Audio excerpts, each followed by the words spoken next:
So if anybody here has American Family Insurance, they will give you a discount on your home insurance if you utilize their Hedge smart home solution. It has like sensors that are supposed to like protect the house. So that's their rationalization for providing a discount. All the same, I did find another authentication issue. This vendor is using a legacy OAuth flow type of password. I have the page here from the OAuth. This was one of their first revisions of authentication, and it has since been deprecated.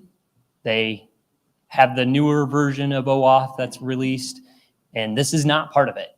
So if people are using the password grant type for authentication, you're out of spec.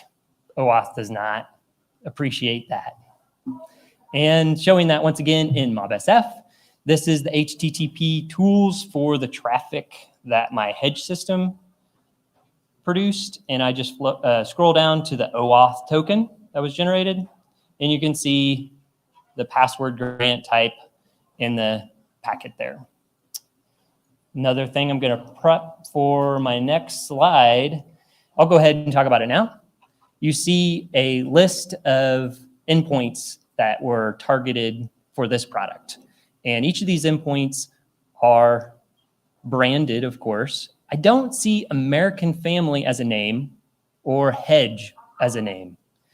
Instead, when I look at what traffic was generated of interest, here are different sensors that are being pulled, different interactions with the smart home. It's all with the Neos endpoint. So at this point, I'm concerned. I thought I bought or received a product from American Family, but there's this endpoint of Neos that I'm talking to. So I did a Google search of what's going on here. Why is my American Family system talking to Neos?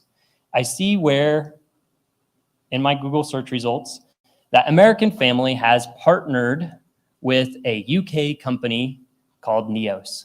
So when I received this Hedge branded product, what I actually received was a product from the UK, a company called Neos. Moving along to the third vendor, and this is actually the big reveal. So I kind of went with like the lowest findings to the most severe findings, and this is the big to-do for my presentation today. Defender Camera, that's the third vendor. They have no auth on an endpoint. This is an endpoint that produces thumbnail images as a response. So if I was to generate traffic, which I hope to do if I have time here, and capture that URL, send it to anybody here, you could click on the URL, kick off in your browser, and download the thumbnail direct to you without having my username or password. No auth on the endpoint. That's my big finding for today. Unfortunately, that's not supposed to be the case. Defender Camera has pretty good documentation available, and their documentation describes a token is authenticate all the sessions as you would expect. So this is a diagram showing that in the center is where each of your interactions should start with a token. And then from the right-hand side, there's all the endpoints you would expect for their camera system, whether it's playing back real-time video or reviewing the archived alerts that they've stored.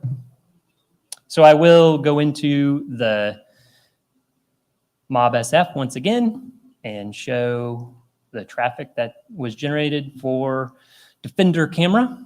And this is the interaction with the endpoint that doesn't have auth. So while I'm here, once again, I want to highlight how there's a list of endpoints that this system's communicating with. Once again, it was Defender Camera that I purchased and installed. I don't see Defender brand listed on any of these endpoints once again. So I'm left wondering, what are these endpoints that I'm sending my video footage to? I see EZ4 IP Cloud and IMOU. So I Googled EZ4 IP Cloud to see what that is. And I find that there's yet another product, yet another vendor involved. This time it's Dahua. Going back to my slides now, I didn't see Defender. So unlike in the American Family, where I could clearly see that they had announced a partnership and had that arrangement, in my Google search, I didn't see that with this product. So I'm still left wondering, what is happening? I did additional research on the IMOU Dahua brand, and I see in 2014, Dahua launched a IMOU brand targeted at the US. So this was their effort to bring their products to the US. I'm still confused. So I decided to go to ChatGTP. Yeah, it's the popular place to go to ask these questions, right? So I asked that chatbot, please explain to me the corporate relationship of Defender camera and Dahua.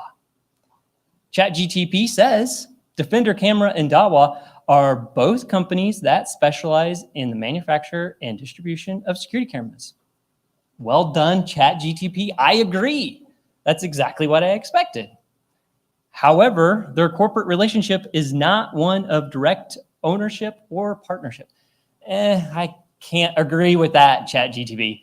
I have the device in my house. It's clearly labeled Defender camera from Canada. They like to promote how they're a Canadian-based company. But everything I capture in my security research shows that it's a Dahua product. So there's got to be some kind of partnership relationship between these two. Why does Dahua sound familiar? So at the same time I was doing my security research, there was news out and about of the FCC banning Chinese surveillance cameras. FCC says ZTE, Huawei, Hikvision, Dahua, these brands are an unacceptable national security threat. Dahua has a response to the FCC statements. If you go to Dahua's website, their statement in response is, Dahua's products all remain authorized at this time, and therefore there is no liability for an integrator selling Dahua products in the US. Integrators should not sell products for public safety, security of government facilities, physical surveillance of critical infrastructure, or other national security purposes. So the key for this content that I'm sharing is I'm left under the impression that Defender is an integrator of Dahua products.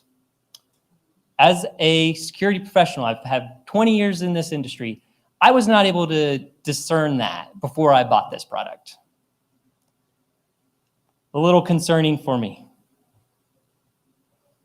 I'm going to move on to the responsible disclosure effort on my part. I did send all these security findings to each of these vendors, and I'm going to present their responses now. Alfred Camera says, our most recent app version has enforced a more secure credential protection and optimized the permissions. So let's go into MobSF. And MobSF is pretty handy in providing a diff or compare. I have been watching Alfred Camera to see exactly what they're changing. Fortunately, this company is quite active in their development. So kudos to them for producing revisions to their product. I have each of those mobile app versions that have been reviewed in my tool here. They offer a compare feature. I'm just going to kick off the compare between the latest version and the first version during my testing. MobSF kicks back this handy report, and I can scroll down a little bit. Right here, it tells me what's changed. There has been 0 changes from the first version I tested to the recent version. Additionally, if I go back to the network traffic that I showed at first, we see that the legacy Google Auth for this issue still exists. They still generate that call out. So I'm not sure what they changed. I did Android testing. I have an Android device. That's the operating system that I'm interested in. Maybe they made a bunch of changes on the iPhone version. They do have an iPhone version. So if you have that version of the product, maybe it's been hardened. I did not test it, so I can't say. Moving on to Hedge or Neos, they have a bug bounty program on HackerOne with 1,000 active researchers, and they can assure me they have tested the scenario. I believe that they are active on HackerOne. I'm convinced. So I'm going to switch hats. I'm going to put on my enterprise hat and think of a security architect on the InfoSec team. We get a large stack of to-do for our team, and we can't do it all. We have to prioritize each of those efforts for the team, focusing on what is the highest risk. If they have an active HackerOne community, sending them 0 days and all kinds of severe findings, maybe my finding was like a lower risk. Perhaps. Moving on to the third vendor, this is Defender Camera. This is the one that had no auth on their endpoint. I'm really invested in hearing from them. I'd like to see them have a response for my issue. I used every avenue to communicate with the company. One of the options available on their website is their chat interface. So I kicked off the chat interface and I asked the customer support representative, how can I share my security research with you and get it to the right person? They stated, we do not have an InfoSec department. I didn't leave it at that. I'm going to keep on these people to try to get some kind of response. I went to OSINT efforts for this company, and I tracked down a live person at their corporate headquarters, called them up, had a direct phone call with one of their employees. Their statement over the phone was, all of our emails do get sent to the appropriate department.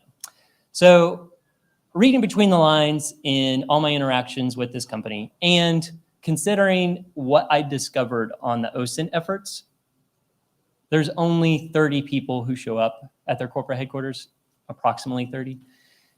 It's a small group.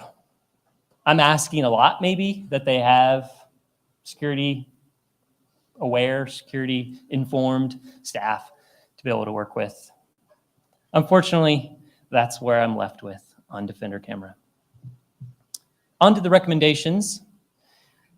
For blue team recommendations, I always like to encourage OWASP. So this is specifically like developing a mobile app. If you want to harden that and protect it from attacks, follow the mobile app top 10. And of course, what I've done a lot of reviews on in this presentation is API interactions. So there's an API top 10 as well. The issues that I discovered, a lot of them are authentication issues.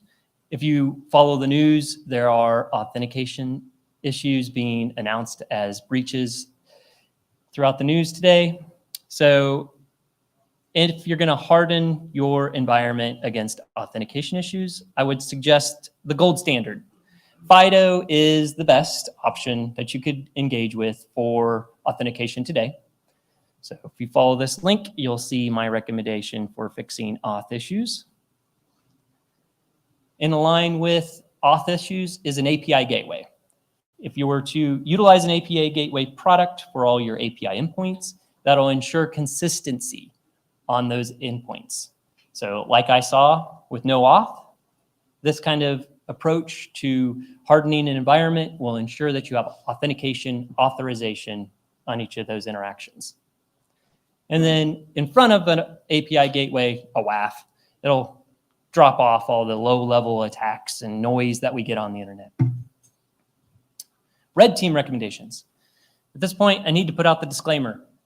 Get permission, in writing, authorization to do your testing. I did only my systems, only my data. If you want to enumerate to other people's content, you need permission to do that type of a test.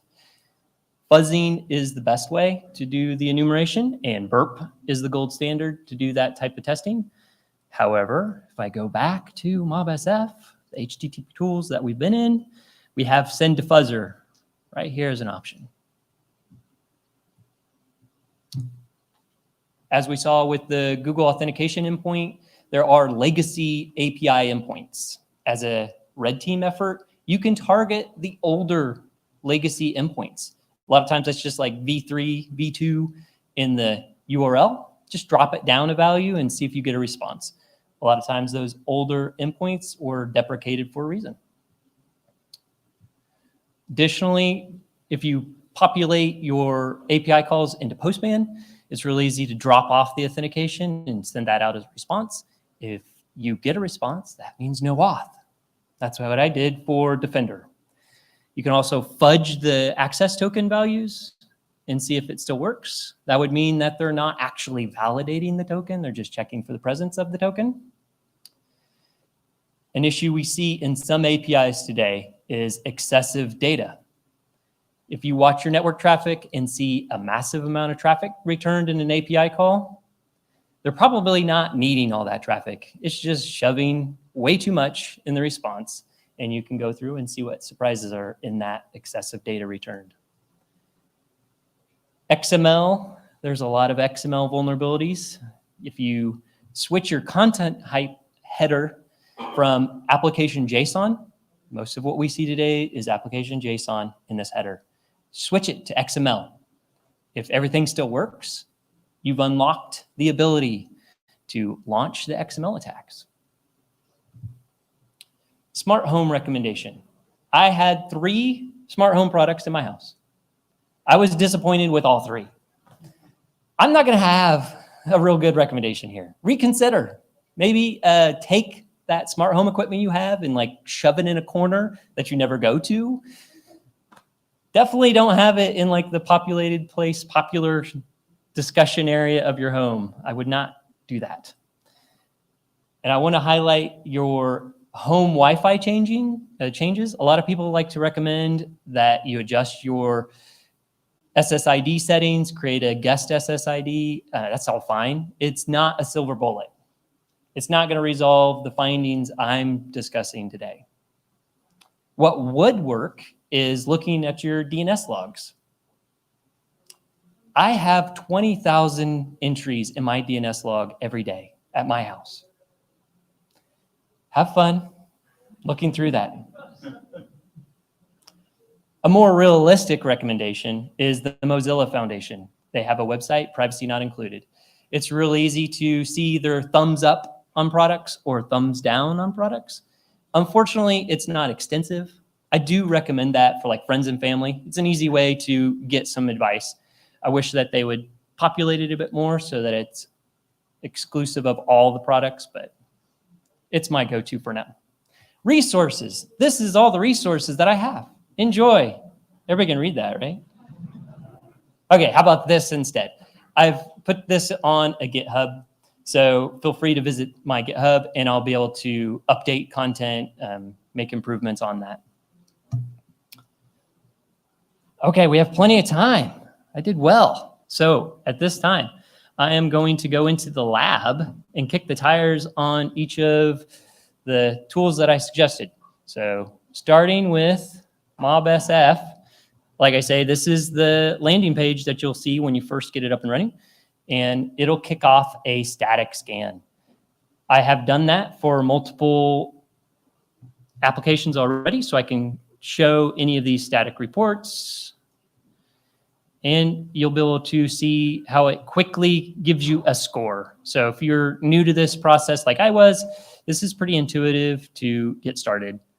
And if you scroll down, you'll see some like the permission stuff that I commented on. So has response right away for you to start researching your different products. It has malware analysis. So if you have any malware that's tied to mobile apps, it'll highlight that.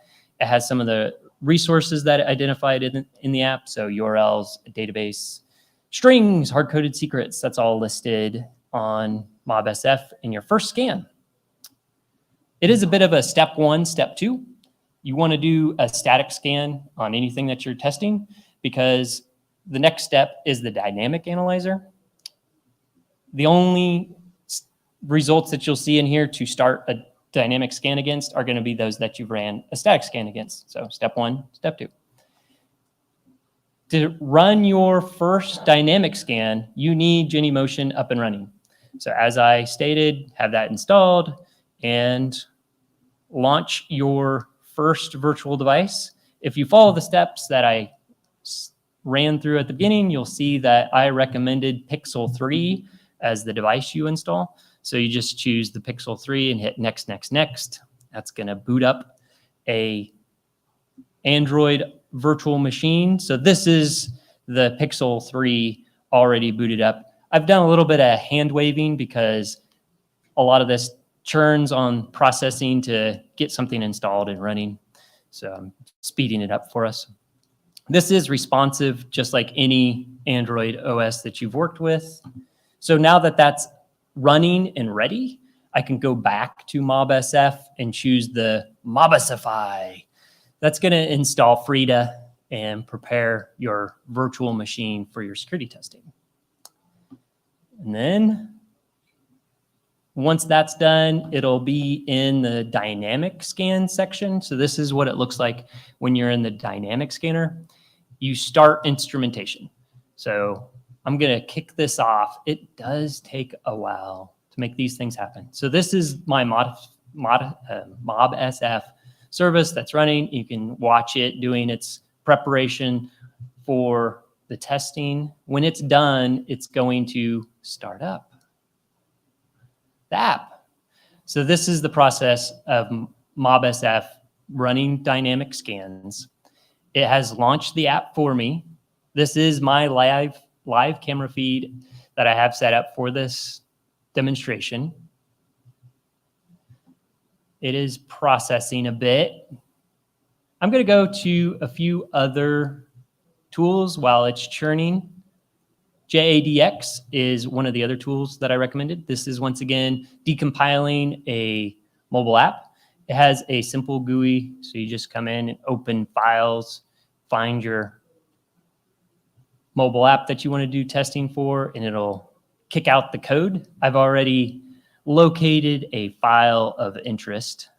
This is the Defender mobile app, and I've already discovered some interesting values that Defender has added into their code. So I don't know if this is readable, but there's a word in there I was not familiar with, so I Googled that. And it is a slang for their culture. So I didn't know that before I started this testing. Learned something. Additionally, I have a unique character here that I didn't know what it said. So I Googled that as well. Ni hao. I see what you did there. So that's JADX. It'll help you parse what the developers are doing. You can find some of their techniques and trends in their style of coding. This specific file that I'm highlighting here does demonstrate how the Defender camera creates an authentication token. The authentication token for Defender camera is not OAuth. That region of the world doesn't use some of the same standards and processes that we use. So it is access keys, AKSK. That's the authentication of choice for that region. Additionally, you'll see different ciphers than normal. So if you were to follow in my footsteps with Defender, there's a bit of a learning curve in deciphering the authentication and ciphers that they use. But for what I'm showing of the Defender app, they do have their username and their method of encrypting their token. So if somebody wanted to try to enumerate to different users, you could follow this code to create a token that would work for a username that you might be able to guess. So going back to my MobSF environment, we can see if it is more responsive now. It's still churning. I don't know. Oh, it says no internet. No. Should have tested that a little bit more, I guess. So it doesn't seem like it's going to be something I can demonstrate the full extent of today. I do want to describe a little bit the process of testing for dynamic in MobSF, you want to click through all the features of the mobile app. So what you're doing is generating each of the API calls that the product uses. So whether it's the change password feature within the app or reviewing events that have happened historically, you want to navigate each of those options because behind the scenes, MobSF is capturing what it sees of interest. So once you've done that full process, which clearly I wasn't able to do during this demonstration, but once you do, you can come back and choose the generate report. That's the key process in dynamic testing. So at this point, it is going to start churning again. I'll go back to the service where it shows us the output of the log, and it's going to take a while on that. I'm going to move on to yet another tool that I use for testing. This is my Postman efforts. So in here, I've populated each of the API calls that I used in my testing. And from here, I was able to modify each of the values, whether it was headers or parameters or the body, and try like no auth. So if I come to one that does have auth maybe, so you just go to the auth tab and delete that token, set it to nothing, and give it a go. That would be the process of using Postman. You want to have it working and then start to make changes and revisions and see if you broke it in an interesting way. So going back to my MobSF report. Yep. So I waited long enough for it to churn to build out this report. So I showed earlier the static report and all the values and content that it would provide. Once again, here's the HTTP tools that I spent most of my time demonstrating today. There's also application data. This is a useful option within MobSF. If you click through to this, it'll download a complete archive of the content, whether it's cache content or database files that it found of interest. You could install a database tool to inspect the content, do queries against what they've populated. So these two, the start HTTP tools and application data, both of those are useful additional steps that you can take on MobSF to find the security flaws that you're hunting. So at this point, I think I will move to the free stuff. So I do want to give away everything I've brought. So for those in person today, I have a bunch of stickers. I don't want to bring any back with me, so take them all. I also have Bitcoin. Why not? Bitcoin. So it's just a gimmick, it's not candy. There isn't chocolate in there. I'm going to put these up front and feel free to come and get them. Oh, lost my Bitcoin.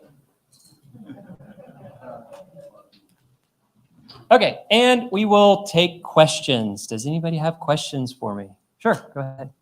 So I'm curious. First off, thank you very much for what you do. I think this kind of security analysis is incredibly important. I'm curious, this is obviously from the very technical, analyzing the data that's flowing over the network.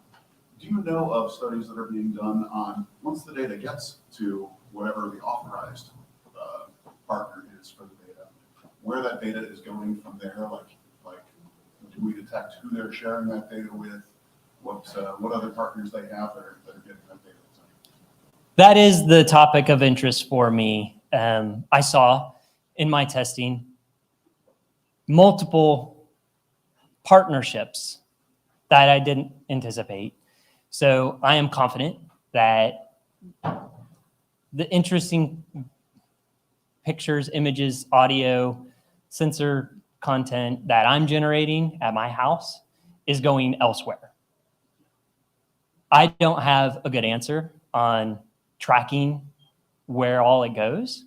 I would love to see efforts exposing what is occurring, specifically for consumers. I feel like as we bring these products into our house, we're losing control of some of what we're generating. What I expect is mine. Specifically, if I had a camera inside my house. I feel like that's very personal content, and I'm not comfortable if there's an agreement that I'm not aware of to share that elsewhere. So I definitely agree it's a worthwhile pursuit. I did not undertake it. So maybe somebody else here. Feel free to pull apart what I've presented. If there are issues, flaws, I'm not a glass cannon. I'm not going to fall apart if somebody points out failures that I made. So if anybody has a better response to this question or wants to harass what I've presented today, feel free. Oh, go ahead. Shout out. Hello? There we go. Hey, thank you for this. This is great presentation. I think the assumption that our data is going elsewhere is pretty much a safe assumption for anything we bring into our homes and our home networks or our businesses. So thank you for highlighting that. My question's around, in your research, have you found any consumer grade products or consumer grade brands that maybe we might have in our homes that help in that API proxy or that WAF type mentality? I know in corporate, we have big expensive technologies that do that, but anything making that transition to the home would be interesting. I agree. That would be interesting. Unfortunately, I only found problems. I did not find answers. I know that there are hobbyists that flash their smart home equipment and build out custom tools to drive their home automation. That's a big environment and hobbyist that you can get into. I have not. So hopefully somebody else has better response to that than I do. Go ahead. For me today is like others, thank you for your talk. You mentioned that a lot of security situations like this are being advertised as breaches. There was one big one for a subsidiary of Anchor in December. I wasn't sure if you looked at that as a case study as a part of this presentation. And I noticed one of the responses that some of these companies are having is just saying these are features and then making them optional. One of the issues seemed to be very similar to what the Defender brand camera was. And I'm curious as your thoughts regarding what these companies should be doing in response to these. Should they be making them optional if they don't know how to immediately address the problems? I'm curious as to your thoughts. I believe I'm aware of the breach that you referenced, and in response to how we should be reacting. I would hope that there are partnerships that they can seek out, because I know that there's plenty of vendors that offer support and assistance and could resolve a lot of what I found. So whether you have a fleet of InfoSec professionals within your organization or not, you can find an answer. It's just prioritizing that for your company, right? Whether it's a bank or an IoT vendor, maybe they don't see themselves as security experts, security professionals, and they don't have that mindset. If you're producing a product that communicates over the internet, you need to develop that as a mindset. You need to have either a resource you can go to, a VAR, a vendor of some sort, or bring it in-house. But like I say, if you only have 30 people at your corporate headquarters, you probably aren't going to be able to pull that trigger. But one way or another, I don't feel like simply hand waving it away is a reasonable response. We shouldn't tolerate that as end users of those products. We should be able to step away from those choices when we're purchasing these products or interacting with a bank. It's difficult to say, drop what you've done and go to something else, but our interactions with the businesses we choose makes a difference, I guess. Anyone else? We have a couple others. Testing. Oh, it does work. Yeah. So you mentioned Mozilla has this sparsely populated database where they actually mention the products and thumbs up, thumbs down. Yeah. And I'm also seeing that you have great information in your talk. Is there a way or a mechanism to link those two? Certainly there is. Yeah, so if you go to the Mozilla Foundation, privacy not included, they do have options for people to get involved. So I myself should pursue that effort and share what I've discovered with them. That would be a reasonable effort on my part to do for me. In the many hats that I wear, I should take that on, and others should as well. If we participate in privacy not included, it'll just make it better.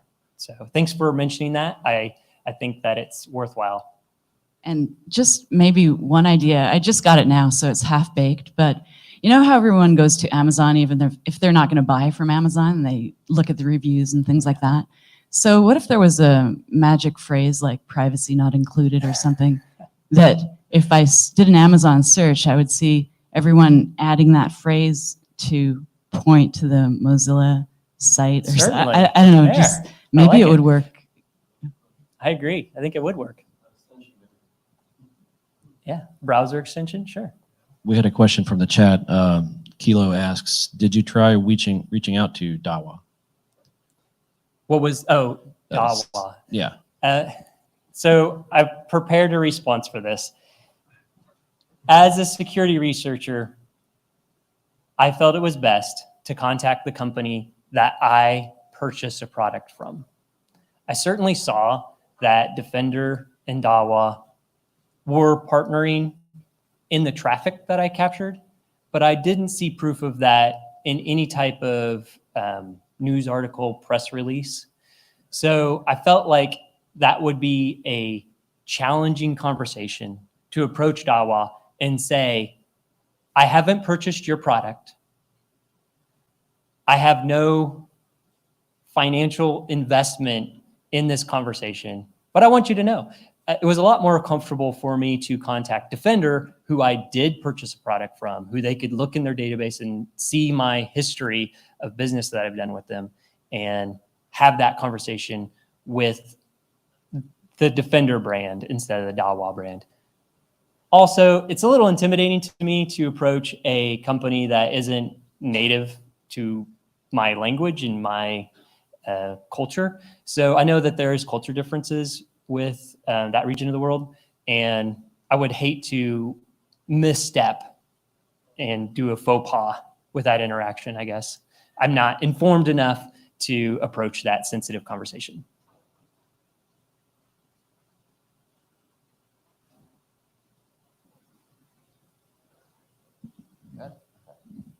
So my question is probably got a lot of judgment call, I guess, based upon your Let's do it. personal thing. So Yeah.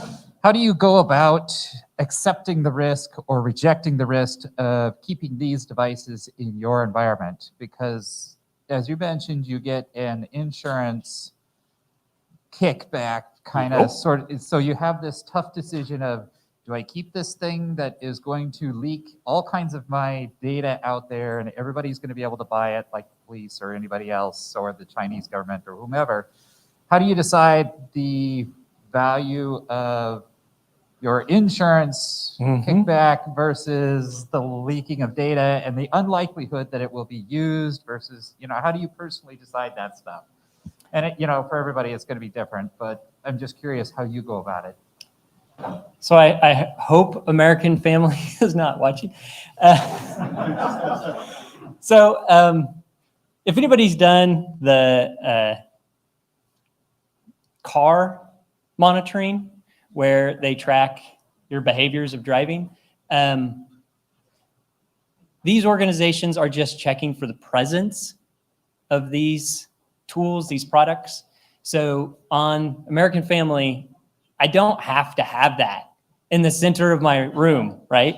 I can put it out in a shed miles away from my home. And American Family doesn't know any different, right? As long as the sensors aren't triggering for all kinds of problems, fire or water, American Family's happy that I've installed the product and it's live. So unfortunately, it's probably not the most ethical response to what you're saying, but I'm not going to put it in my living room where we have all kinds of family interactions. I'm not going to choose that.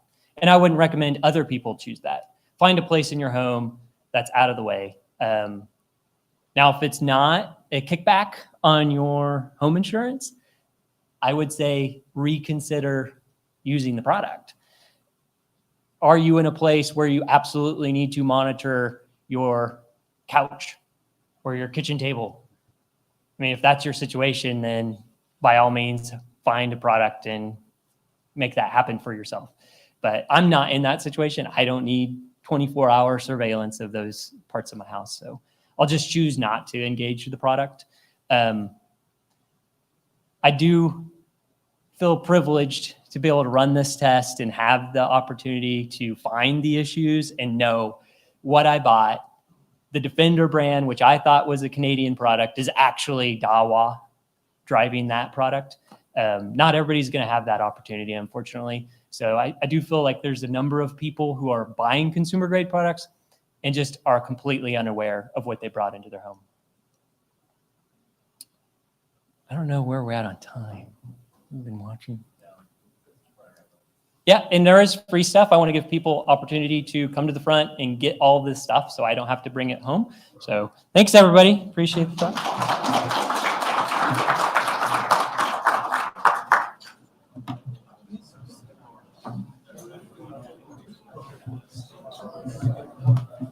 Excellent talk. Very interested in this type of stuff. Yeah? Is there a chance I can get that GitHub? I didn't get the Oh, of picture. course.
All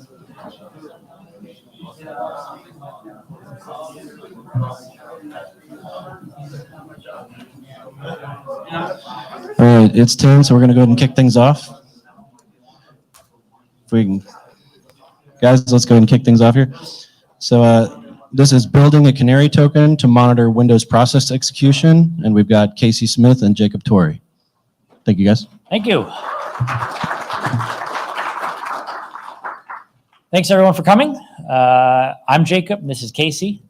It's a little easier, so I'm the guy flying the F-16 actually in Phoenix. A couple years ago, I got to fly an F-16 around Phoenix, screaming through the canyons, scared some guy who was on his like pontoon boat fishing. So he actually fell into like almost off the boat. We came through 500 knots, 300 feet off the ground and scared him.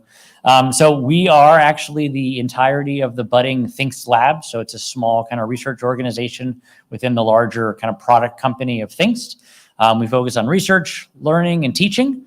So one of our big things that we do to give back to the community is Thinkscapes. So we review between 2,000 and 4,000 presentations, talks, and papers in the information security, both academic and kind of hacker industry every quarter.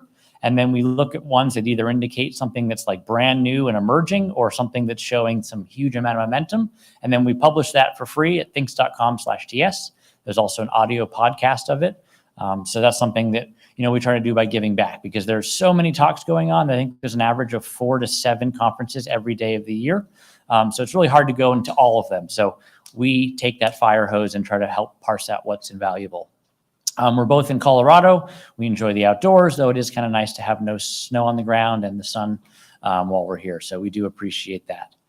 So today we're going to talk a little bit about kind of the Canary Tokens history background for those of you who aren't familiar, our research approach, and then get into the specifics of the sensitive command execution, and then talk a little bit about kind of the challenges of being both like researchers that are releasing a product that has like support and users and all of that type of challenge, which is something that a lot of times you don't get. You know, before this, I was purely in research. I'd do an experiment, I'd give a talk, and I'd drop it and go on to the next thing. And so I'd leave a trail of dying off and decrepit GitHub repositories that no one ever looked at, rather than leaving kind of products in my midst. So it's a very challenging thing and kind of exciting just to see as well. So Canary Tokens, our idea, so these are subsystem level kind of honeypots or honey tokens. So it's not a full system, it's something that is either accessed or used or opened that then alerts. And so our idea is we want to make it super low cost, both in terms of money, so they're free, but also in terms of your time as a defender. So you don't want to have to be thinking about it. There's no maintenance. You just drop these all over your environment. You forget you have them, and then you get an email or an alert saying, hey, someone just used your AWS keys you sprinkled around. Like, that's a bad thing. Go figure out what's going on. And so they're all really simple. And that's what something we really focus on, is making these things. We don't want to make it a big hurdle to get it out the door. So we try to make it as simple as possible. They alert on access. We have various primitives, DNS, HTTP, et cetera, and they're pretty effective. And you kind of forget about them until they alert, and then you're like, wow, that's great. So like real quick, this is kind of what it looks like. You go to canarytokens.org. You can this is all open source. You can host this yourself. It's if you want to. We host one as well. There's a bunch of different types of tokens. You go and create one, and then, you know, so this is what we're going to show you, is getting something that's saying, hey, you know, Casey just executed NL test on a system. So who here knows what NL test does? Who here runs it every day? Great, no one. So the idea is we want to be able to look for those people that are running those, because we find that there's a very specific type of user that uses these commands, and they're generally malicious. And so if we can trigger that, that's great. And so you also see here that the channel is DNS. So we were looking at how we might be able to report this out, and we wanted to make sure that we could fit into your organization. And so we thought HTTP may be blocked, or maybe there's some proxy, or be more difficult to configure, but pretty much every organization allows you to resolve DNS, even if it is captured within your organization. So that's what we're going to see. You're going to see a lot of work going down the road about how we had to use the DNS as a channel to be able to commute this alert out. And then, you know, attackers use it, you get alerted. So this was kind of like a very simple thing. AWS keys are probably our most popular token. So we vend AWS keys from our organization's account, so you're not exposing yourself to risk.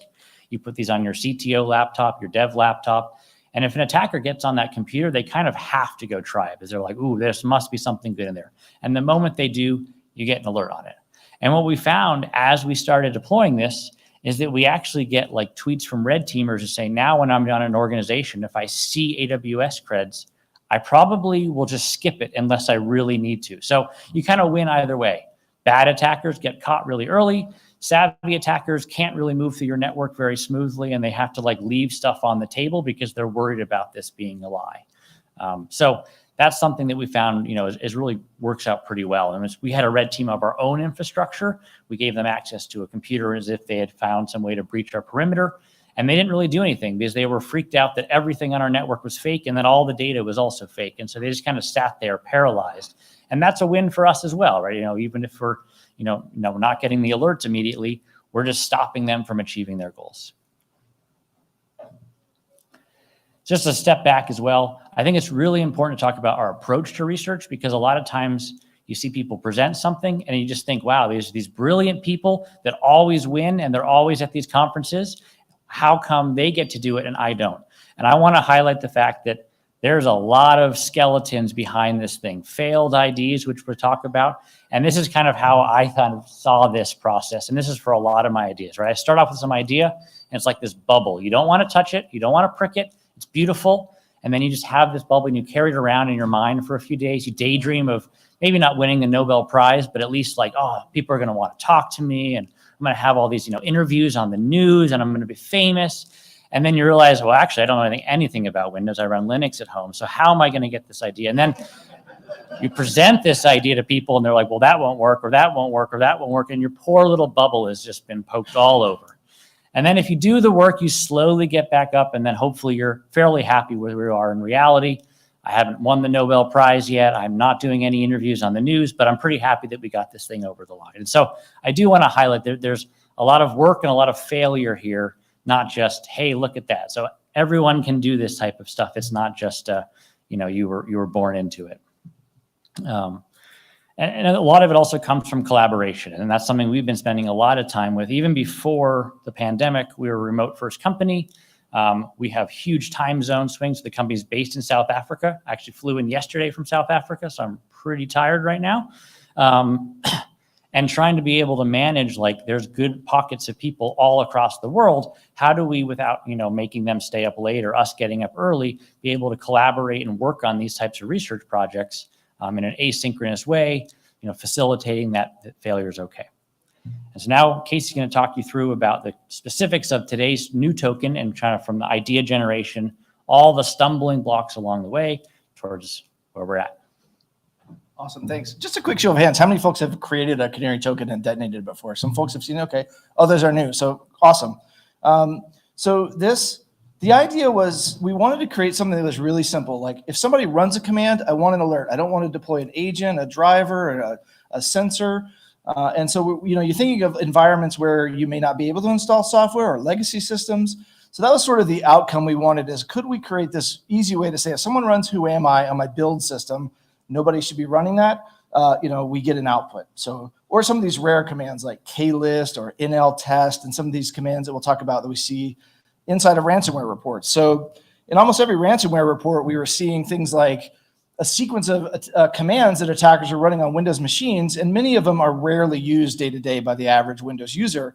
And so you started to think like, well, that's really a good idea, but how do you actually create the alert that's simple and easy to deploy? And so some of you are familiar with DFIR report, and they publish a lot of reports on ransomware attacks. And you can see an example here on the right. This was from the Quantum attack. And you see attackers, they get on a box and they run these batch scripts. They run like command, ipconfig, system info, net config. Then you start get into these other ones that are more odd, like nltest, domain trust, or netview, local admins, commands that may not be normally run day to day. And here's another one from, I think this was the Bumblebee ransomware attack. And so there's nltest again. So that was like our first candidate. We thought, how would we even know if nltest was running on a system? And more important, under what conditions does someone legitimately run nltest? So it's pretty clear. You've probably seen those behaviors where there's those sequences of commands. Some of them are interesting. Some of them are run all the time. But how can we create a really quick alert using a canary token to detect when NL test, for example, runs. So we started just prototyping and experimenting. And I would say one thing in research that's really helpful is just to start trying things. Because sometimes we get stuck and we have ideas in our mind. And actually, when you start actually building and testing things, you start to see what works, and it starts to shape and form your ideas a little bit better rather than just theorizing about something may not work. Because in reality, you tested it and it may actually work quite well. So I've got a lot of slides from the Skunk Works book. That's the Have Blue, which is the early prototype to the Stealth Fighter. So if you haven't seen some of those images before.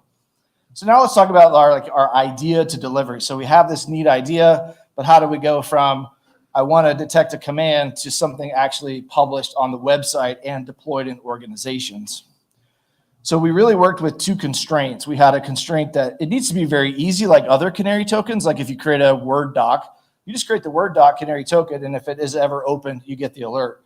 And it also needs to be low false positive rate. So we wanted to say we don't want it to put something out there that creates a bunch of noise, a bunch of alerts that then defenders might stop responding to or just not pay attention to.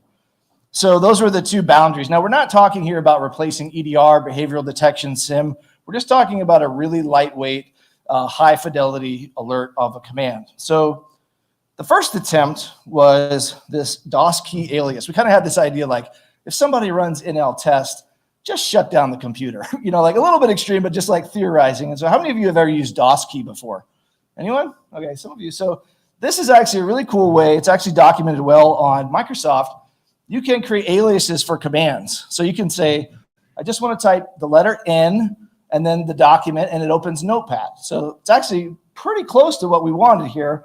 And so we created this prototype where we said, all right, well, let's just try and see if we can run scheduled tasks, and then Notepad runs. And we actually got it to work. So you could experiment with that. There's a little bit of escaping sequencing here, but the idea is you could create a SCH tasks alias, and if somebody runs that command, instead of running scheduled tasks, it would go off and run Notepad. Or more interestingly, if you create the alias with like shell pipes, you could say run scheduled tasks, but over in another thread or whatever, another component, run Notepad. So the attacker would still get the output from scheduled tasks, and Notepad would run in the background. It was actually really a good candidate for us because we didn't want to tip off the attacker that, hey, you just ran scheduled tasks and it was not scheduled tasks.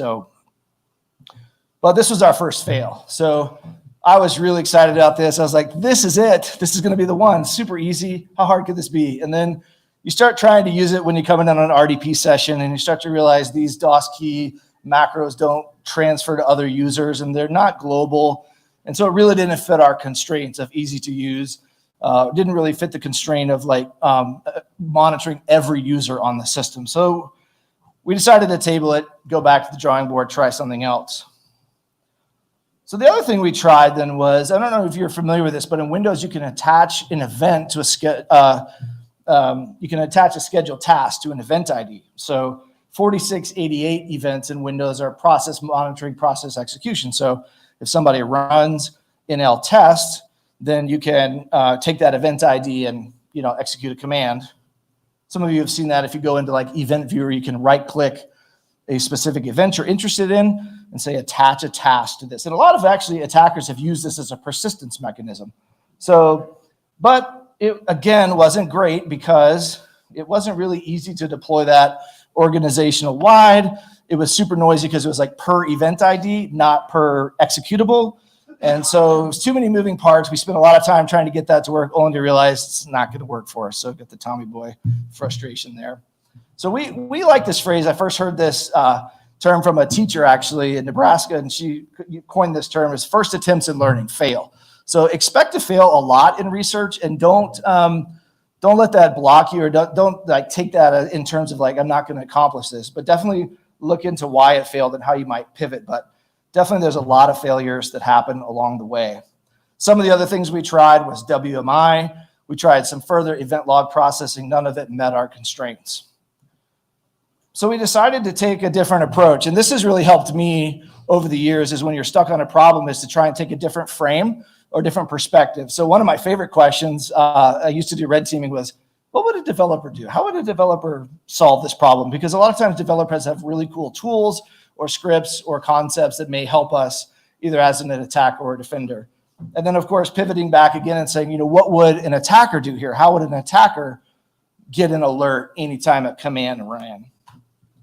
So that got me thinking a little bit. Have I seen something like that before? And sure enough, in 2018, Odvar Mo, so a huge shout out to Odvar, he posted this blog about a Windows registry key called image file execution options. And it's actually a feature that's used for, grab some water real quick. It's actually a feature that's used for debugging.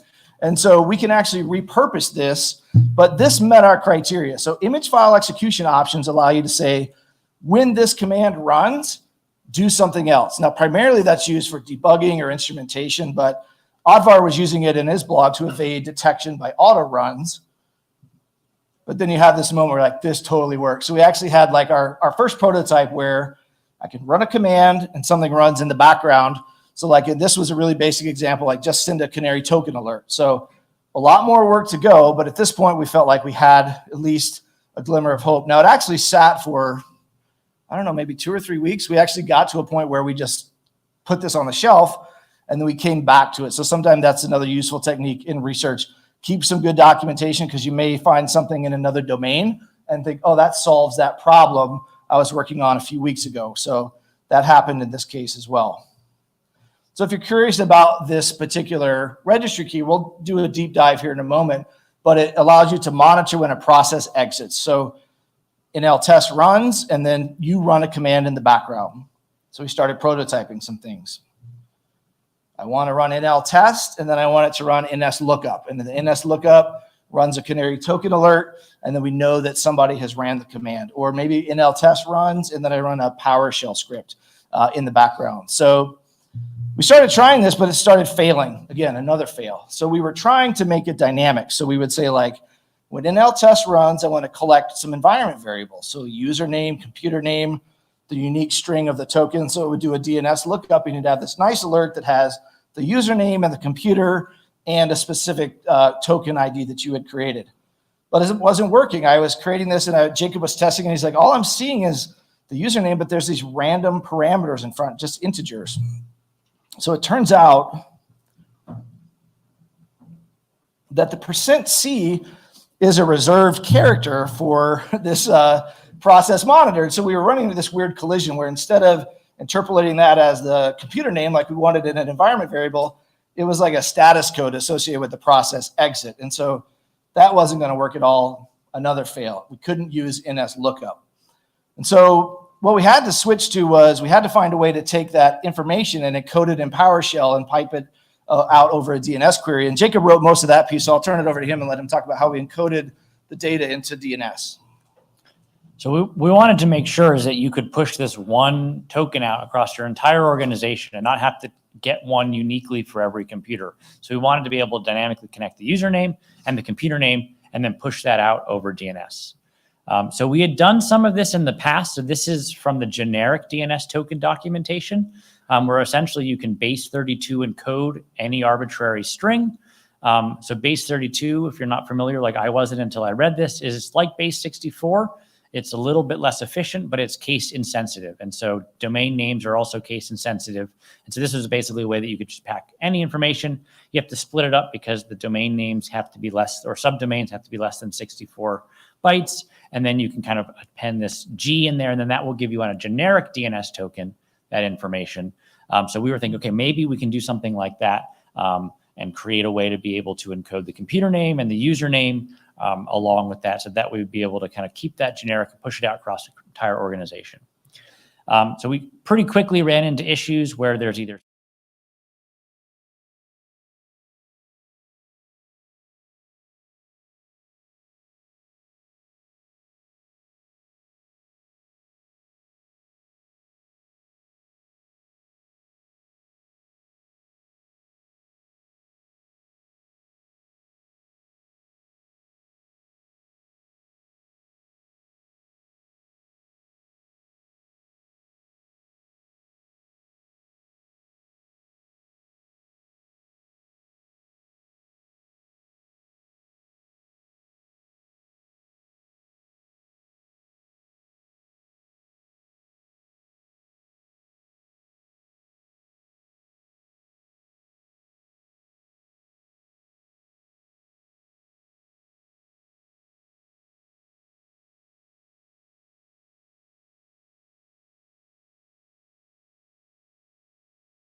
add some additional context in the memo field so that you know how to respond if this alert ever fires. So we create an email, we create a memo, and then we define the executable. So here we're saying when NL test runs, we want an alert that contains that memo field. And then our site will create a registry file for you, so a .reg file. You can download the reg file and then import it. So let's take a look at what's happening, like what are we changing on the system. It's actually really easy. In terms of there's really 3 registry keys that are set, and I'll break these down in future slides, but essentially we're going to set an image file execution option that's going to match the name of the executable. So if attackers are renaming files and running them, these alerts won't fire, but if attackers are renaming files in your environment, there may be other problems happening as well. So then we're going to also set up NL test, and we're going to set a flag, and then the actual command that actually reduces the user and host name down to a DNS query. So we use resolve DNS name in PowerShell. So the technique, first of all, you're going to turn on the silent process monitoring exit, and you're going to set the flag with 200. And that it just enables that when you actually run this command, something will run in the background. There's 3 options for that reporting mode. And so we're actually using reporting mode number 1, which is launch a process. So this thing runs, then do something else. Those of you who do like red teaming and offensive research, I think you might find a local dump interesting, like process runs and exits, and before it exits, it takes a memory capture, but we're not going to talk about that today. We're focusing just on the launch a process. You can also notify the user. And so you could mask those if you wanted to combine some of those. So like a little pop-up. We decided not to do that. And then this was really the heart of the alert is when your command that you've identified runs, specify this command line. And so this will allow us to run our PowerShell resolve DNS to the canary token ID. And so what we've been able to do here is really take an attacker or debug technique and then use it to silently alert when that executable runs. And this is what the alert would look like in an email. You would actually be able to see inside of there the memo field, your token reminder. You would see the source IP. Now remember that source IP is going to be where the DNS lookup came from, so it's not as reliable as far as that's not from the host. DNS has a lot of fragmented paths it can take. But what's important is inside of the actual alert, here at the bottom, you can actually see the username that executed the command and the host name, and we've compressed or reduced any of the internet echoes, so to speak. So like Jacob talked about, there's a way that we can reduce the noise so you get just a single alert. If you wanted to confirm this, or if you wanted to validate execution using other systems or cross-verify, there are Windows 4688 events, or you can see the ID NL test. These would be things you would need to configure independent of the token. These are just ideas for incident responders and other research that you might want to look at. The other thing that's interesting is when silent process monitor exit runs or process exit monitor runs, it creates an event ID 3000 in the application log. So this is also another really good indicator that this technique is being used either by you or by an attacker for persistence or by a developer just debugging some process. You kind of have to know the differences within your own organization. In order to run this, you do need to be administrator because we're changing the local machine part of the registry. After you run the command, you can reuse this reg file on multiple machines, and any execution will then give you the username and host name over DNS. We talked about that. Now, what makes a good candidate EXE? So really they're short run. So things like who am I, NL test, K-list. One thing I want to call out here that's important is the program doesn't need to be present on the machine. So let's say your organization never uses PS exec. So one use case for this is you can create this sensitive command token for PS exec. And if PS exec ever shows up anywhere in your network, you'll get an alert. Now, whether that's sanctioned use by an admin, but you may want to know about that. So as long as it matches the file name, you would actually be alerted to that. So without any third-party software being installed, sometimes you have systems in an environment that are legacy or they've gone out of support. You may not be able to install software, but you still need a high-fidelity alert on some system. Like if someone runs NL test from our MRI machine, we may want to know about that, or other environments that may not be able to install third-party software on Windows systems. Could be a use case. We're also open to hearing about use cases that you are using in your environments as well, so we encourage you to test this. So again, the same registry file will run or work across multiple systems, and it's just a lightweight alert, not trying to replace or substitute anti-malware techniques, but you could use EDR to baseline and say, how frequently does this particular command run? All right, so we've been talking a lot, so let's do a quick demo. So I'll kind of walk you through this so you can see what it looks like.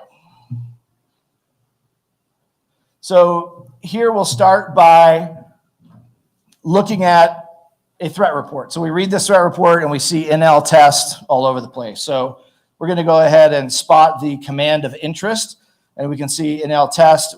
It doesn't get the command line parameters as well. Just remember, this is just the execution of that process.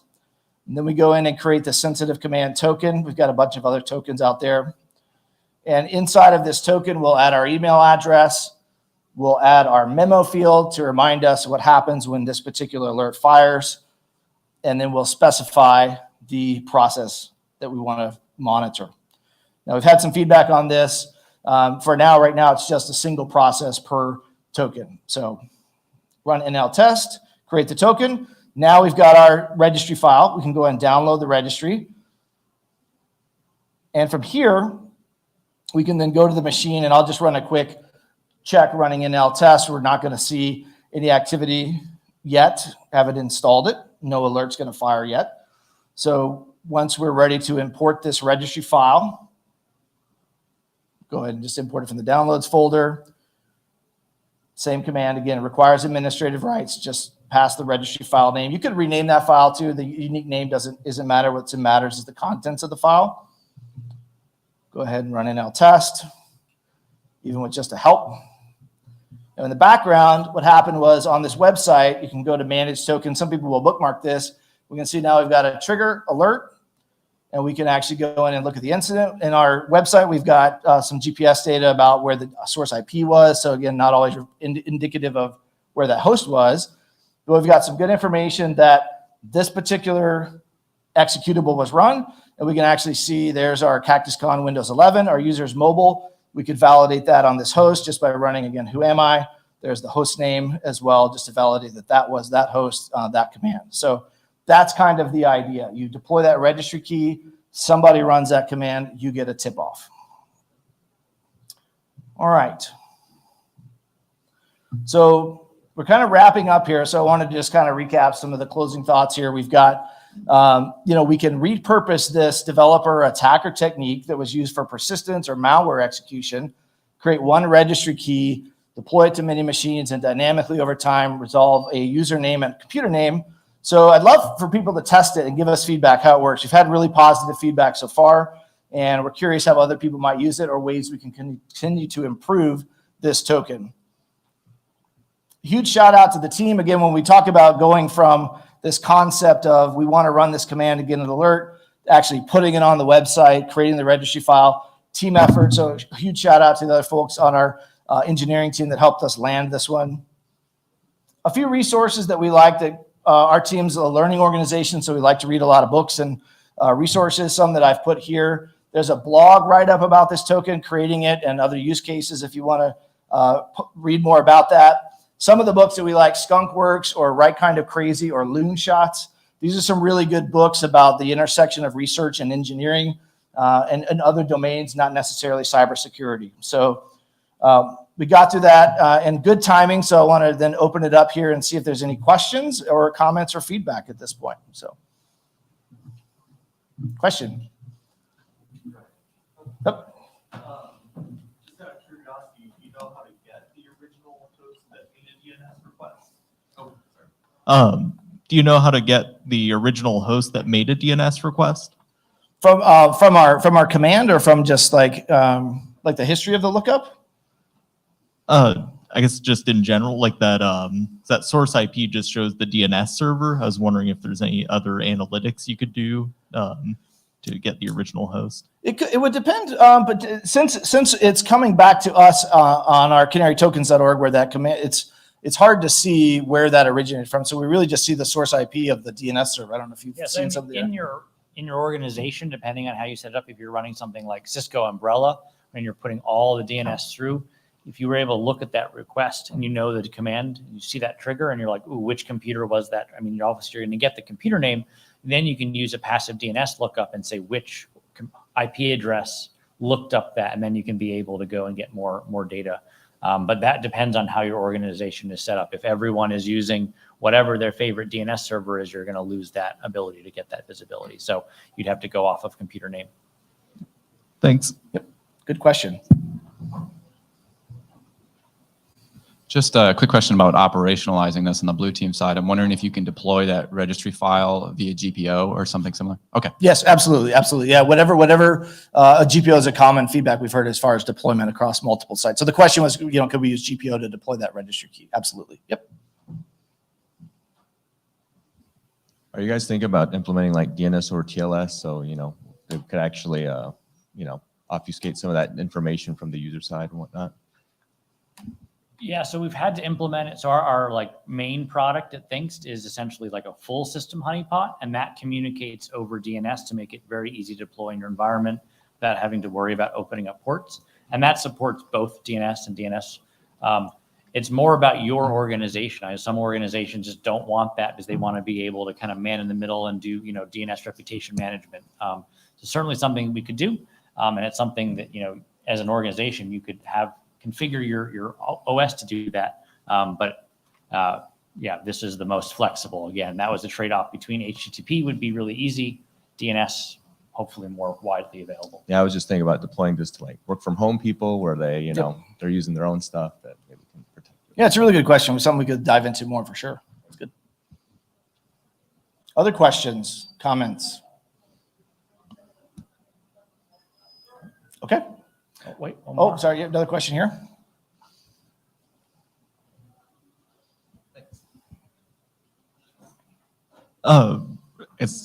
Where's that registry key go on the system? Is it easy to keep track of? Sure. Yeah, it's a good question. So the question was, where does the registry key go? Let me jump to that, back to the actual, let me jump to that slide and show you we can look at the key real quick. It creates 3 keys. I think they're all in the same-ish. Yeah, the first one will go into here. You can see it goes into HQ local machine under image file execution options. It's just the binary name that you're interested in. And then, so the second 2 parameters go under a key called silent process exit. And so that's where you actually have the reporting mode and the command you want to run when that runs. So between those 2 keys, and you could easily just remove those 2 keys and then you've removed this particular token. Yep. Good question. Thanks. Yep. Question in the back? Multi-domain environment? So you would, for DNS options or? Well, we have clients that run multiple domains. So like Okay. they have multiple sites, multiple domains, that sort of thing. I was just thinking so you're only collecting like host name. You're not really collecting like what domain a particular machine's on. Have you thought about implementing? I understand you're kind of limited on your DNS request, but Yeah, it's a good question. Yeah, you could do one idea would be a token per domain, and then make sure that in that memo field you would say this is for the west, the east. But right now, correct, it just gets the host name. So there would be a risk of if you have host names in different parts of the organization, you could have collisions there. So if that's the case, possibly create other tokens or ensure you add some context to that memo field. Yeah, it's a good question. I think, there's engineering wise, I think there should be enough space if you wanted to. We could add another field, like you could add another field in front of the computer name username that would be the domain name as well, if that was something that was yeah, because that's great feedback. My thought was okay, so we could embed other variables possibly into that DNS request and maybe have it read out. So yeah, so the DNS, like the generic DNS, allows you to put kind of generic data in there, and then we kind of specialize that just to make the look of it where it has separate row in the alert.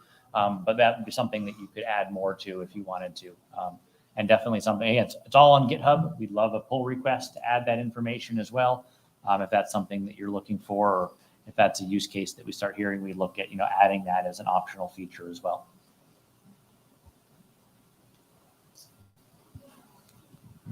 All right. Well, we'll be around for the rest of the day. So if there's other questions, or we can step out in the hallway so the next room can get ready for the next talk. But thank you so much for your time and look forward to your feedback.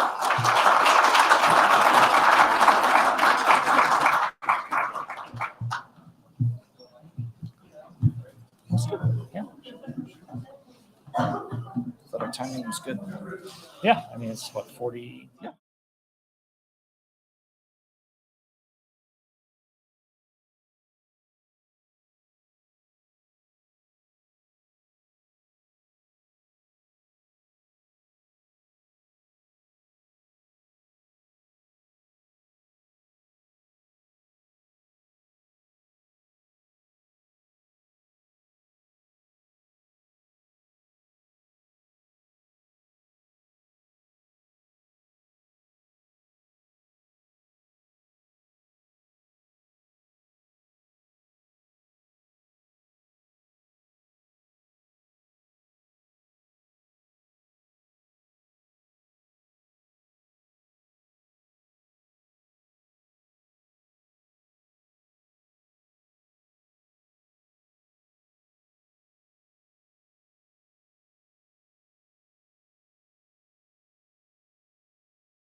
thing sounds loud.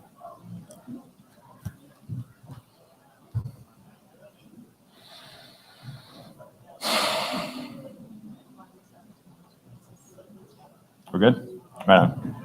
Good morning. Can you hear me okay, everybody? Yeah? Right on. My name is Vincent.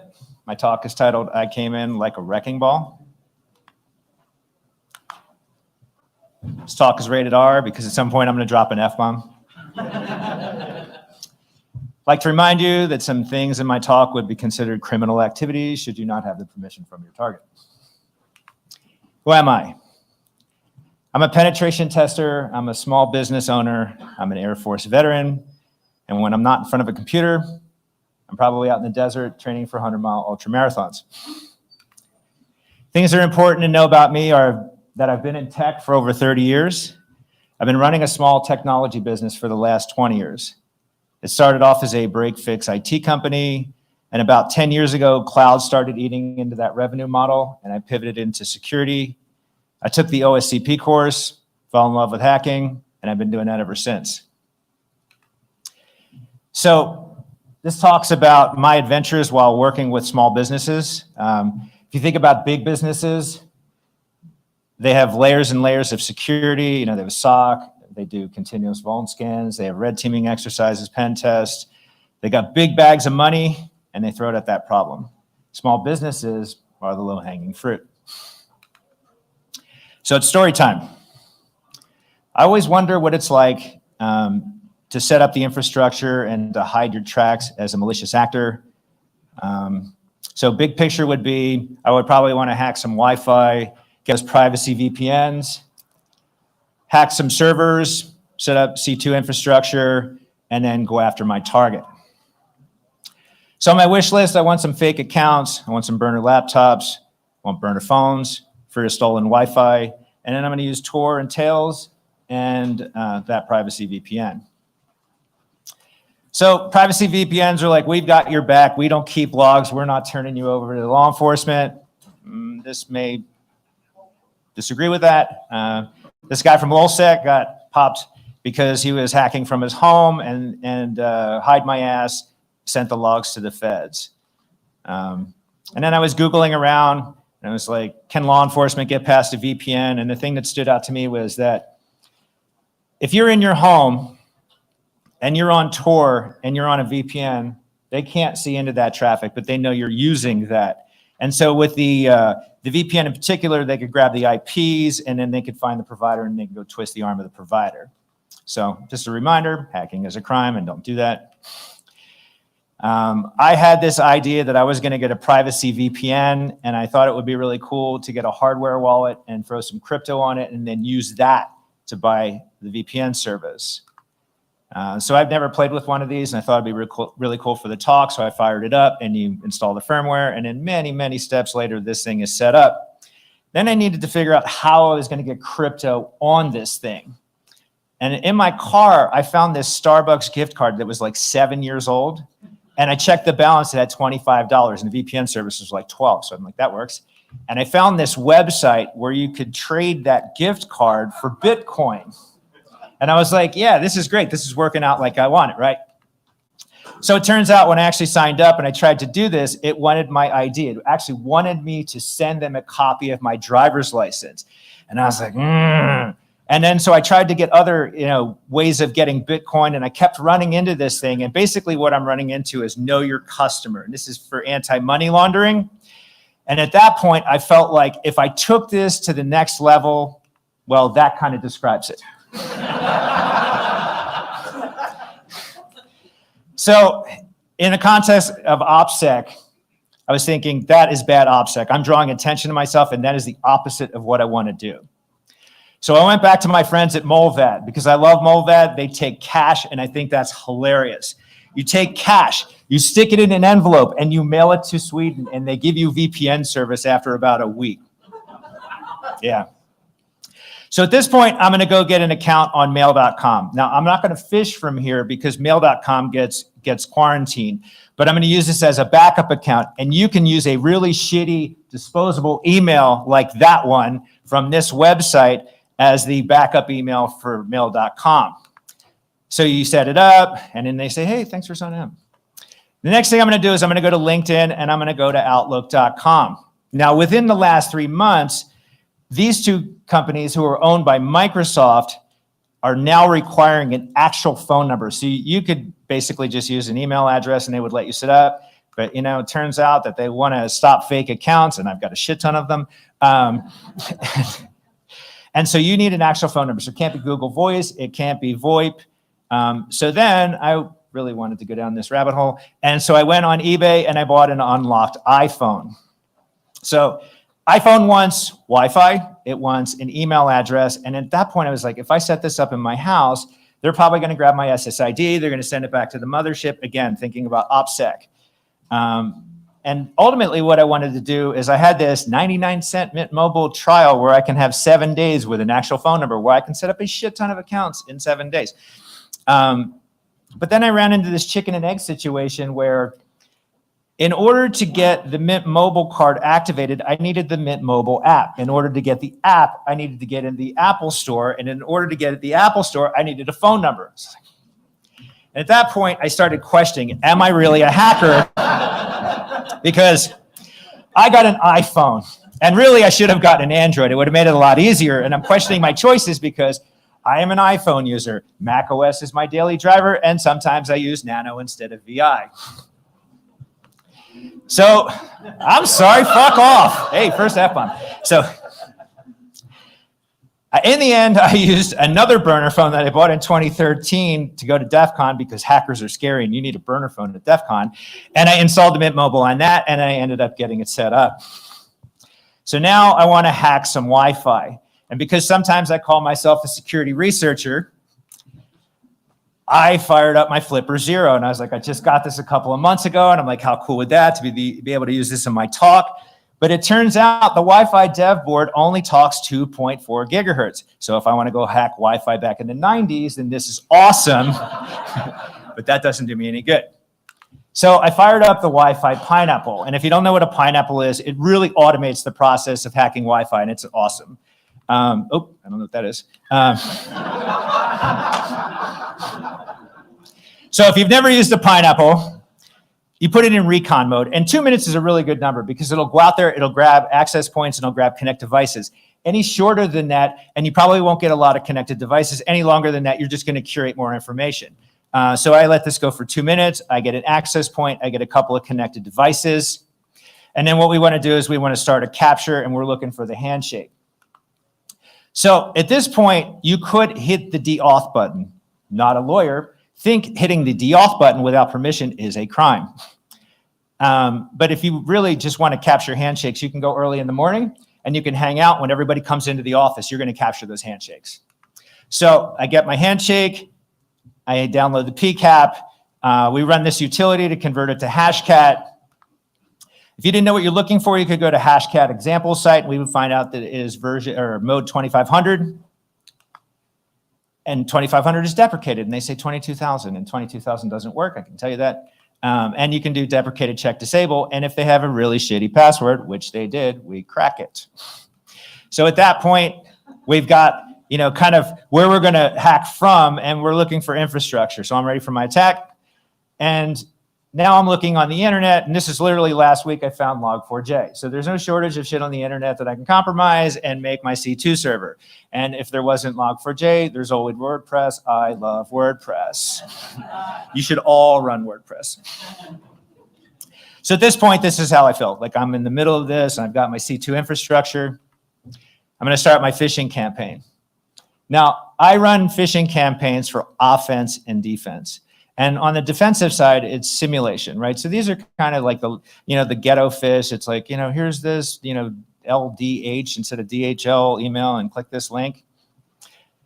And I find that clients really don't understand the importance of this. And this is literally their security education. Somebody in the company got phished. And then they said, oh, we want you to run simulation. And so instead of running an actual, you know, training program, they just sent out this email. It says, over the past few months, we've been running an internal phishing campaign. And it's been brought to my attention that we've had some pretty close calls.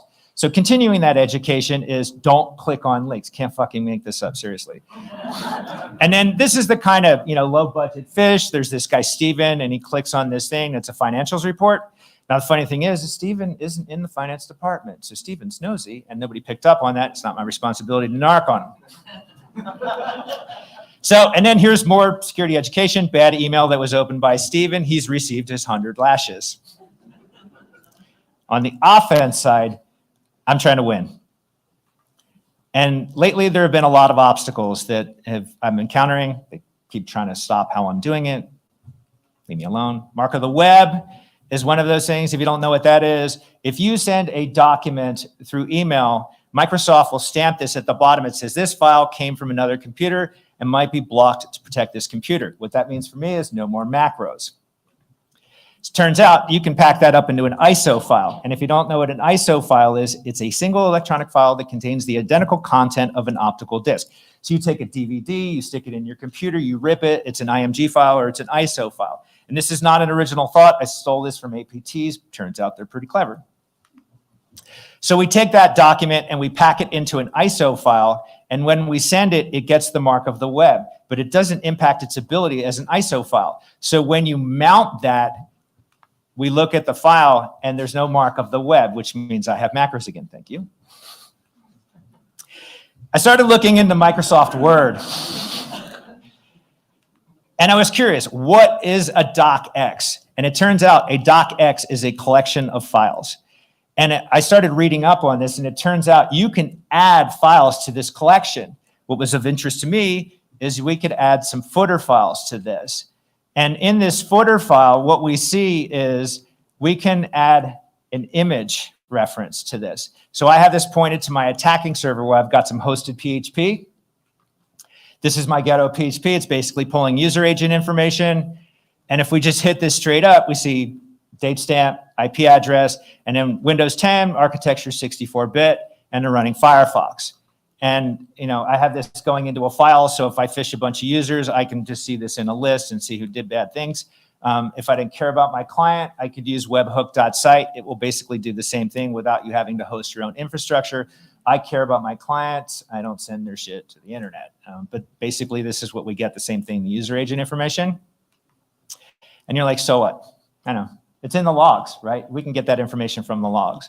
So I decided to weaponize it, and I incorporated a UNC path. Now, if you don't know what a UNC path is, you're in a corporate environment, and you map network drives. If that's a Windows system, that's mapping through a UNC path. And so we make this change in the two locations. I want to do a quick sidebar. So sometimes I want to make a logo. And Adobe has this website, and you can create logos in like 5 minutes for free. And I say, my awesome business is called Conspiracy Inc. And my slogan is birds aren't real. And then it will generate this nice little logo. All right, game on. And the reason why I brought that up is when I'm fishing, I want to make a nice signature block. And if you put that logo in the bottom of that signature block, your click rate goes through the roof. It's crazy.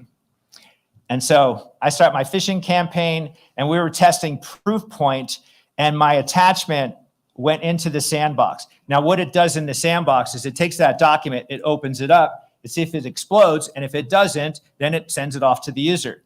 This actually went through Proofpoint, which is amazing to me. And then what happens is it starts raining hashes. No egress rules for those of you running firewalls. More hashes.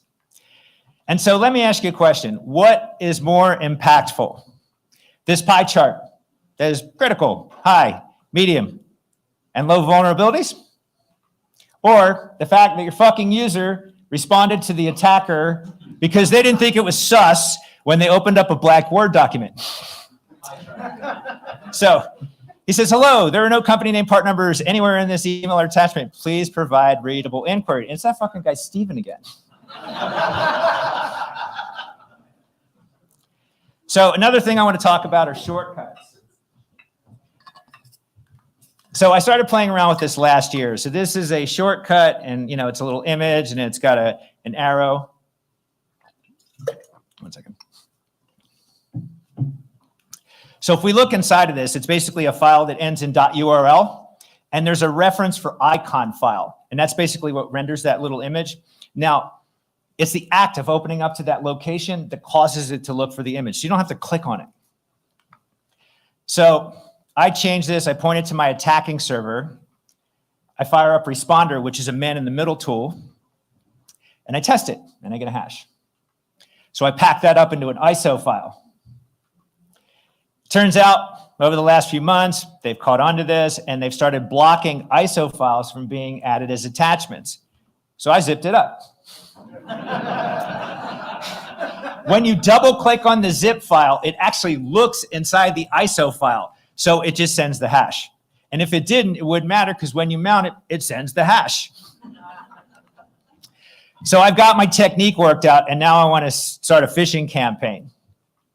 So I fire up responder. And then I ask for a quote. Please quote the following attached items. And then I get hashes. And I get a hash. And I love hashes. Now, I want to talk about proof point. Sitting in front of my computer the other day, and I got my proof point quarantine digest. It shows up every day at the same time. And I realized that I've stopped looking to see where it was coming from. And I was like, I got an idea. So I cloned the page. And I took all the links and have it pointing to my phishing server. And then I copied that into an email, and I sent it out to all the clients that we manage. I fished 137 users. I'm a bad man. And got lots of hashes. I'm obsessed with hashes. And the reason why is because I like password cracking. So password complexity in Windows, upper character, lowercase, number, special characters, not good enough. And so I find that in the environments that we work in, I can crack about 5 to 10% of the hashes. And I'm using 5-year-old GPU, single one, really not hard. What I'm going to do next is I'm going to take that information, I'm going to spray the environment with it. Now, what's really interesting is they have a SIEM in this environment and it didn't detect it. And I'm like, hello, is anybody home? And so I find a user where I get a hit there's this domain controller. So I look and I see if there's anything that we mount and accounting stands out to me. That's very interesting. And then I find accounts payable, and then I find this AP passwords. I like it when you got passwords. And so then I find this document where they've got all their shipping information and passwords and all the account stuff. And I'm like, And so I want to talk about me and my shadow. So I might find myself in a situation where I want to RDP into a desktop. And I've done this before, and basically I just wait until the users aren't in the office. But I found out about shadow mode. And so you can enable this in the registry. And then when you see that a user's connected, you can execute shadow mode with no consent prompt. So if you've ever jumped into a system with a user on it, it'll actually prompt them and saying, maybe even your own user account is trying to connect to this system. No consent prompt makes that go away. And what you can do is you can literally view everything they're doing, like their Wells Fargo login, or like this general ledger account breakdown. And then heads exploded. So if you are old enough, you will know that Defender is a video game and not an antivirus solution. And sometimes I need to prove this. And so I had this client that I picked up, and they were saying, we use Defender. And I was like, okay, well, I'm going to prove to you why that's a bad idea. So I drop interpreter shell on the system, says file contains a virus. That's good. So then I convert that shell to hex, and I drop that hex on the system, and Defender doesn't detect it. So then I use a technique called process injection, specifically process hollowing.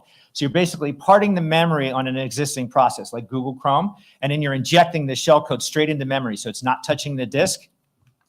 Next thing that happens is I get a shell back.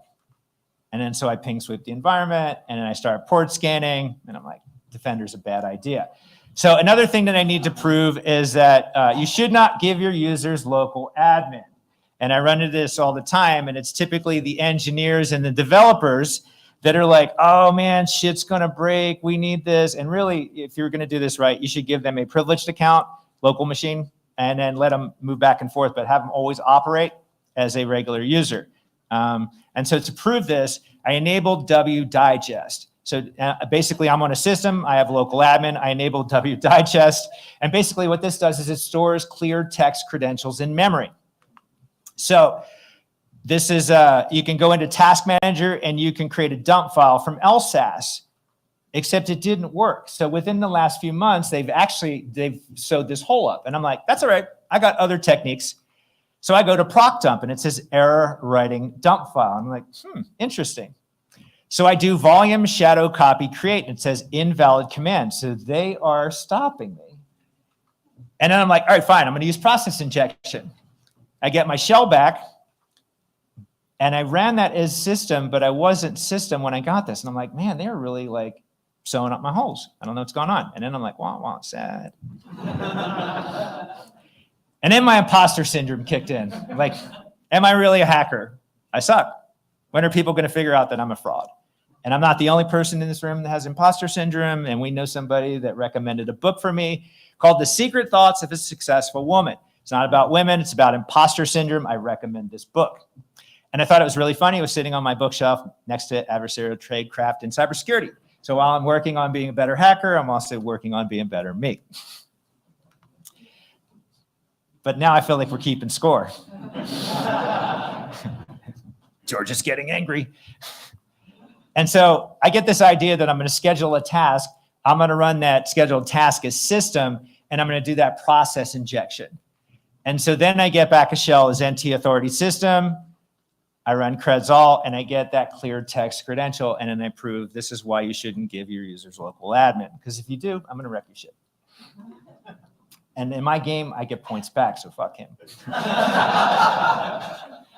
So sometimes I'm asked to remain in the environment, persistence. So that, hack into the environment, we want you to stay. And so this is some ghetto PowerShell that's basically a reverse shell. Test it, and I get a shell back. So then I'm going to convert it to an exe with PS to exe. And I get detected by Bitdefender. And I'm like, okay. How about a download and execute? So I'm going to basically download my shell into memory and execute it. So that actually works. So I make that the file that I'm going to turn into an executable. And that works, and it's sitting on the disk. And so I test it, and I get my shell back. So now I'm going to schedule it. Every hour, it's going to hit this scheduled task, and I'm going to get a shell back. So even if you knock me out, I'm coming back in. And we test it, and then sure enough, I'm in. And you're like, that was lame. And it was kind of lame. So I'm going to do something called RID hijacking. And RID stands for relative ID. So I created this user account when I was on this system, ASP.NET 4.0. Now, I was a system administrator for a long time, and there is an ASP.NET account. If I saw 4.0, I wouldn't think twice. And I certainly wouldn't delete it because I would be afraid it would break shit. So then what I want is the SID, the security identifier for this account, and users start in 1008, administrator is 500. So we need to convert this to hex, and then I need to run regedit as system. So I run process exec on command prompt, which lets me run it as system, and then I get regedit. And the reason why is I want to get to the SAM portion of the registry. So what I'm identifying here is the admin account, and we see O1F4, and then basically what we're going to do is we're going to take the ASP.NET account, which is O3F0, and we're going to change that to match the administrator account. Basically just showing you the key where that's taking place. When we log in, we check the administrator's account, and the only one you see in there is the administrator. But because we did this little magic in the registry, we can execute administrative commands. So we can look like a user, but we're actually an admin. So I created an account there. And I would like to update this because within the last couple of months, Microsoft has actually sewed up this hole in Windows 10, still works in all the server versions. Another thing we can do is something called sticky keys. Basically, it's accessibility option. So you're blind like me. You get to the login prompt, you hit shift 5 times. Can't see, I need to put my glass back down. And it'll activate accessibility options. And this is actually sethc.exe. So first thing we need to do is we need to take ownership of this file. And then we need to modify access control. because I like my clients, I make backup copies of the files that I'm messing with. But then I tried to copy command.exe and I get access denied. I'm like, well, that's interesting. That's something new. So I do this little trick where I'm elevating the system and I try again and I get access denied. Now, the reason why I bring this up is I've been doing this for a while and a lot of things change over time. My goal remains the same. And specifically with this, I want to use sticky keys. So I'm going to try to figure out another way to do this, and I actually figured out a better way. We can, first thing we need to do is we need to disable AV. And then what we can do is we can enable debugger mode on Seth-C and execute command prompt. Basically what happens is now when we get to the login prompt, we hit shift 5 times, we get a command prompt that opens before we're even logged in. And if we do a who am I, we're NT authority system. So you don't even have to have any accounts on here. You can start creating accounts and not even be logged in yet. So now I want to get into some stories about clients. But it turns out if your clients come to your con talks, they get a little unhappy when you start talking shit about them. So I decided to recreate this one with a different name, but it's basically the same story. So our target is nordtech.com. Not my client, found this domain name, it looked good. Go to Dhashed. Dhashed is a large data breach collection, and I pay $150 a year, and it's probably one of the better ones that I think. So I do a search for nordtech.com, and I get 154 hits. And basically, I'm getting usernames, email addresses. Sometimes I'm getting phone numbers. I'm getting password hashes and clear text passwords sometimes. So I find Nico Bianchi, and I get his hash. And I take the hashes that I find, and I crack them. And Nico is Pizza Pass 1. That's good. So nerdtech.com is using Office 365.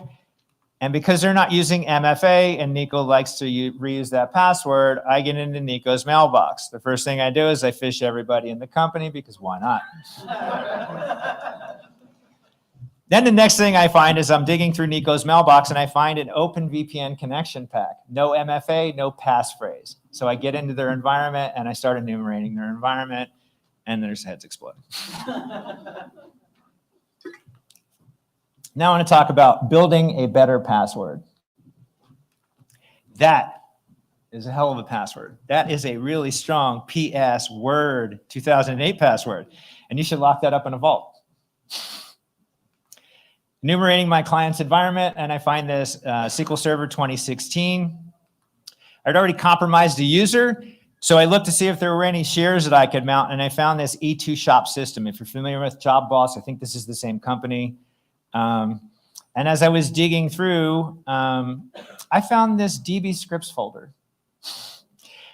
Under DB scripts, I find user.sql.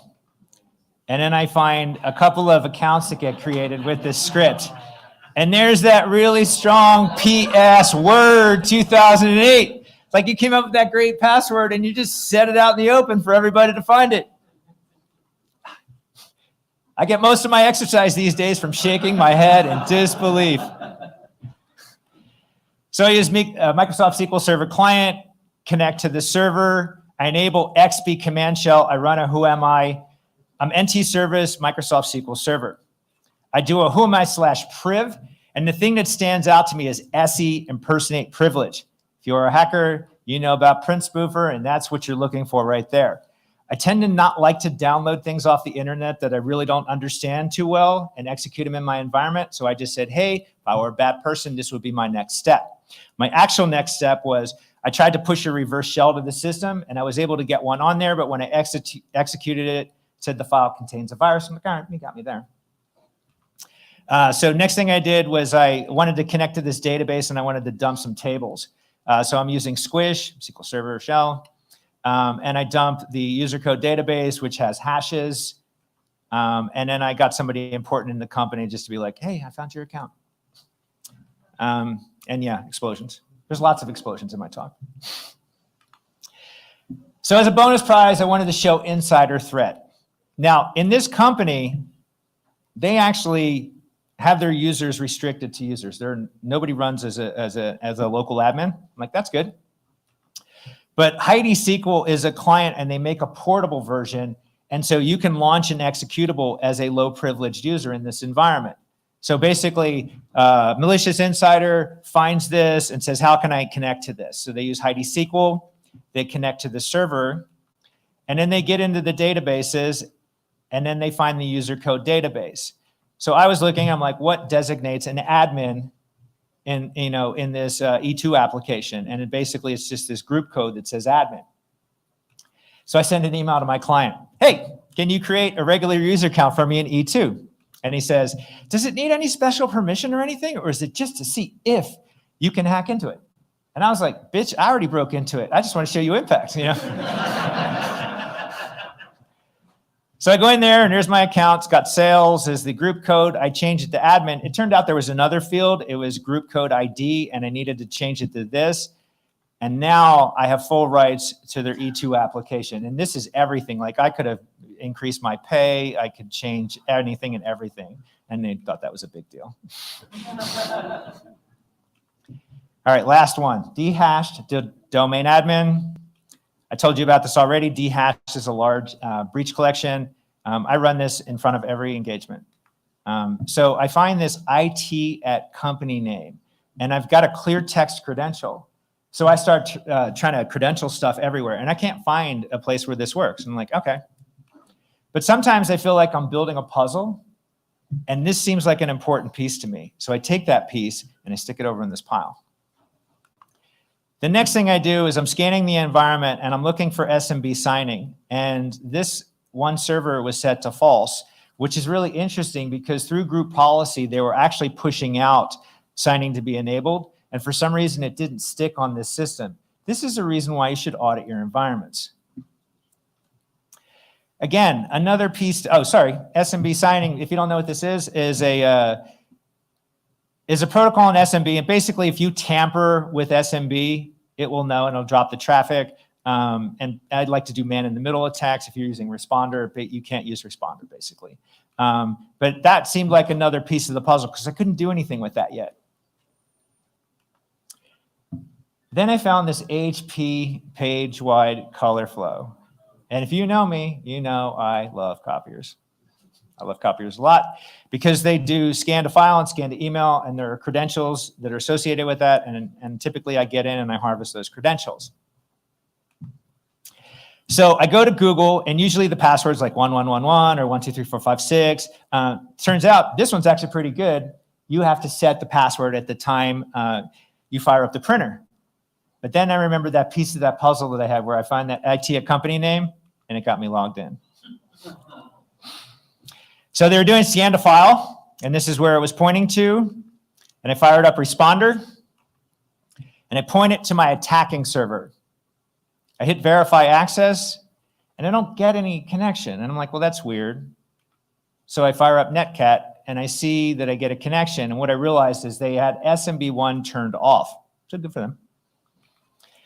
So I pointed it to my other attacking server where I've got Metasploit set up. I hit verify access, and I capture the scanner account hash. Now I tried to crack it, and I was unsuccessful. But then I remembered my puzzle, and I remembered that SMB signing except for false. And then I realized I could do a relay attack. So I'm basically relaying from that scanner that hash through my system to that server where SMB signing is set to false. And what I'm hoping to get is a dump of the SAM database, that local SAM database. So I fire up NTLM relay X, and then I get the local administrator account and hash for that system. So I fire up PS exec, and I pass that hash, and in the bottom, you see that I'm system 32, which means I have a shell on that box. Because they thought, oh, it's going to slow things down with all the traffic going back and forth. You should all do that, by the way. I want to point out that this is server 2016, and the reason why is because I could run proc dump on this. Again, there's an inconsistency between the operating systems, and I don't know why, but I assume they're eventually going to catch up. But I'm going to try it, and if it works, it does. And so in this case, it did. And so I dump to this dump file, and then because they're not running endpoint protection, I could download Mimikatz straight to the system, and I pointed it to that dump file. And then I get the domain administrator hash. So I think I know where the domain controller is at this point. I think it's on 143, but I do a lookup and I confirm that. So I point crack map exec with that username and that hash. Bottom right-hand corner says pwn, which means I just compromised the entire domain. Boom. So I've given a similar talk over the last 3 years, and at the end of it, I try to offer solutions. I feel like I'm offering the same solutions. I really do. Like, gamify security. You got to get your users engaged, because if you don't get them engaged, they don't give a shit. They're like, not my computer. I don't care if we get ransomware. I'm just going to go home. Everything's going to be cool. Password managers, huge. Got to do that. Multi-factor authentication. A lot of times I get stopped by that if you just had that. Get rid of AV, go to EDR, set it up correctly, please. And then SIEM, basically giant log aggregate, triggers on things like what I was doing. And in that one case, it didn't, which is really weird. Again, been making these recommendations and don't feel like that moves the needle a lot. Something that seems to have worked really well is actually collaborating with the internal team. So when a company finds out that a pen tester is coming in, everybody in like IT and security gets nervous. They're like, he's going to unearth our skeletons. And I am. But we're on the same side. We're all trying to achieve the same goal. And so basically I go in and I say, yeah, I'm going to come in, I'm going to do some things, and I'm going to find some things. But then at that point, we're going to work together, and then we're going to start testing your controls. And they're like, oh, that's cool. Like, he wants to help us. He doesn't want to, make us look bad, which is really my goal. So with that, I'm going to call it the end. I'm going to throw it out for questions, comments, feedback, and then say thank you.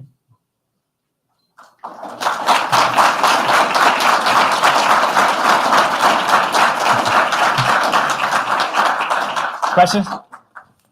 What's the longest and shortest time it's taken you? Like, so when you get hired on to do these penetrations tests for these smaller companies, I know we briefly talked before. Yeah. You and I've had conversations with Marcus in the past, but no matter how quick or how long it takes you, at the end of it, you always still kind of bring that circle back, like, hey, if you guys want, I'll link up for an extra 9 days to talk about defense, or is it kind of like, depending on if it takes the whole time to do the offensive end, is it like a, hey guys, we need to link up other time because you have different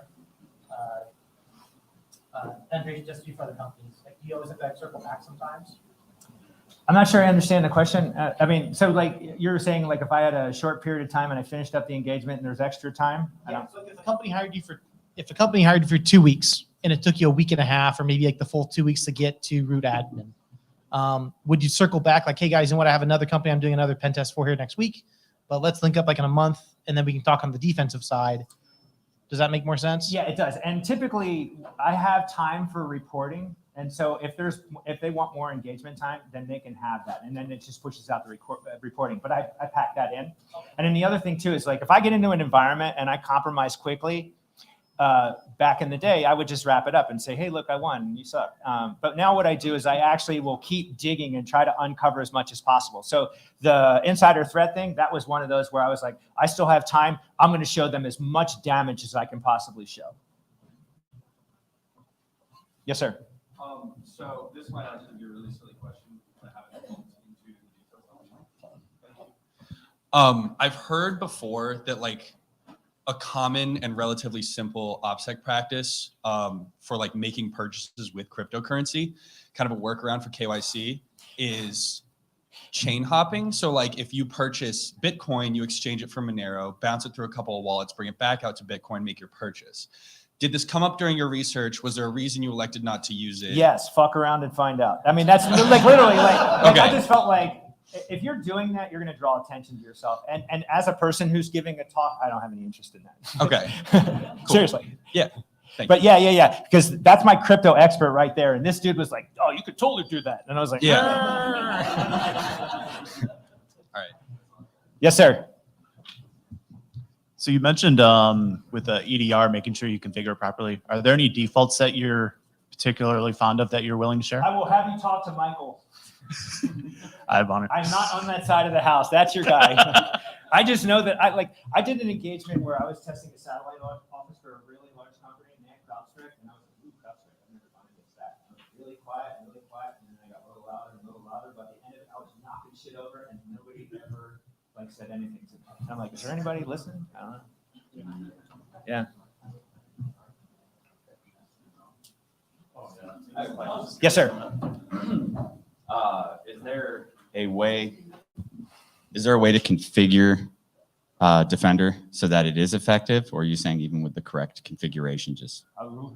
Michael Bonner. By the way, Defender, not Defender ATP. Yeah. Defender ATP, I believe, is legit, right? Yeah. But I mean, I don't. It's funny, like Defender stops stuff, and I'm like, seriously, and then it doesn't stop other stuff, and I'm like, seriously, like. But typically, like if I know what they're running, I will go get that, and then I will test against it. So like I gave a talk previously where Weber was the thing, and like Weber, you go on the internet, and it's like Weber, it's awesome. Weber, it sucks. Actually, I haven't tested it in a while. Bitdefender's another one where it detects some stuff and not other stuff, and it's getting better. I mean, all of it I think is getting better, but Defender, anything in memory seems to work. If I were to answer that question, I'd say He asked if Defender was ever going to be good, or what's the right way to set that up. And I think in conjunction with an EDR is the right way to do that. If you're gonna, you can't solely rely on it. Just period. You can't.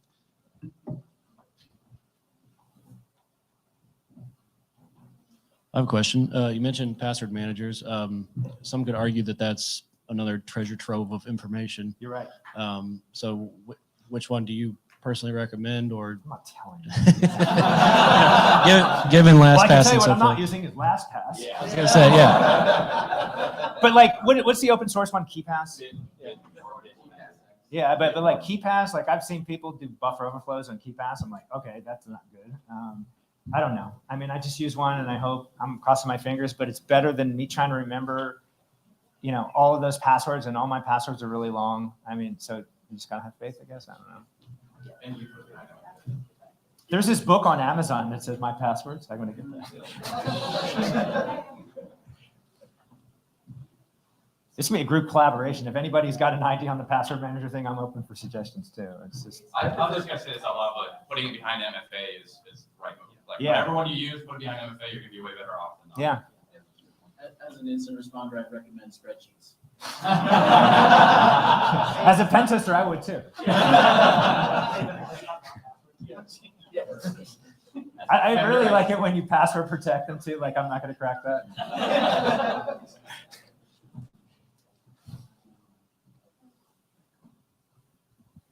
All right. Thank you very much.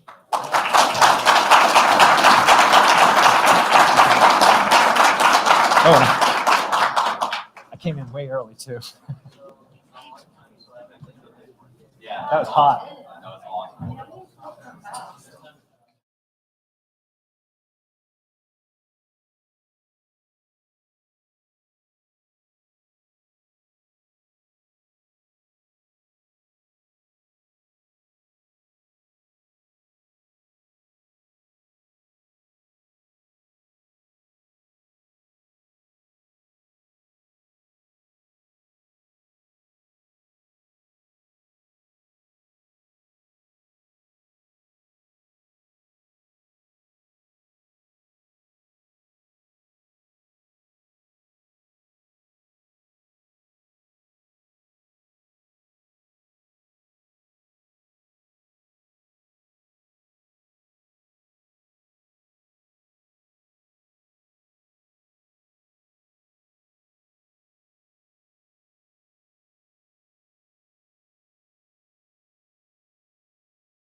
What'd you do?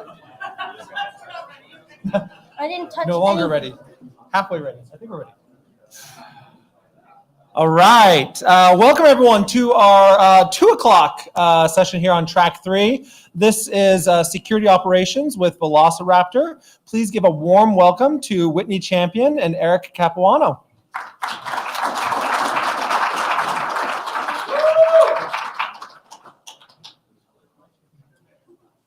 All right, we'll see if we're going to play projector bingo today. Hey, really appreciate you all carving out the time to come and sit here and hear our talk here. If you've followed Recon or Whitney and I for any amount of time, you know that not only are we big fans of Velociraptor, we're actually big fans of open source tools in general, right? Especially those that don't have the marketing budgets to go out there and compete with the guys that are running black hat booths, right? So Velociraptor is kind of near and dear to our heart for a lot of reasons, and we're going to talk about some of those reasons here today. Without further ado, I'll go over a quick intro. So my name is Eric Capuano. I'm a co-founder of Recon InfoSec. I do a couple of things as well in the DFR community. I teach for SANS and the digital forensics track and some black hat stuff each year, which we have a lot of fun doing.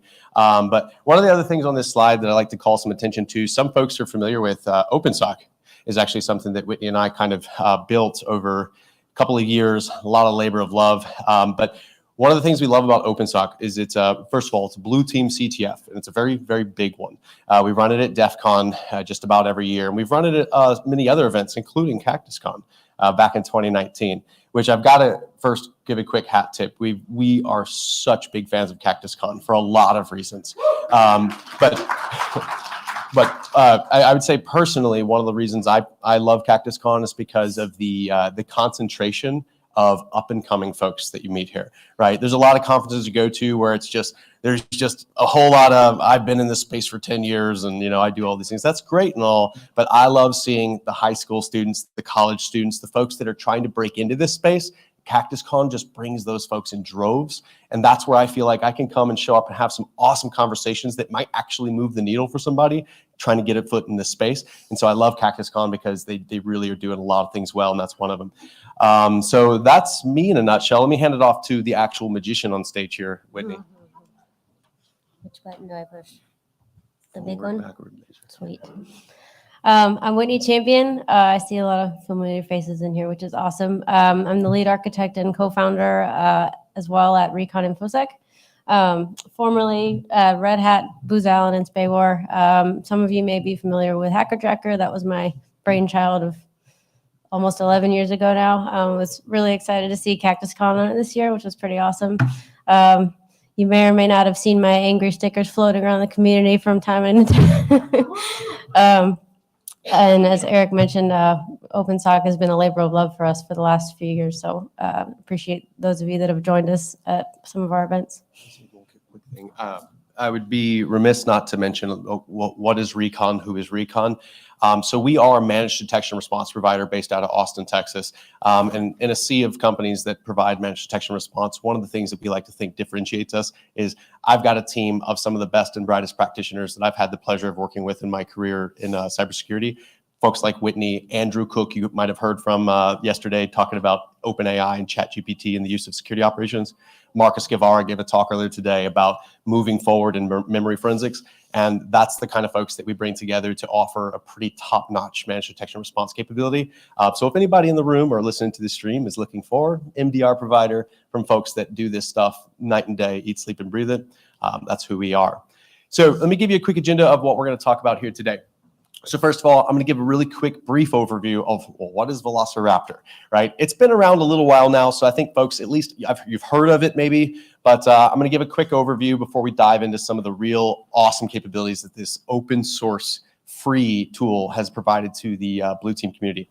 And then we're going to get into some of those specific capabilities that I think really are a force multiplier, not only for security teams, but even folks that are kind of that dual hat, like, well, I'm the IT and the security person. Okay, you're going to love Velociraptor even more. And I'm going to show you some reasons why. So we'll get into some things like how you can use it to deploy and monitor your other agents, right? Your EDR, your AV, your log shipping agent, whatever that is. Velociraptor can help you orchestrate and manage those things. We'll also get into some of the magic that happens on the server side of Velociraptor, where I can say, hey, go do a thing on my endpoints, but then bring that stuff back and then do more with that data at the server side, like enrichment, alerting, and all kinds of good stuff as well. And then, of course, let's get into visibility of our endpoints, interrogation of our endpoints, looking for threat actors, right? Things of that nature. And then some of the other cool things that a lot of folks don't realize we can do with Velociraptor, like real-time event generation, right? Actually generating telemetry and shipping that telemetry back, which is especially important to incident responders, especially like if you're like me. I'm a consultant. I drop into an environment I've never seen before. I don't have a SIEM set up somewhere, and guess what? The customer doesn't either. And so I can use Velociraptor to very quickly start generating the telemetry I care about and already centralizing it. So it's like having a SIEM in a split second. We'll talk about threat hunt detection, and then of course, incident response. When it hits the fan, Velociraptor is just about all you need to get in there, find the threat actor, contain, and even remediate. So as you can see here, it's a full spectrum tool. The only limit to what it can do is your imagination. So really briefly, what is it? So I actually stole this slide from Mike Cohen, who's actually the original author and creator of Velociraptor. So this is pulled from one of his decks because it's just a great illustration of how simple it really is. Velociraptor, folks, is a very simple standalone binary that you can use to spin up a server, and then that same binary can then be distributed across all of your clients, your endpoints in your network. And within minutes, you have a server client distribution sort of architecture where you can issue hunts, pull back data, pull back triage forensic data, you name it. Lots of powerful things you could do with it. But the power of it is that server client sort of relationship, right? Because there's a lot of things you can use already. Well, why not just use PowerShell for that? Right? There's some really cool PowerShell frameworks like Kanza and others I can do the same thing with, right? Sure, if you're inside that network and you can hit those endpoints, yes, things like PowerShell get the job done. But see, I don't have that luxury, right? I drop into a customer environment. I don't have a foothold there. I don't have a system I can run queries from. But all I have to do is hand them this Velociraptor agent, say, here, just install this, and I'm going to do the rest. Because it's going to connect back to my server, basically giving me a blue team C2 shell, folks. That's what this is, right? I'm going to have an agent with system level privileges on that box. I can do anything I need to do from an IR, threat hunt, you name it, perspective. So incredibly powerful stuff. You're probably thinking, okay, well, how complex and difficult is this to get set up and running? It couldn't have been easier, right? A little bit of background. Mike Cohen, before he created Velociraptor, was also on the team that created Google Rapid Response, if you're familiar with GUR, right? GUR was incredible and still is, don't get me wrong. One of the downsides to GUR, though, was it was like, well, yeah, it's great and it's powerful, but you kind of need a DevOps magician to get that thing up and running and keep it happy and healthy. Mike said, you know what, we could do this easier, simpler. Let's get less barriers in the way of our blue team. When you see how easy it is to fire up a Velociraptor server and then run that client, you're going to think you did it wrong. It was just like, wow, I'm done. That's it. Yes. So once you get that thing set up, you fire off that executable, which, by the way, the executable that you use to run the server is the exact same executable you push to your clients, just running under a different configuration. Like, it's that easy. So I could walk into a customer environment with a thumb drive with one EXE on it and have a full Velociraptor deployment up and running. So once you fire that thing up and you get it up and running in your environment, you'll log into the web UI here. And it's very simple, very easy to kind of navigate this. So what you see here is, for instance, this is a list of all the clients that are checking into my Velociraptor server. And they are connected in real time, right? So if I issue a command to 1 or 1,000 systems, that execution is happening immediately, right? So it's very asynchronous, real-time communication. And a couple things you can see on this slide, for instance, you got just basic information like the host name of the system, the full qualified domain name, the OS version, the patch level, what have you. Some labels, which actually plays a pretty important part as well, because I can tag certain systems with certain labels that help me target hunts or target some of my maybe more sysadmin-like work, like I want to push sysmon to these systems, but not these systems, and so on and so forth. So really cool, really basic client view there. But let's say I wanted to drill into one of those clients, like I'm going to pick on this system here, and I can just simply click in on this client ID. And then now what I'm looking at here is a deeper dive kind of overview of that particular system. And this is where, you name it, your imagination is the only limit of what I can do to this machine. So what I could do is I could drill down to a shell on that box, run secure PowerShell, CMD, whatever, bash on your Linux boxes or what have you. I can dive into the file system, you name it. Now I'm going to show you a lot of that stuff later, so I'm going to kind of keep going here for sake of time. But let me hand over to Whitney to talk about some of the more IT/security related functions like being able to manage other security agents with Velociraptor? So one of the things, hang on, where's the, one of the things that we do a lot of at Recon, as Eric mentioned, we are an MDR, so we obviously do a lot of agent orchestration. And as any of you in the field know, that is not always the most fun task at hand, but Velociraptor actually makes this pretty painless. In this example, we're going to deploy Sysmon to all our Windows systems, and Velociraptor already comes with a ton of artifacts already built into it. So the Sysmon sysinternals artifact is already bundled up with Velociraptor when you deploy it, which is super great. In our case, you can deploy Sysmon, WinLogBeat, FileBeat, as Eric mentioned, an EDR tool. Anything you want to deploy to 5 systems to 5,000 systems, you can do it with the click of a button. So in this example, we're going to deploy the Sysmon to all of our Windows systems.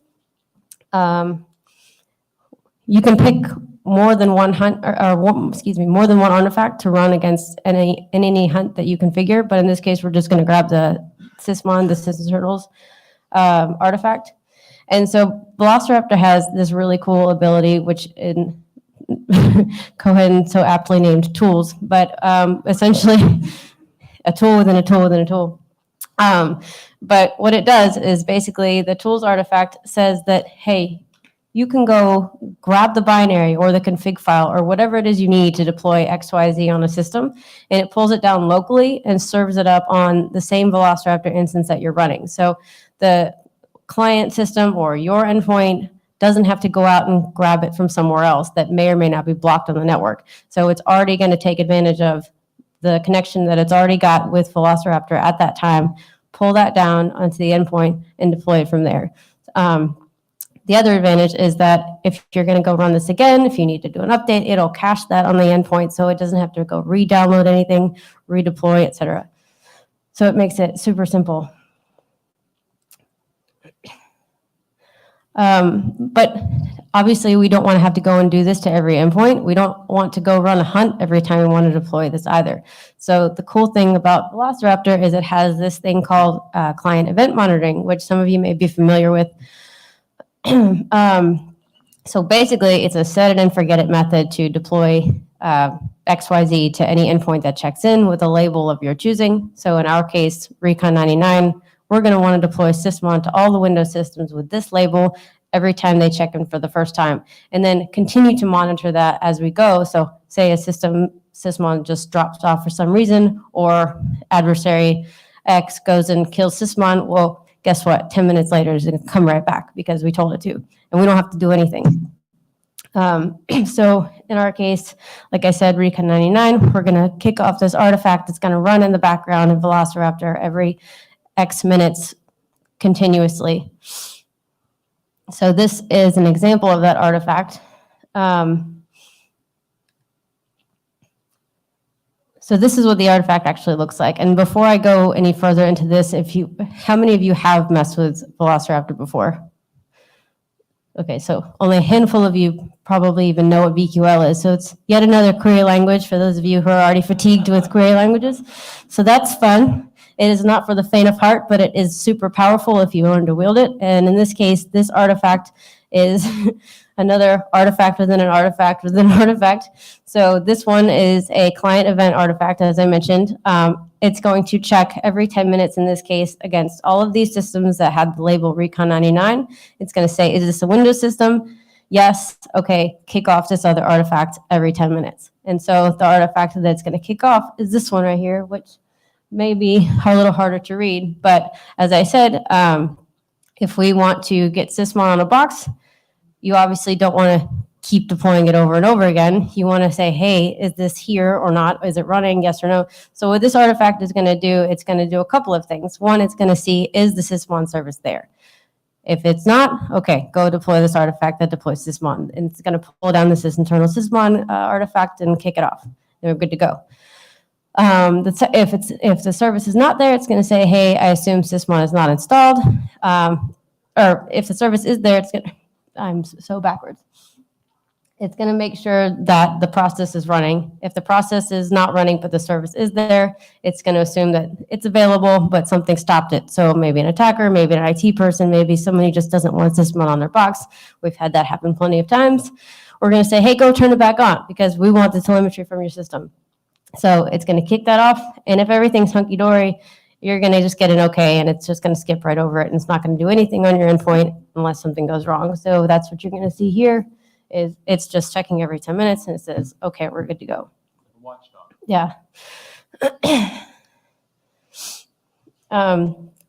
So we've gone over client event monitoring. And so some of you have probably used that before, but now we're going to dig into scheduled hunts and server event monitoring, because this is where Velociraptor really allows us to do some powerful stuff, as Eric mentioned. And most of you who have used Velociraptor may or may not know that the server events are where we can actually do further manipulation with any kind of data that we bring back server side versus having to push anything else out to your endpoints. So how many of you have used Velociraptor during an IR or for triage collections or anything like that? Got a couple hands. We use this a ton during our IRs, almost exclusively. And one of the artifacts that we rely on heavily is an artifact called CAPE files. And if you're not familiar with CAPE, it's a triage tool written by Eric Zimmerman.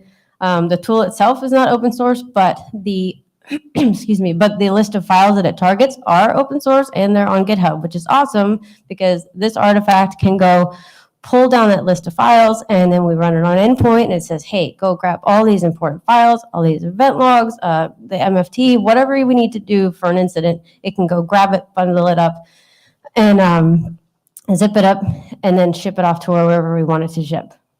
So our server event, if you can see where it's pointed, the green arrow is pointing to where the server event monitoring gets configured. You can add a server event to run consistently on the back end in Velociraptor, and it will sit there and watch for an artifact to get kicked off.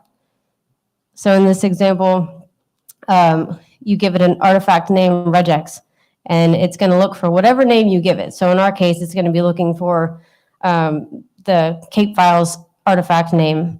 And so every time we collect the CAPE files on an endpoint, it says, hey, I know that I'm supposed to go do something with this, bundle it up, zip it.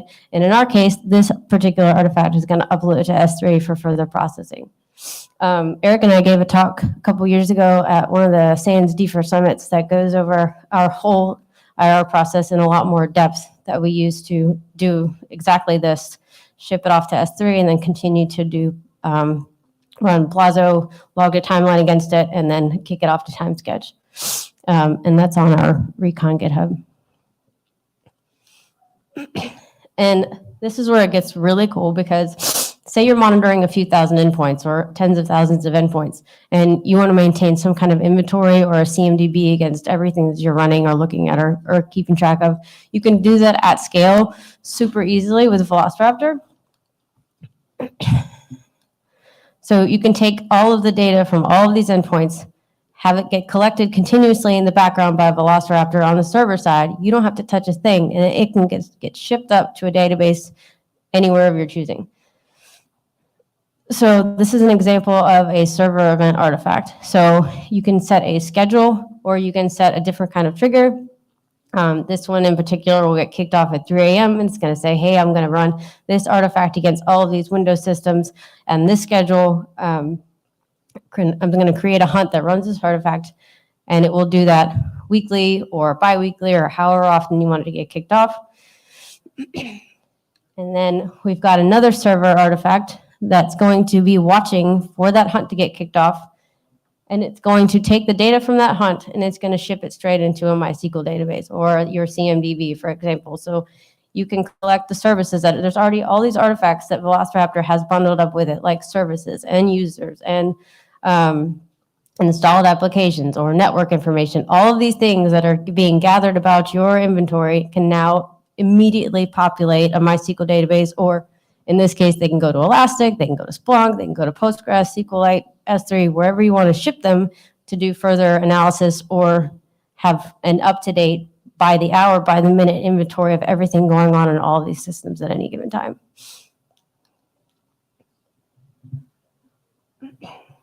And then the other thing I wanted to touch on, this is less security related, but it is something to be mindful of when you're running Velociraptor in an environment that needs to be up and available and quick and snappy at all times. If you're running this with tens and thousands of clients, you will start to, if anybody knows what's behind Velociraptor, it's flat files, which is awesome because one, you don't have to maintain another Elastic instance. You don't have to maintain another database anywhere. It's a lot smaller footprint, but you will accumulate a lot of clients over time. Especially if you're doing IRs, a lot of those are going to fall off over time and they're not even going to be checking in anymore. So a good way to kind of keep it small or smaller anyway is to kind of do a cleanup periodically because otherwise it's got a lot more data to churn through. So you can schedule, hey, I want to delete all clients that haven't checked in the last 90 or 60 days or whatever it is you want, and any of the artifacts that were associated with those if you wish to not keep them because all it's doing is accumulating space. And so you will see those server events happening. It keeps a real-time log of all of that so you can, it's still auditable and all that so you know what's happened when, and you can see all that in the same pane.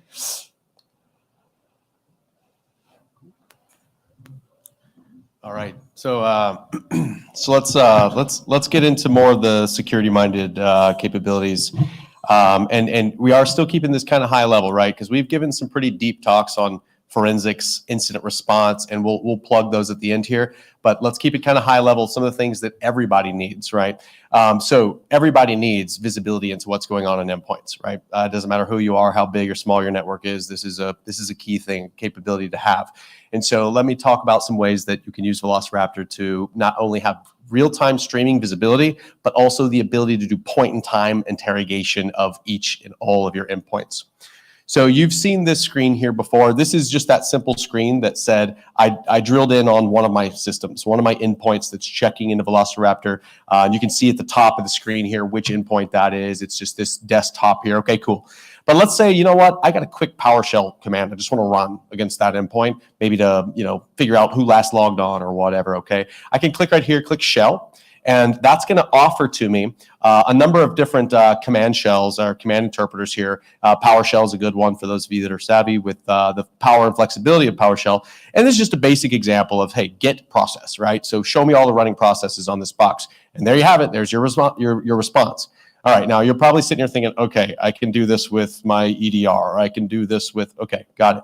Yes, this tool is free, right? And it's also very, very secure because it's running locally on that box. So it's not like I'm running a remote tool or anything like that. It's sending it down to that endpoint. It's running with system privileges, so there's nothing I can't do, right? And so a pretty awesome way to kind of get down there and say, hey, if there's an adversary on this box, and I just want to ask some quick questions to see what's going on, I can do that. But okay, that's pretty basic. Let's keep going. Show me some real impressive stuff here. All right, how about this? How often have you I just noticed my arrows are a little misaligned here, but how often have you maybe been working a little phishing case or something? You're like, gosh, if I could just reach down into that endpoint and grab that Excel file, I could know right away, was this like a bad thing or was this a not so bad thing, right?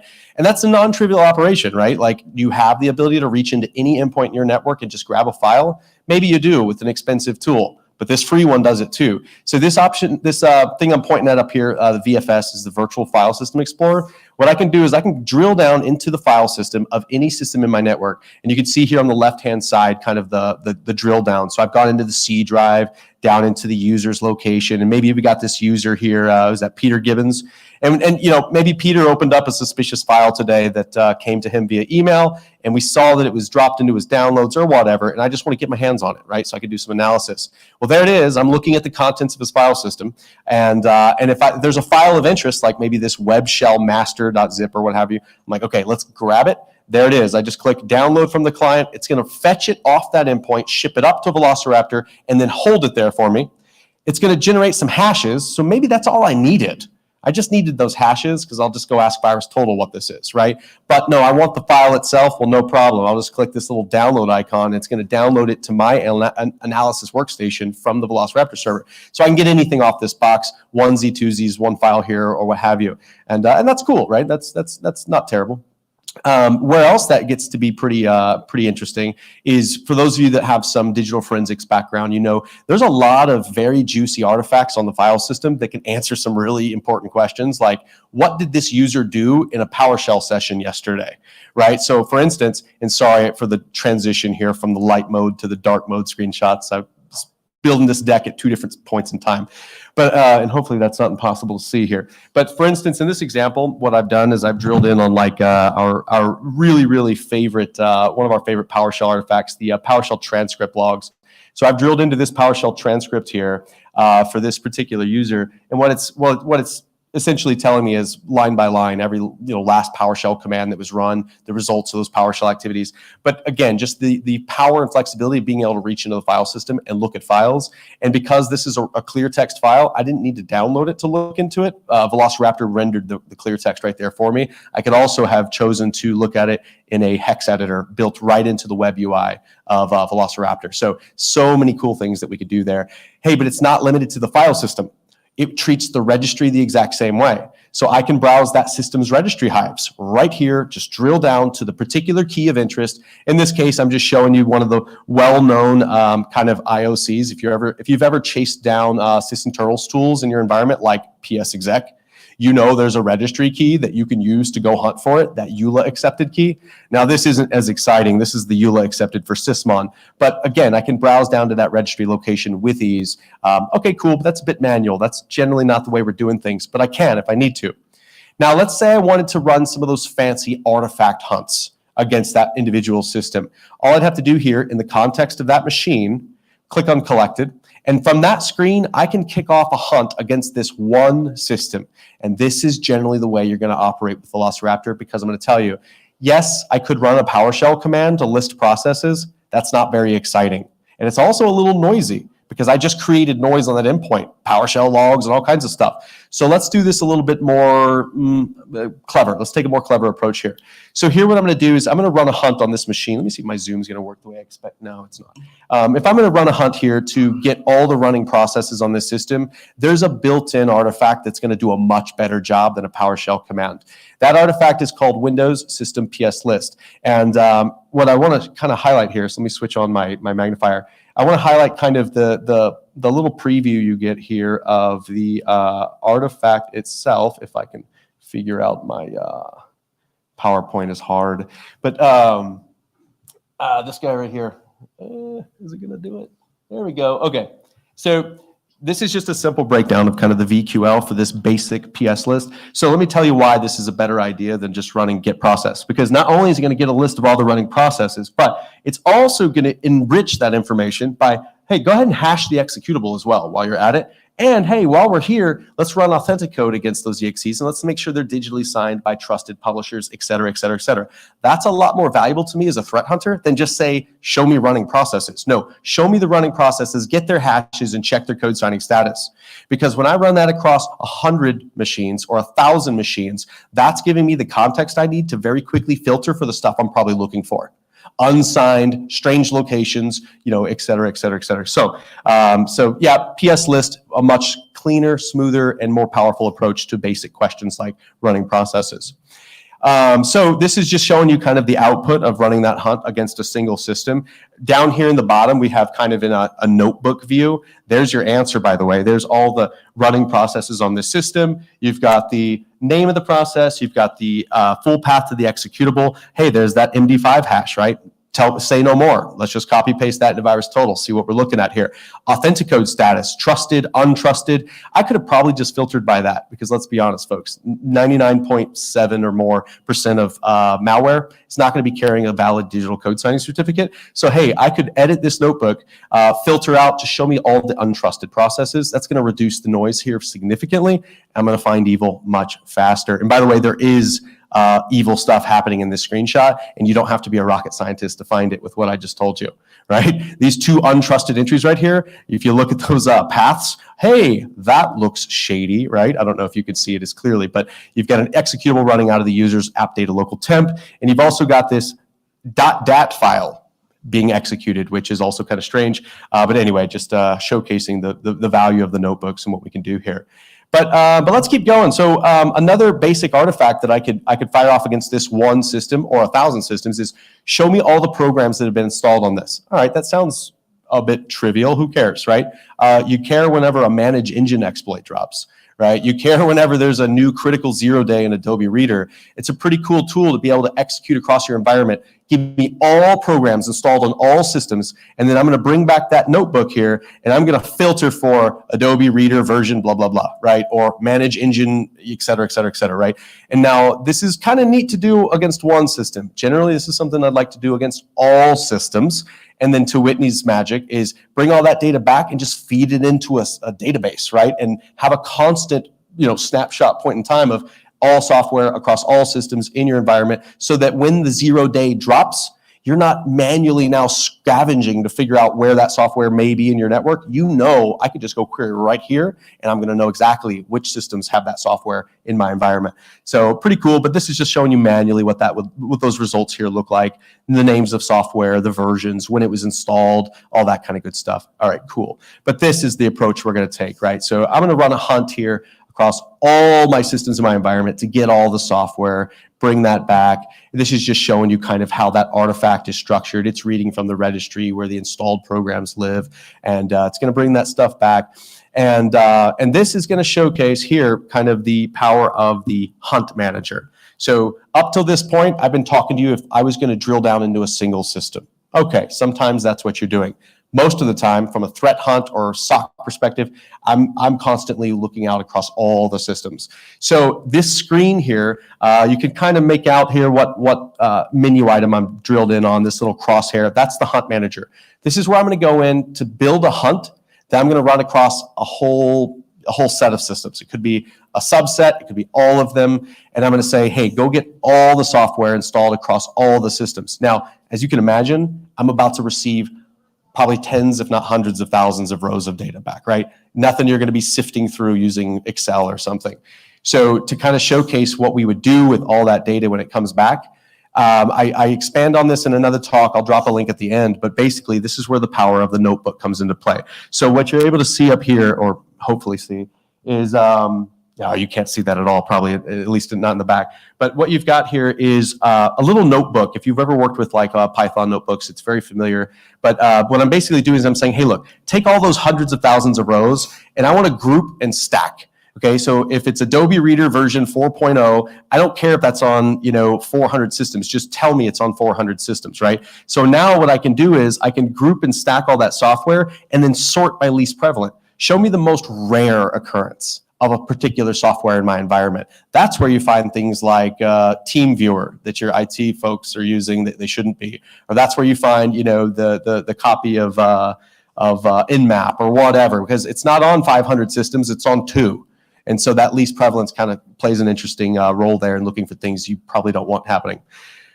But okay, cool. That's all still pretty basic stuff. So let's get into real-time eventing, real-time detection capabilities, and the ability to kind of forward logs, right? Because we all know we can do this with a whole variety of different tools. But as I mentioned, Velociraptor is a Swiss Army knife that can do a lot of things that a lot of folks don't realize.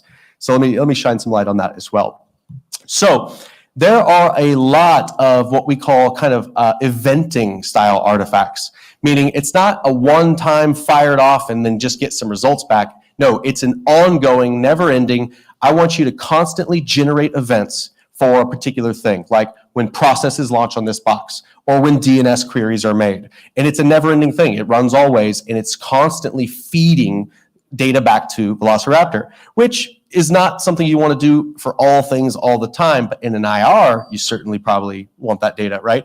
So for instance, if I walk into an environment, there's no SIEM, there's no EDR, there's no sysmon, all right, well, I'm at least going to get Velociraptor on those boxes, turn on some of these eventing style artifacts so that from this point forward, I have a real-time stream of process creation, DNS queries, network connections, you name it, all of it.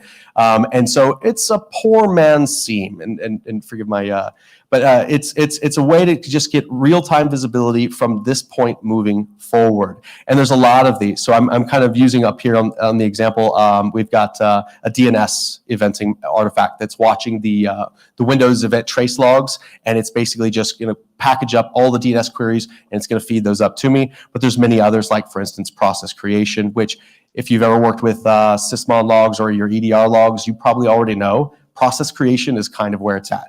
Right? There's so much I can find out about an environment by just looking at the process creation telemetry. I don't even care if they're walking around with a Windows 0 day and they're doing memory-only malware. Okay, great. But there will always be some sort of process creation that's going to help shine a light on what's happening. And so I love the fact that with no other tooling, no other sensors, no other capabilities, I can get Velociraptor on the box and start bringing in process tracking logs across this environment. So it's really, really cool stuff. But hey, can't Sysmon do all that? Yes, we all probably are familiar with Sysmon and how awesome it is. Well, you already know that we can deploy Sysmon with Velociraptor, but where do I send those logs, right? I don't have a SIEM. I just walked in this network yesterday. There's no Splunk, there's no OpenSearch or Elasticsearch or whatever. Okay, well, I can at least ship those Sysmon logs via Velociraptor to the Velociraptor server. And so there's an artifact for that as well. Windows sysinternal, Sysmon log forward. So it does require, obviously, Sysmon to be on the box, but it will check to make sure that it is. And if it's not, it can deploy it. And then once it's there and running, all right, now let's start scooping up those logs and shipping them up to the server. That's going to include your process tracking, your network connections, your files being created, your processes being accessed, like processes accessing other processes, create remote thread, you name it, all the things that you want as a threat hunter.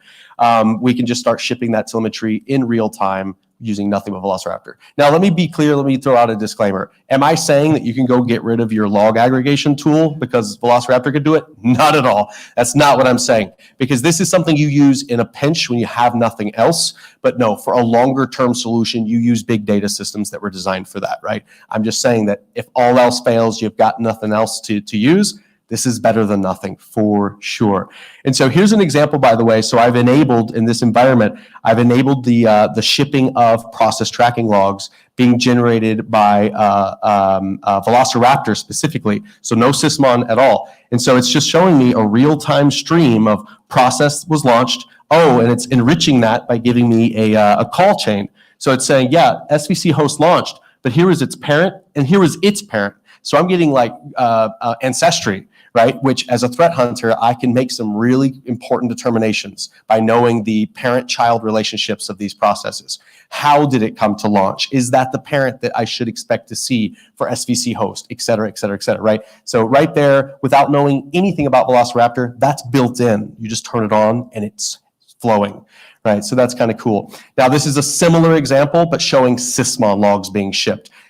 Virtually, identical thing, but I'm using the added power of Sysmon. But there it is, right? It's going to flow in real-time stream of those events. In this case, these are network connections being made. Another very valuable thing to have in an IR. All right, we've got to look for the beacon, right? We've got to look for the suspicious exfil or whatever it is. Network connections can obviously get us some quick wins there.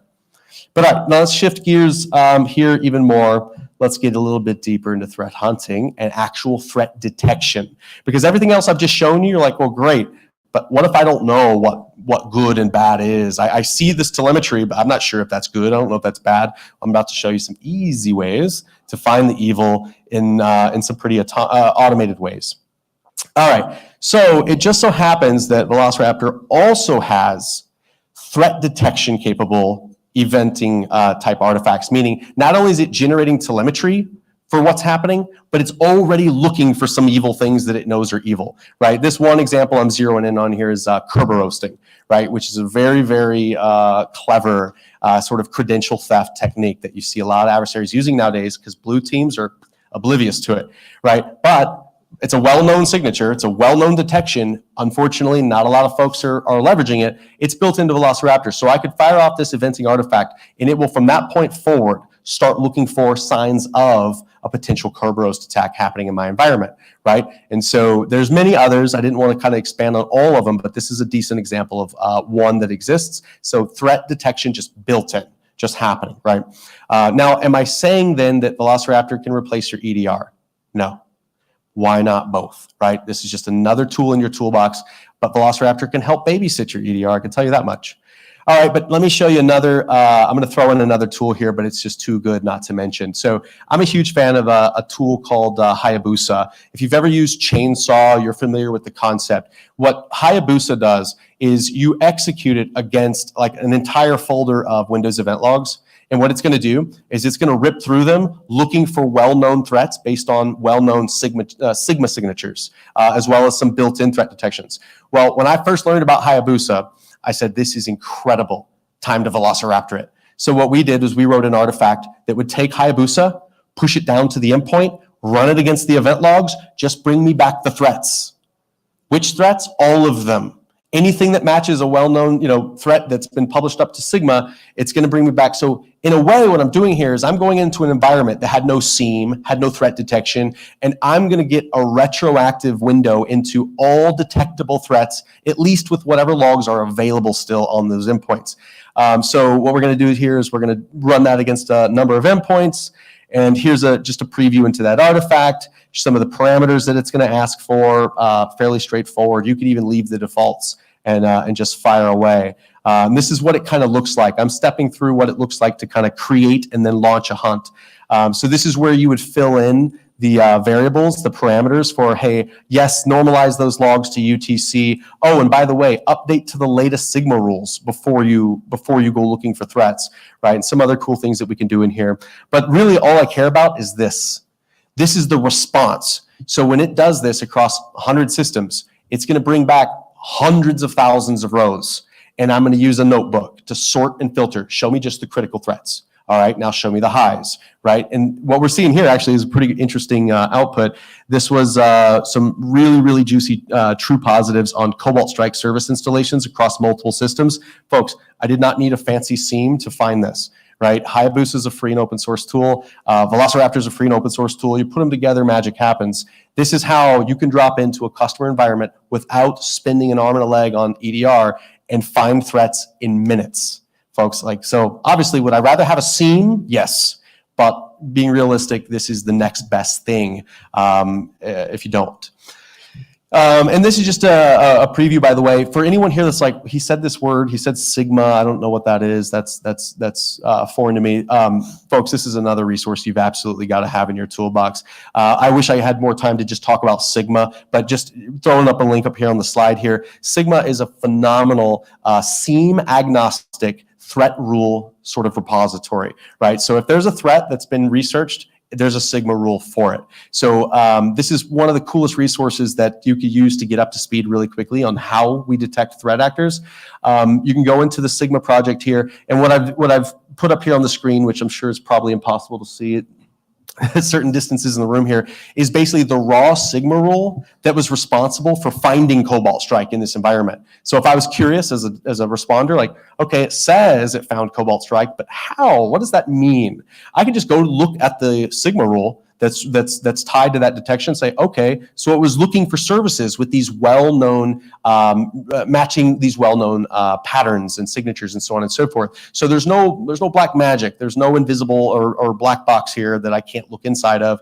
It's all based on well-known, well-documented capabilities here. Here's another cool one that I love to show off. So let's say I wanted to hunt for, especially if I see something like this, I got Cobalt Strike in an environment. Ooh, scary, scary, right? Cobalt Strike beacons, a pretty solid memory resident malware, can be tough to hunt for without good telemetry.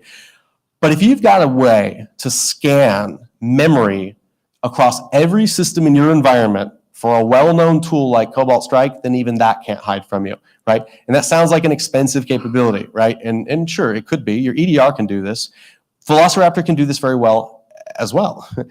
So what we can do here is we can run a Yara scan for anything under the sun. But Cobalt Strike, there are so many well-known signatures for Cobalt Strike in Yara repositories. Google just dropped a bomb, by the way. If you've followed I forget the specific team at Google that did this, but they just dropped a huge repository of Cobalt Strike signatures of like every major version going back years. So you could take these collections, these repositories, plug it into Velociraptor and say, all right, hunt for Cobalt Strike in my environment. And what the Velociraptor agent's going to do is it's going to scan memory of every one of your systems, hitting every process. Is this a beacon? Is this a beacon? Is this a beacon? and magic's going to come back. If you've got beacons, you're going to find them. And it's pretty awesome how it goes about it. So I'm showing you here, this is the artifact we'd use, Windows Detection Yara Process, right? And it will take any Yara signature you give to it. What I love about this artifact, by the way, is if you do not provide a signature, it defaults to Cobalt Strike Beacon. Case closed, right? Like, okay, sure, that looks good to me, run it. Folks, I have found Cobalt Strike more times than I care to count with not even changing anything on this screen and just sitting, yeah, go ahead, run this. So that built-in signature right there will find probably 9, if not more, out of 10 instances of a Cobalt Strike Beacon. But the sky's the limit on, you could feed this. I could take a Yara signature hosted on GitHub, take the raw URL for it, and just paste that into this screen, and it's going to pull that down and use it in the hunt as well, or an entire collection of signatures, you name it. And yes, by the way, if you're wondering, yes, not only can it do Yara against memory, it can do Yara against the file system. There's nothing it really can't do. And this is just showcasing to you, just like Sigma, you don't need to recreate the wheel here, folks. You don't have to have your own custom curated collection of Yara rules. Folks, they're all over the internet. So I could just simply go to GitHub, Yara rules repository here, posted by VirusTotal, and I could just pick one of these categories like malware, and then feed that to this artifact, and now it's using that malware signature set to hunt for things in my environment. Now let's say in all my hunting, I have found some IOCs, right? Okay, so I know what the suspicious files are. I know what the suspicious process name is.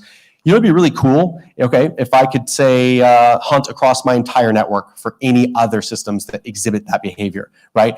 It sounds trivial. It's not unless you're properly tooled for it, right? If you've got a SIEM, sure. If you got EDR, sure. But what if I'm running IT for a city, right?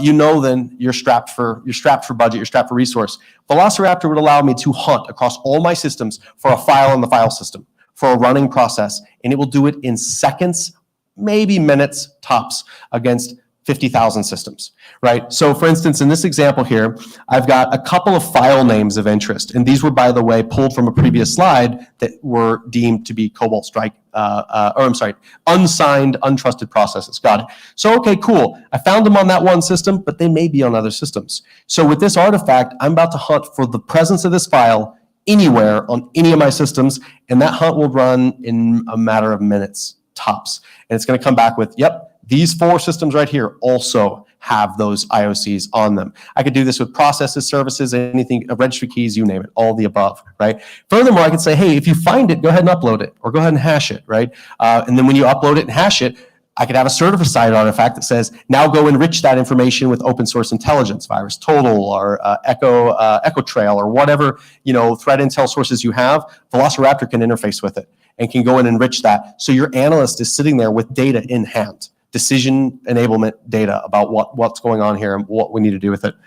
So this is just an example of the results that would come back from that artifact, looking for those files. Here's where I could very quickly and easily see, yes, here's those 2 files, here's the system that they're on, you know, go get the data, right? Go seize that system, take your forensics acquisitions, whatever it is you need to do, which is the next and last topic.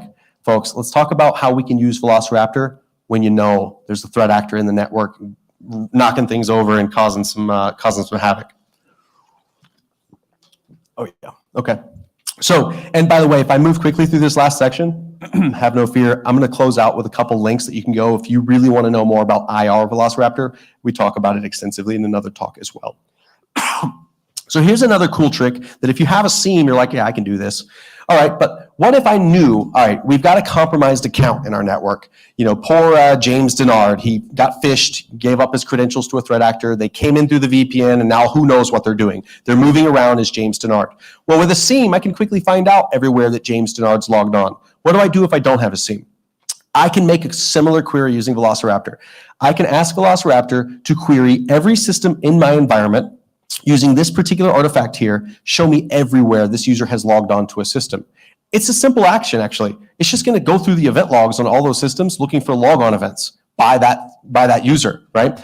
And so this is just kind of walking through some of the details and parameters of that artifact. Not super important. I actually didn't change anything in these except for telling it which username I'm looking for, James Denard. All right, go get the goods. So here it is. This is where it's coming back and saying, all right, James Denard has logged on to every one of these systems, right? I even get the logon type, the event code that it pulled back, the source IP of that logon. I now know the scope of my intrusion. James Denard should only be logging into IT13. What's he doing on all these other systems? I now know these are the systems I need to go put hands on. I need to start pulling triage acquisitions because these are now in scope of my intrusion. Once again, if you're thinking to yourself, yeah, this sounds like what a SIEM does, you bet. How much does a SIEM cost? And that's only if you're thinking about the dollars. How much does a SIEM cost in manpower, woman power in my case? How much does it cost? It's expensive. This is an immediate, instantaneous, free 99 tool that can do this as well if it's all you've got. Hey, how about this? All right, so we've determined these systems are popped. These systems are compromised. I know I've got a compromised account hopping around. Wouldn't it be cool if I could just quarantine them? Prevent the damage, stop the bleeding? Velociraptor can do that too. So this little button up here, see I'm drilled in on this system, SAL06. This little button right here looks like a little doctor's toolkit. You click that, you're about to quarantine that box. And you can even say, pop this message up on the system because your user is going to be a little upset when this happens. I can't reach my internet. I can't reach the email. Okay, the message pops up. Hey, this system's got active malware on it. Please contact the security team. Here's what happens when you do this. It's going to push firewall rules to that endpoint that disallow communication with anything other than the Velociraptor server. So I stay connected as the incident responder. I can still hunt, interrogate, pull data back, but it's not communicating with anything else for any other reason. So that's kind of cool. Now, of course, I probably want to do this systematically. If I've got 14 affected systems in my environment, I don't want to quarantine them one at a time because what am I doing? I'm signaling to the adversary when these beacons start dropping. Uh-oh, they're on to me. So I'm going to run a hunt across all the systems with a label of compromised. Quarantine them all instantaneously. The threat actor won't even have time to respond or react to that. Suddenly, all of their shells are gone. All their beacons are stopped. That gives me time. That gives me back the upper hand of being able to perform an actual eradication versus a chase the, whack the mole kind of response activity. So pretty straightforward here. I'm just showing you some of the details of the quarantine artifact. I could even customize those firewall rules that it's going to push. Maybe there's somewhere else I want it to be able to talk to, like some kind of triage server or something. I can add that in here and then fire that off and boom, those systems are compromised. But this right here, folks, this is, Whitney's already touched on this, but one of the things I love about Velociraptor in an IR perspective is, we all need the forensic data, right? I've got to do a deep dive to figure out what happened, how did it happen, root cause, the whole nine. Well, because of the awesomeness of Cape Files, which is an open source project of all those juicy forensic artifacts we know and love, well, Velociraptor can read those. And so Velociraptor can retrieve all those files, upload them up to my Velociraptor server, and now I have what I need on that endpoint to get my forensic investigation done. Without going too deep into this, it's just an awesome artifact that goes and gets a whole lot of awesome stuff. Even if you don't know what you need, it knows. Right? There's some really cool artifacts you can use if you don't know any better. The SANS triage artifact is really well curated by several of us at the SANS DFR faculty, but you can just fire that off. It's going to go and get things that you probably didn't even know existed on that system. And then if you know what to do with those files, you're going to get some pretty eye-opening perspective into what happened on that machine. And the real magic is finding a way to ship that data off, to process it, generate your timelines, and we give an awesome talk about how we do that using Velociraptor, Plazo, and TimeSketch in another talk. I'll drop a link here on the slide, but I want to make sure we have time for questions, folks. So thank you so much. If anybody has any questions, we're happy to hang out or chat with you in Discord. Yes. So hello. So as a proud GCIH holder, I find myself thinking, when will the curriculum move away from Netcat to things like Velociraptor? Okay, that's a good question. So I'm not going to speak in any official capacity for SANS, okay, but I will say this. We are already incorporating Velociraptor in several of our forensics courses right now. SANS is very cautious in waiting to make sure that a new and emerging tool isn't going to just disappear tomorrow, because we don't want to arm you with something that's volatile and going to disappear. Velociraptor has kind of demonstrated it's here to stay, so it's in multiple courses now. You bet. Yes. Great talk. My understanding is that the client is multi-platform, works on Linux, works on Mac. Is the tool as effective with those other platforms? That's a fantastic question. So I'm going to restate what he said for anybody that's curious. Velociraptor is a cross-platform tool. It's written in Golang, so it's easily compiled in Mac OS, Windows, and Linux. It even unsupported will run on a few other Unix-based platforms. But the good question was, is it as effective on those other platforms? Okay. The short answer is, it definitely excels on Windows overall. I will say that much. However, there are lots of built-in Linux and Mac OS artifacts, so it's very effective on those other platforms as well. But if I had like a pie chart of its coverage, Windows would dominate for sure. But it's certainly capable in the other two as well. You bet. It's open source, so I was going to say it is open source, so that's one of the benefits is we've run into similar issues. And so you can always contribute things back. So we filled some of the gaps that we found for Linux and Mac endpoints as well and pushed them back to the community. So you can do the same thing if you run into that and vice versa. Yeah.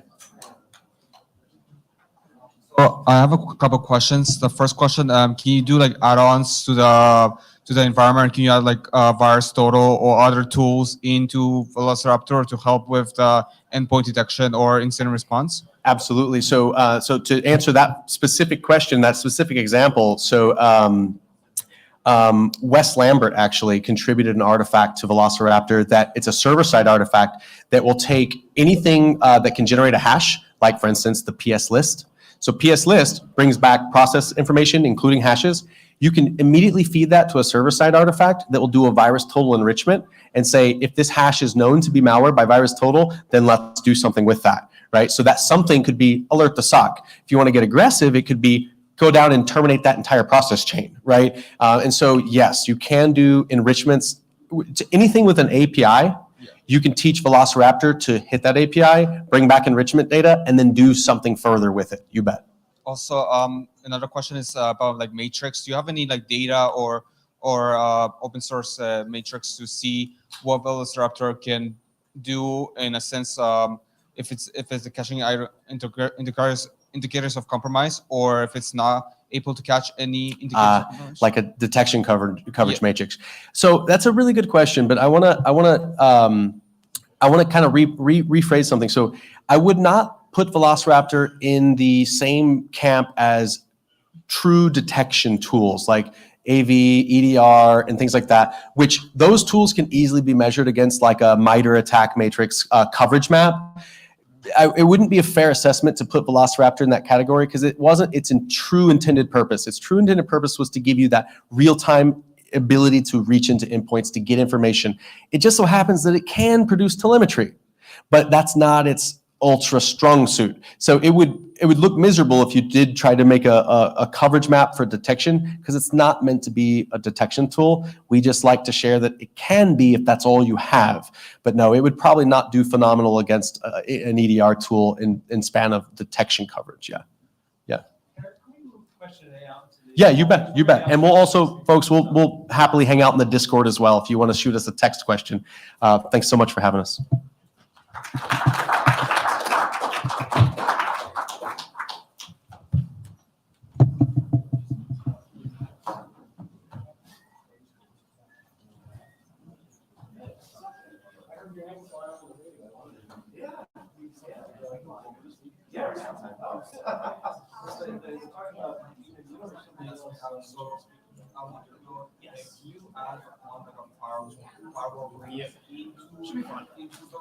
Where if also catches something from the second malicious IP or something.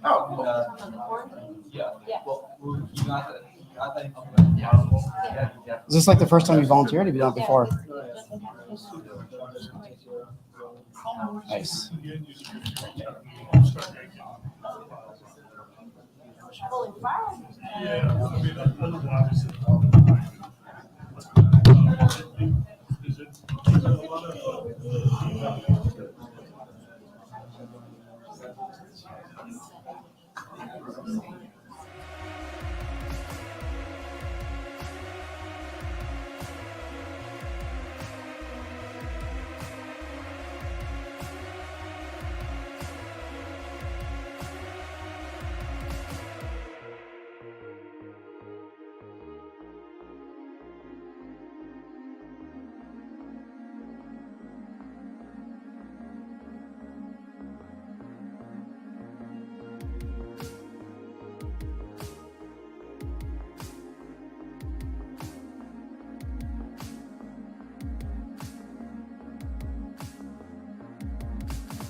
All right, guys, we're going to go ahead and get started here. This is Chris Brewer, and we have sniper incident response.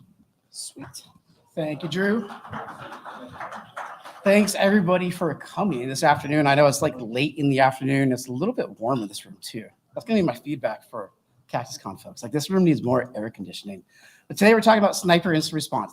This talk is gonna be a little bit heavier on methodology and like the way you can do this and how you can move forward and do that fun stuff. But first, let's start out with an agenda here. Typical BuzzFeed style headlines. I'm gonna start out with a shocking statement to draw you in, get you interested here. We're going to cover some core concepts, like the foundations of incident response, foundations of forensics. I do have a couple of questions for the audience, and just a heads up, I have some Starbucks gift cards. So if you answer first, got a $10 gift card for you as we go through. We're going to talk about the concept of the idea of the big four, and I'll get to those in a second. That's kind of the whole crux, the whole idea for this one. And then we'll cover ways to get answers quickly, finding quick wins inside of an environment, whether if you're doing incident response for a client or if you've got your SOC, you're doing stuff internal. I'll show you ways to get answers really quick, really fun, really fast ways. And then I'm going to wrap up here with by far my favorite case I have ever worked in the last 12 years of doing InfoSec. Wrap up with a case study that was just really, really, really fun. Shocking statement. Many incident response investigations can be solved within 72 hours, 3 days. Now, a lot of you are probably thinking, no, that's not possible. It is. I'll show you how. Sometimes it takes the client 5-6 days because they're slow and it takes them that long to get us the data. But once we're rolling, once we're in there and actually investigating, we're getting these big four questions solved. Maybe not a complete investigation, but we've solved a lot of the key pieces for that. But starting out with some really foundational background, the whole idea, what this was based on is a thing called sniper forensics. And sniper forensics was probably created 8, 9, maybe 10 years back by my buddy Chris Pogue. And Chris was at TrustWave when he came up with this idea. And InfoSec, like forensics, what we do really is a new field still, right? Early 2000s, that wasn't really a thing. There wasn't very many incident responders. There wasn't many forensic people. And it's like starting to build out 2005, 2006, 2008. And still at that time, people were doing like a shotgun blast, right? You're going out to a customer site, you're doing the shotgun, you're getting like a bunch of everything out there, and you're looking at a lot of stuff that didn't matter. So Chris came up with this concept of taking a targeted, deliberate approach to a forensic investigation, being a sniper with what you're doing. Just like any concept, there's some kind of key pieces here. You've got to have that investigation plan. You can't go into an investigation without having a plan in place. You're just going to struggle. You're going to stumble. You're not going to make an idea of what's happening. You're going to apply that sound logic. Some of these are probably familiar to you. Occam, Locard, Alexu principle, probably have not heard of before. We'll talk about those in a second. You're going to extract what needs to be extracted. Ignore the rest. I was doing an insider threat case for a company, and it was the lady had exfiltrated data, supposedly, from her company and was going to start a new one. And for whatever reason, she agreed to let us look at her personal G drive on a Zoom call with her lawyers and then the counsel we were supporting. So we hop on there. I'm targeted, right? I'm extracting what only needs to be extracted. I don't need to look at domain controllers. I don't need to look at other stuff. I'm focused on what I need to focus on. So I hop into her G drive, look in there. We're on the phone. We're on the video call, and she is adamant. I didn't steal anything. Nothing happened. Nothing. And we're looking in there. Okay, sure enough, G drive, pretty empty. Google history, things like that. Click over on her trash can. All of her stuff is there that she deleted, that she said she didn't steal. I felt a little bit bad for her because when that came up there, it was really obvious that she was guilty, and she started like breaking down, crying and things like that. But that's the whole idea. We're caring about only the fun things, only things that matter for an investigation. And again, allowing the data to provide the answers. It is really cool to do an investigation and be like, oh, it's China, it's APT, it's North Korea, it's Iran, it's the Canadians, whoever it happens to be. And that's not usually how it works. We got to let the data drive our investigations. We can't jump to conclusions. We got to let the data drive us for where we're trying to go. So some of those guiding principles, the foundation principles, Locard's exchange principle, right? Every contact by a criminal leaves a trace. Here's one of those questions I give a Starbucks card for. When the police department, I was actually talking with one of my buddies from law enforcement, When they go in and they're like doing an examination for a burglary scene for a house, what's one of the first places they dust for fingerprints? Go ahead. Door's a good choice. That's not the first.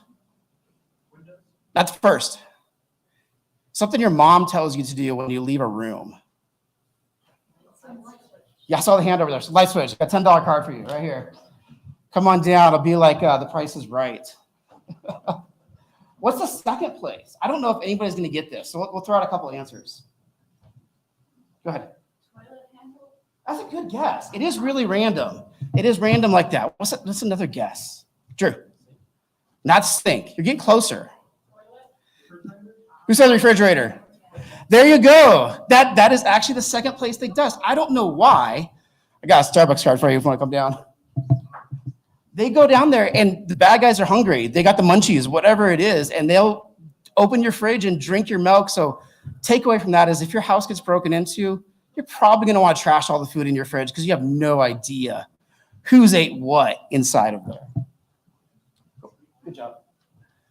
Another one, Occam's razor. Simplest explanation is often the right one. Very simple concept. Let the data be the data.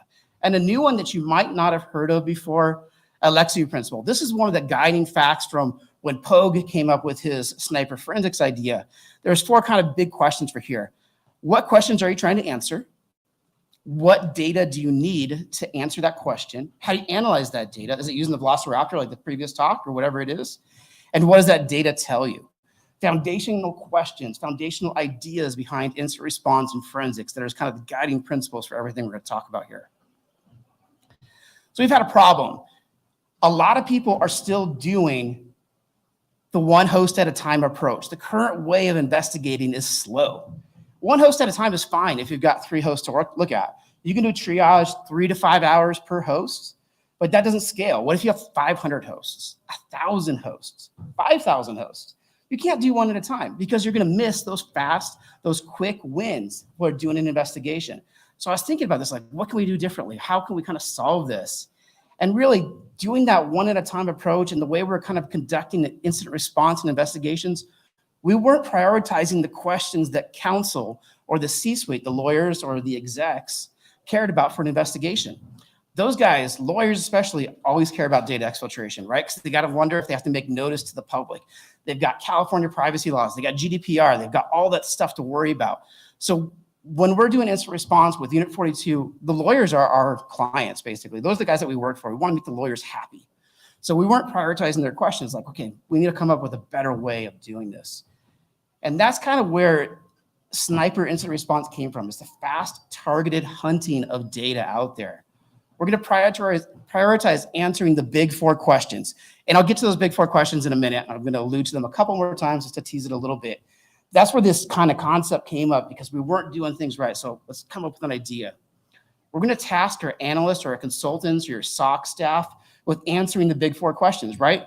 We're going to give each one of those people and make them a case lead or a work stream lead for that. I am huge on empowering my team.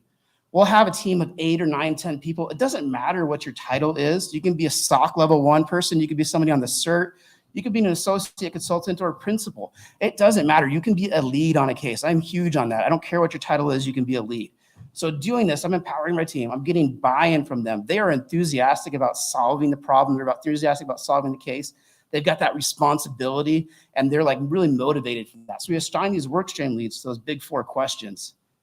And then again, just like with Velociraptor, some other tools out there, we're looking at multiple hosts at once to drive the investigation forward to get those quick wins, to make counsel happy, to make the client happy, to get stuff solved in that 72 hours. So the big 4. All right, questions are the answer. There's actually a great book called Questions Are the Answer. If you've never read it, highly recommend. That's kind of what jogged my mind to kind of think of this and kind of discover or come up with a way to talk about this itself. So the big 4. What did they take?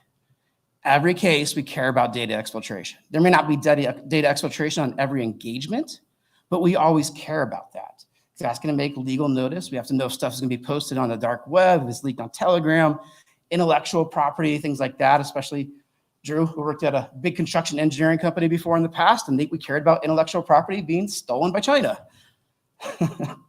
I'll leave it at that for the comment, but what did they take? Are they still here? This is the idea about persistence. Is the bad guy still inside of my environment? I need to know that. That's a big question I have to solve. That's going to be my drivers for the case. Where do they go? This is the lateral movement question. Are they on one host? Are they on two hosts? Are they on 60 hosts? Just about every single case I have ever worked, there's been lateral movement. It may be only to one host, but the bad guys are going to get in there. They're going to look around. They're going to do discovery. They're going to move laterally through the environment, touching other things. One of the cases that I worked was in the middle of Illinois, middle of nowhere, one stoplight town. It was cornfields everywhere. The stoplight had the gas station, had the restaurant. There was nothing there. We had to drive about 45 minutes into the client's site to do an engagement. But the bad guy got in through open RDP, really weak credentials. Bad guy got in there, did lateral movement to one box, hopped back over. The reason he hopped back over is because that box he compromised was their RDP server, was their Exchange server, which is also their file server. So he had everything as soon as he got in there. But a really fun case. I felt like Mike Rowe from Dirty Jobs because we got in like the farm country and I got to go up to the silos and get a tour of the farm and stuff like that. So it was a really fun, memorable case. But where do they go? There's always going to be lateral movement. And the fourth question is how they get in. That's that identifying patient zero idea or that concept behind it. I've actually prioritized these questions up here in kind of order of importance. Sometimes when you're doing an investigation or working in a SOC or security, whatever, you might prioritize that how they get in first, but really you're kind of working backwards when you do that. I'll kind of explain that as we kind of go through. So these are kind of order of priority. What did they take and are they still here? I kind of 1 and 1, but I had to put a 2 in there. So they're kind of 2 priority things. But yeah, that's kind of the order of importance for those. So what we do, we have this concept. There's gonna be a lot of A-Team themes here. So if you were a kid in the 80s and watched A-Team on TV, you're welcome. If you have never watched it, go check it out. It's a fantastic TV show. But the idea of a strike team, a team of people who are skilled at instant response, and they're used for the first 3 days of an investigation. And the thing that we run into a lot is people do forensics. They go through and approach a case as forensics. And forensics is not instant response. Instant response is finding those quick answers. I don't need to look at top to bottom every single thing on a host to solve the problem. Remember those 4 big questions? So we're looking at that fast triage, fast analysis of data, focusing on those quick wins that is going to solve the case for us. And also creating something called a hunt plan, which I'll show you an example of in a minute, and answering those big 4 questions. If you've watched A-Team before, right, they roll into a site, there's some sob story from somebody who's hurting the family or whatever it is, and they win and they do the job, kick the bad guy out, and then they leave. They don't stick around for the law enforcement. They don't stick around for the trial and the judge and all of the court things and stuff like that. So think about the strike team. If you do this idea for your work, is you're going in and moving fast and getting out and leaving before Decker or whoever it happens to be is going to arrest you from the military. So step 1, like I said, an investigation plan. Having a plan in place really keeps that investigation focused. You've got to write down your goals. What are you trying to solve? Is it data exfiltration? Is it a ransomware case? Is it insider threat? Is it extortion? Whatever it is, write down those goals. Focus on what the client, counsel, maybe your executive staff is telling you. What do they need answers for? Because again, you're trying to make your boss happy. So make sure you prioritize their questions too. And then know what the answers look like for your investigation. Have a clear criteria, have a way for answering those. And sometimes when we're doing stuff, that question 4, because of client remediation, things like that, we can't find patient zero because they've overwritten a box, they've restored from backups or whatever it happens to be. So if that is, show the negative evidence. Say, hey, we've traced this back as far as we can with lateral movement, the IOCs, things like that. And it ends right here. And one of my favorite phrases when I'm writing reports is say, based on the available evidence, which gets me out of trouble with the lawyers, things like that. So that's going to be your get out of jail free card. So why can't you find it? It's because based on the available evidence, it's not there. So have that investigation plan. Write this down ahead of time. If you're working as a case lead, if you're working as a SOC lead or things like that, and you've got something major happening, come up with your investigation plan. Write down your goals. Write down what you're trying to solve. The first 36 hours in investigation. Here's how we prioritize stuff. Here's what we do. We build out our investigation plan. We deploy tools, collect evidence. A lot of times when we're responding to client sites, they don't have EDR. They don't have XDR. They don't have any of the advanced stuff. Sometimes they do, sometimes they don't. It really depends. So we might be deploying tools, we might be collecting the evidence, and then we're going to prioritize finding that persistence, finding that exfiltration. That's what you do the first 36 hours of a case. It's really fun if you're going out to a client site because you're like the heroes for them. You get to wear like your little Superman cape and things like that because you're out there and they're excited that you're here. Like, okay, save us, figure everything out. And the first 36 hours for us as incident responders is we don't usually sleep very much for the first day or so. Kind of run on coffee and Red Bull to keep us going, things like that as we kind of do that. But again, identifying the exfiltration. One of the other cases I was working at, we were there rolling out to the client site on site. Bad guy had tried to cover their tracks a little bit. They'd ran CCleaner, if you're familiar with that. They've kind of cleared the event logs, things like that. We know there was data exfil because that's what the case was, $30,000 extortion demand, but we didn't know what they took. So we're hopping on there, and I'll get to that in a second. We're hopping on there, and sure enough, the USN Journal, one of my favorite places to look for data exfil.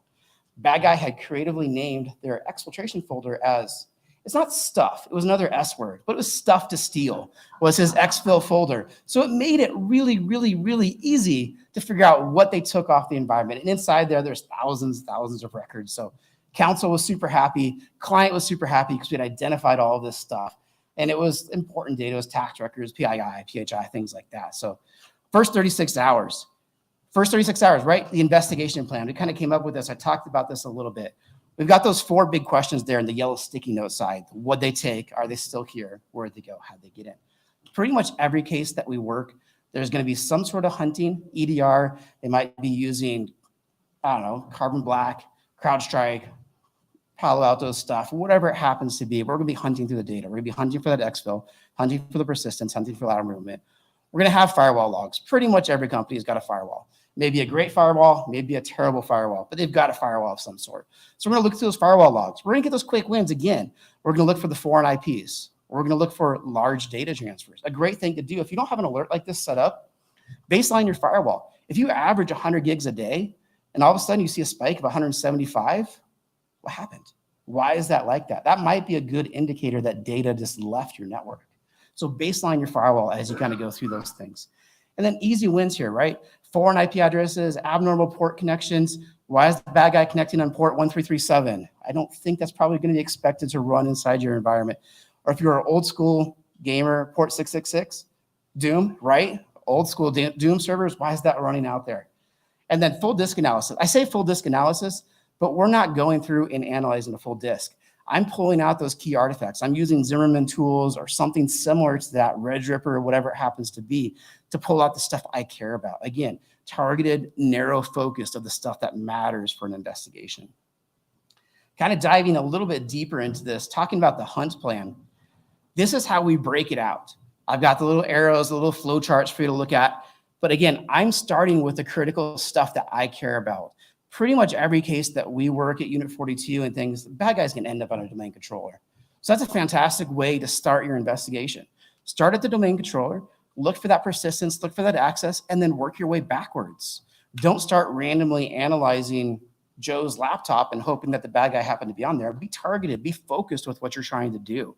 Same with your file servers. If you have critical data, you got the crown jewels, you got the KFC secret recipe sitting out there, start with that data set too. Bad guys are probably going to be after that stuff. Your remote access servers, those are another great thing to look at for as you kind of go through and look for those things. So finding exfil.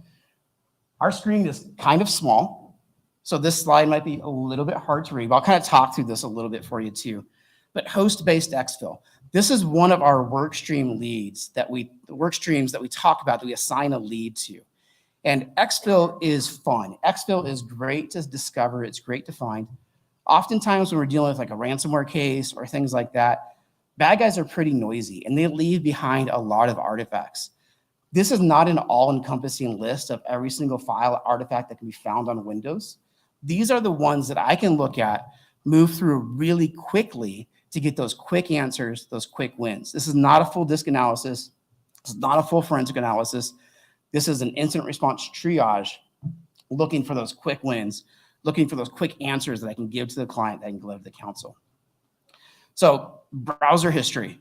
You'd be surprised at how many times bad guys go to like SendSpace or files.io or drop me files, and they're just uploading data out through the browser. Happens a lot.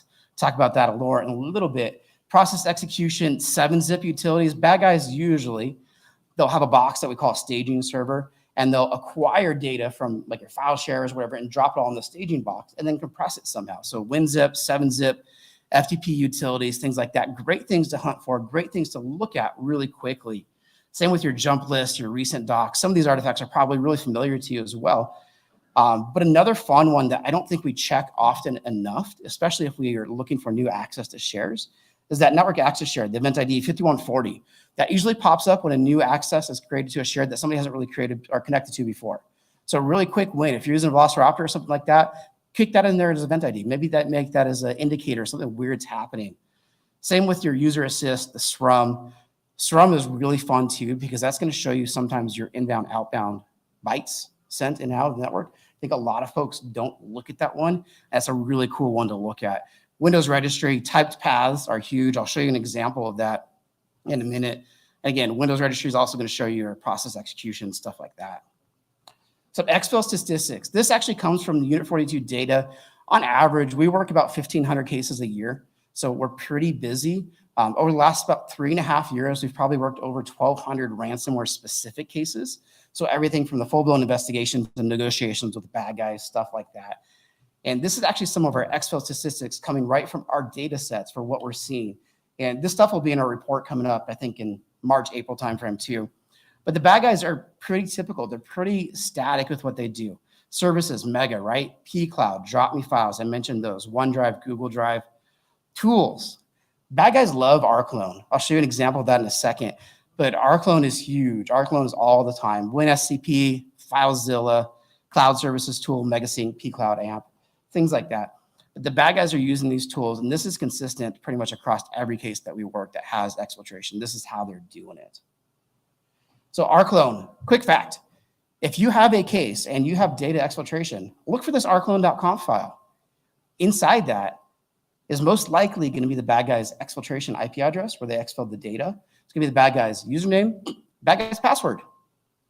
So if you have that data, in theory, you could connect to that server. Now, that's a gray area a little bit according to the law because you don't have explicit access to say you can connect to it. So maybe use your neighbor's Wi-Fi when you connect to that one or whatever it happens to be.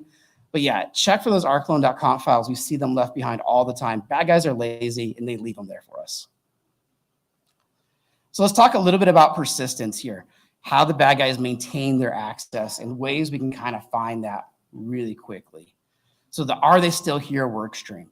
This is one of the ones that I usually run myself when I'm working on cases because I think this is the most fun one. And this is the one that's going to get us the fastest answers on a case a lot of times, especially when we're looking at process execution, right? Your shim cache, am cache, recent apps, prefetch, user assist, things like that. When you know what bad stuff looks like, when you've been looking at a system so many times, bad stuff really stands out, right? Why is there stuff running from C perf log, C program data, app data local temp, whatever it happens to be for those directories? So you're able to look at those executions and be like, that's bad. You see like single name executables, 1.exe, m.bat, 2.exe, whatever it happens to be. Or if it's a really lazy threat actor, you might see mimikatz.exe or lasagna.exe, whatever it happens to be. But you'll see that stuff happening in there. Run keys, your registry, your auto runs, startup folders, looking for those abnormal entries. TrickBot, Emotet, Iced ID, those are pretty easy to spot once you've looked at them once. There is a lot of static artifacts, a lot of like things that are in there. You'll see like a legitimate exe with some of the random DLL in there. Be like, okay, what's happening? That doesn't make sense. That shouldn't belong there. It's running out of the wrong directory. It's running out of the wrong place. Same with your scheduled tasks, win logon registries. When I'm doing this, when I'm looking for persistence, I've done this persistent search for 5,000 hosts before, and it took me about an hour. It goes really, really fast when you know what you're looking for, because I don't care about the other stuff on the system. I only care about solving this one question. So this idea of doing sniper instant response, it doesn't really matter how big your data set gets. It's really quick. And the other nice thing about this is we're actually, I'll talk about this in a minute too, but we're actually kind of QCing ourselves as we go, because we're rerunning searches, rerunning queries, things like that through the EDRs, whatever happen to have in place. So persistent mechanisms, this again comes from the Unit 42 data sets, things like that. Scheduled tasks, job scheduled tasks, really common things. We've got these maps to MITRE if you want to take the time to look those up on your own too. creating accounts. We see that a lot. A lot of times the bad guys are a little bit creative. They might name like domain name dash help desk or Drew's bike shop dash IT support, whatever it happens to be. Bad guys are really creative with that stuff, and they'll create those accounts, make them look legitimate. Same with like the privileged account, adding like a normal user getting added to a privileged account, like administrators, things like that. We see that quite often, along with those run keys and things. And then also web shells. Web shells are so common, especially with all of the on-prem exchange stuff that happened this past 12 months or so. Proxy shell, proxy not shell, half VM, all of that fun stuff. We saw China Chopper so much. Those bad guys are dropping web shells on there, using it to maintain access. If you're doing a e-commerce breach, a web compromise, or things like that, I guarantee you there's more than one web shell in a host. So if you're doing those investigations, look carefully because there are going to be more than one. My record is 62 web shells found on one domain, and that is just a bajillion. And I have to admit, that was my own website that I hosted that got compromised. But that happened. 62 web shells out there. And again, modifying system processes, Windows services, things like that. Some command and control pieces, post-exploitation tools, Cobalt Strike we've talked about, Metasploit. If you talked to me like 8 years ago, Metasploit was like the thing. It was like big, popular. Everybody's using Metasploit. And Metasploit died out quite a bit. Sliver out there, I saw Bishop Fox outside. We've seen Sliver on quite a few cases. It started appearing for us about August of last year, 2022. We're starting to see that run across cases. Bad guys are definitely pivoting to it. We've seen some ransomware operators doing it. We've seen some APT people using it. So it's something to be on the lookout for. The way that we've detected it is sometimes we've gotten lucky because we actually caught the download cradle, the PowerShell command, because the user, the endpoints had command line auditing on there, so you're able to see them downloading it directly.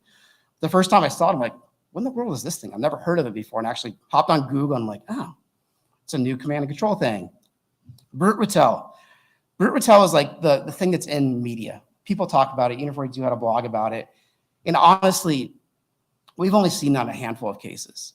Cases I've seen it on, the attackers that were using it were APT. Very skilled, very technical, very targeted what they're trying to do.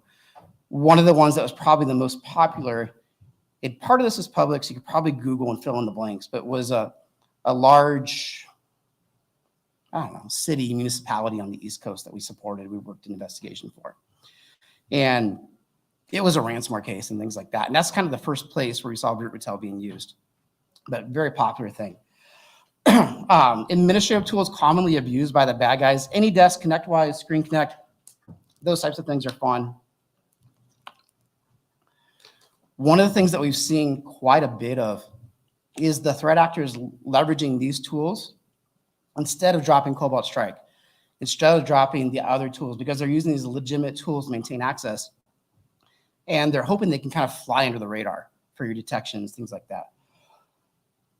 So it's important if you're working in your SOC, security team, things like that, know what your expected administrative tools are. So if you see one of these things pop up, like, okay, who did that? Why is it happening? Do an investigation there. So hours 36 through 52. By this time, you should have regular updates with your council, with your C-suite. You've probably got a war room going if you're working internally. You should ensure that those command and control pieces are blocked because you've already identified those through that persistence hunt. You're going to continue hunting. Hunting doesn't stop just because you've solved some of the things. That first 3 days of this case of this work, as new hosts are coming online, we're still hunting through that new data sets. You're going to identify all the systems with the interactive access by the threat actor. So where'd they go? This is where we use the questions from, are they still here, right? Because we've solved a lot of stuff we hunted for IOCs. We've identified those additional compromised hosts. We've identified already, hey, we're up to 50 compromised hosts because we found malware on 50 boxes. So we're going to kind of continue that. We've identified the compromised accounts because those malware doesn't just magically appear. Had to have been dropped there by an account, SMB, RDP, whatever it happens to be. And we're going to kind of sweep for those. The nice thing about Windows is it tracks lateral movement pretty well. Your event logs are going to be key for these. There's some example event codes that you can hunt through really quickly. Looking for those network shares, looking for that registry data, things like that as you kind of move along. One of the things that we see a lot too is still like the RDP tunnels. So you're looking for logon type 10s and you're looking the security event log and it's got 127.0.0.1 as the source IP and you're like, nah, that doesn't work. Most likely bad guys got an RDP tunnel from their system coming in through that box. There's a chance that might've been patient 0 too, because that's their command and control box that they're kind of moving in through the environment. So some quick tips for examining event logs. Zimmerman stuff, log parser, Nearsoft, PowerShell, Velociraptor is great at this. But what the challenge that we have is if you don't have an EDR, you don't have an XDR, you don't have a tool out in place, hopefully you've got log forwarding going on. Hopefully you've got something where you're collecting all your logs in a central repository, but you need to get those into a tool to look at them. One of the newest tools that's out there that's actually worked really well, we've used this in the past too, is Chainsaw. So this is not Chainsaw talk, but check it out. There's the GitHub link there. Go Google it, go look it up. It works really well. You can take all your event logs, you can run YARA rules, Sigma stuff. You can like pull out those key artifacts and get those quick wins. You can use log parser 2.2. I think 4 years ago at CactusCon, Mary DeGrazia was speaking here and she was talking about log parser and like the way she was using it, things like that. So check out that old talk, but log parser 2.2 lets you kind of query all the event logs and query for specific event IDs and things like that. Because just loading up an event log in like Log Explorer or just the Windows event log viewer, it's a pain to look through that data set. You've got to be able to look through that in mass. And the very worst way to do this, but it works, is to use PowerShell and just convert it to a CSV and then grep across that data. Not the prettiest, not the fastest, but if you're in a crunch and that's all you have, you can do it like that as well. So other things that we've seen with our case data from the bad guys and stuff like that. Talking about discovery, right? Bad guys get into an environment and they want to know what's there. They want to know what's around. Advanced IP scanner, advanced port scanner. We see this all the time. AD find really often too.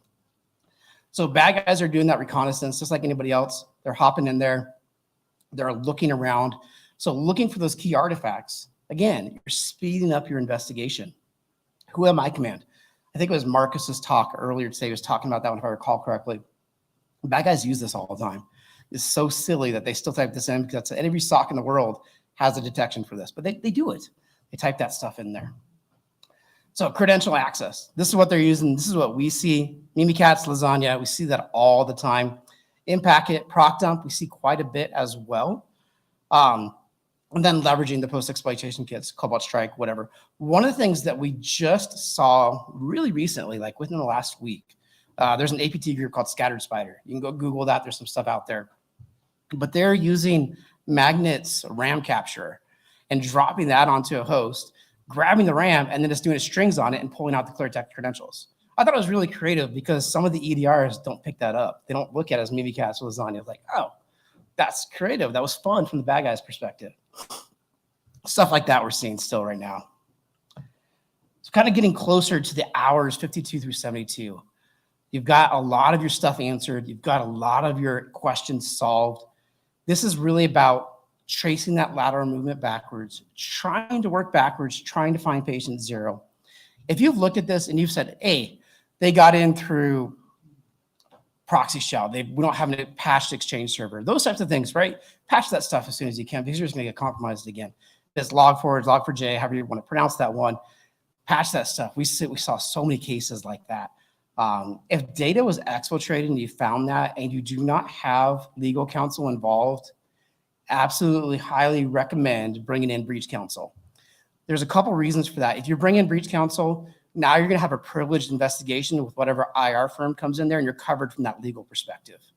Really, really, really recommend bringing them in if there's data exfiltration involved because they're going to help you cover, they're going to help you be more covered as far as like lawsuits and whatever happens, and they can walk you through the process for that type of stuff.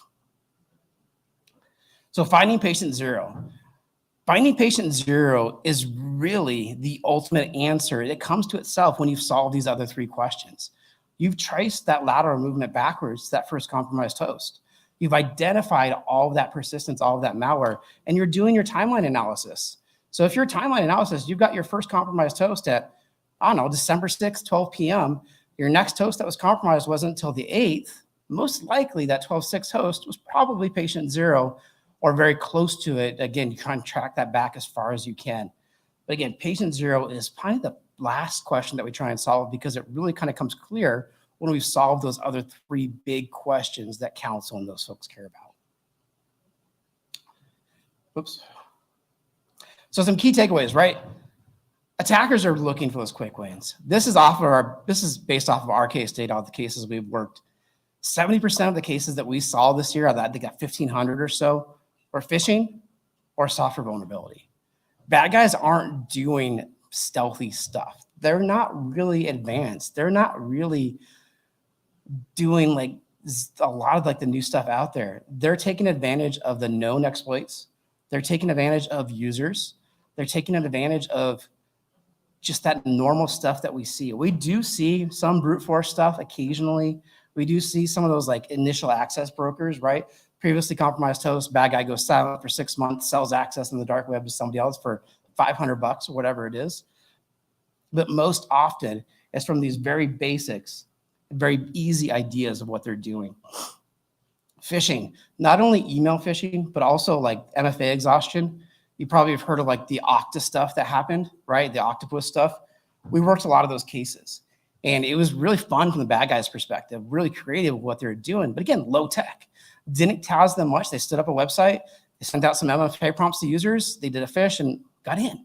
They're not really stealthy. Most of the bad guys that you're going to encounter at your enterprises, at your jobs, that you're going to work are not the Chinese APT. They're not the Iranian APT. They're the low level, easy to track, easy to identify folks. So I'm going to do a really quick thing here before I get to the next slide. What about new data? This is one of the common questions that I get when I talk about this idea, this methodology.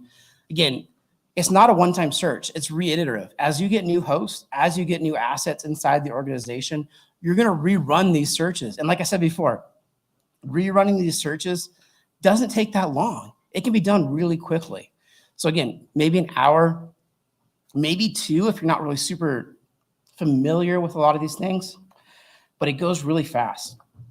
Again, focusing on what they take, are they still here, where did they go, and how they get in. Those are the big 4 questions that's going to drive an investigation. And if you are working on the proactive side, CISO side, vCISO, whatever it happens to be, and you're building on incident response plans, considering having this idea for your incident response plan too, because that's really going to help you cover yourselves as an organization for what you're trying to do.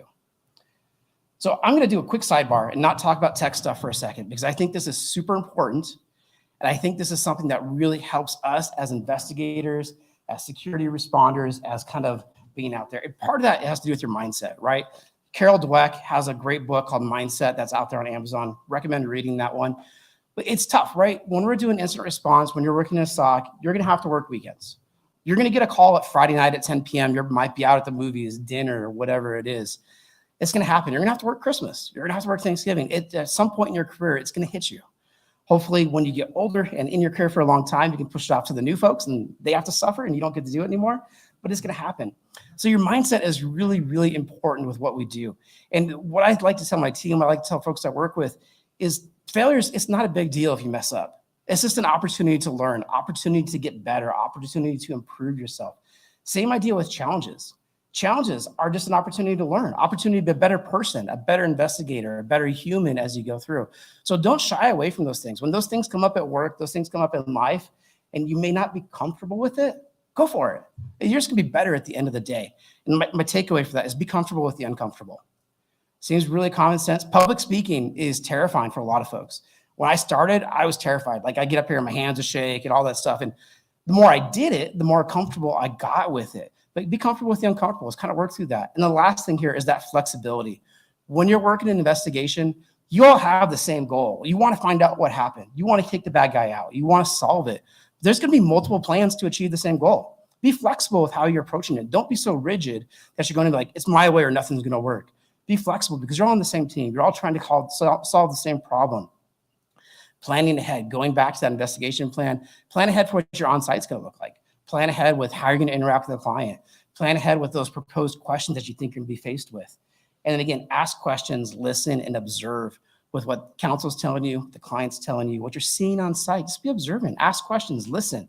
Listening is a huge thing because a lot of times the clients will say something, you might just probe them a little bit, and then they open up a lot more for what they're trying to tell you.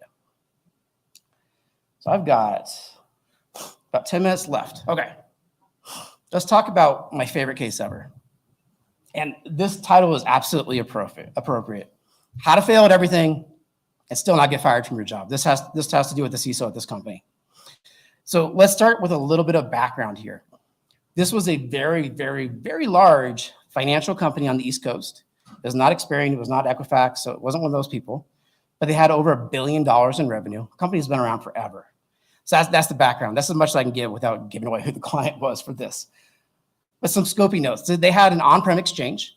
We got called in because they were experiencing brute force attacks, leading to account lockouts, things like that. This occurred around April 10th, this year show. And we started doing the investigation. We talked to them like, okay, you guys got 3,000 endpoints. It's a mixture of Windows, Linux, Unix. They had a developer team that was outsourced to India. So we've got multiple geographic locations now. And we went out on site to the client's place, about out on the East Coast. We had a couple people go on site. We had 3 folks roll out on site. We had 3 folks supporting remotely from the office. Not a huge team, about 6 people total here. And that's how we kind of started the investigation, started digging into those exchange logs, started digging into what happens. So we started looking at that. We confirmed, hey, yeah, there's a brute force. It was originating from an IP address owned by Chupa or vulture.com. Vulture's fantastic. I use them all the time for hosting my other websites and stuff too. That's where the bad guy was pivoting or using their staging boxes. We saw a couple successful logons from that outsourced IT support to corporate mailboxes. So now, okay, not only you had brute force, now we've got confirmed account compromise with Exchange. Okay, cool. Typical investigation, typical stuff. When we were looking at this, we found out that that third party in India was using VPN, but their VPN was just soft-based tokens, no hardware token, nothing pushed to their phones, anything like that. And what we discovered was that third-party company in India was a source of the compromise. And they supported thousands of other clients. This is a huge, huge company. So most likely that third-party company, they had lots of downstream victims as well. That's where this breach started. It's like, okay, cool, we solved it. We solved how the account happened. We solved what was accessed, but we're here, we're on site. Let's look at the data sets. Let's be focused. Let's be targeted. So it's okay, they got VPN. Let's look in those VPN logs, right? I'm not looking at domain controllers yet. I'm not looking at file servers or web servers. I'm gonna be focused and targeted with my approach. Started looking at the VPN logs, and sure enough, that Vulture IP address was connecting in as well. So now we've got more of a problem. Not only is an exchange compromise, now we've got bad guy connecting into the client's environment. So we applied that sniper incident response methodology, right? We developed our investigation plan. Here's what we're trying to solve. We're identifying those key artifacts. We're hunting that lateral movement. We're identifying persistence, patient 0. And right about this time, legal counsel, we were working with one firm, and the client brought in another firm with a different partner, different legal counsel as well. That firm that they brought in was like one of the top 3 firms in the world. Like if I said their name, you know who it is. I'm not gonna say their name, but they rolled out on site too, and they brought in like 25 people. So we got our team of 3 there on site. And we're like, okay. But we had that, like, we're a startup. We're trying to like make ourselves look good. So we had like that little competitive thing going on. We started looking at the data, started kind of going through this. And we started to see lots of activity in the log, lots of activity from the VPNs, lots of activity from the connection logs, things like that.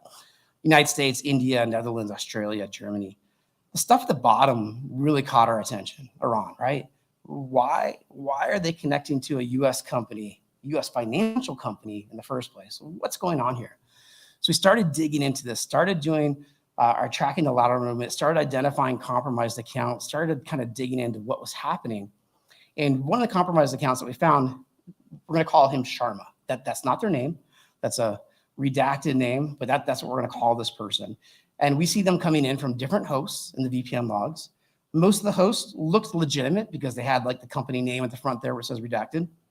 And then there was this one box that they connected in from named Alex PC, which is like, that doesn't match. That's not the client's stuff. So we're focused, we're narrow with our investigation, right? So we're caring about this one thing right now.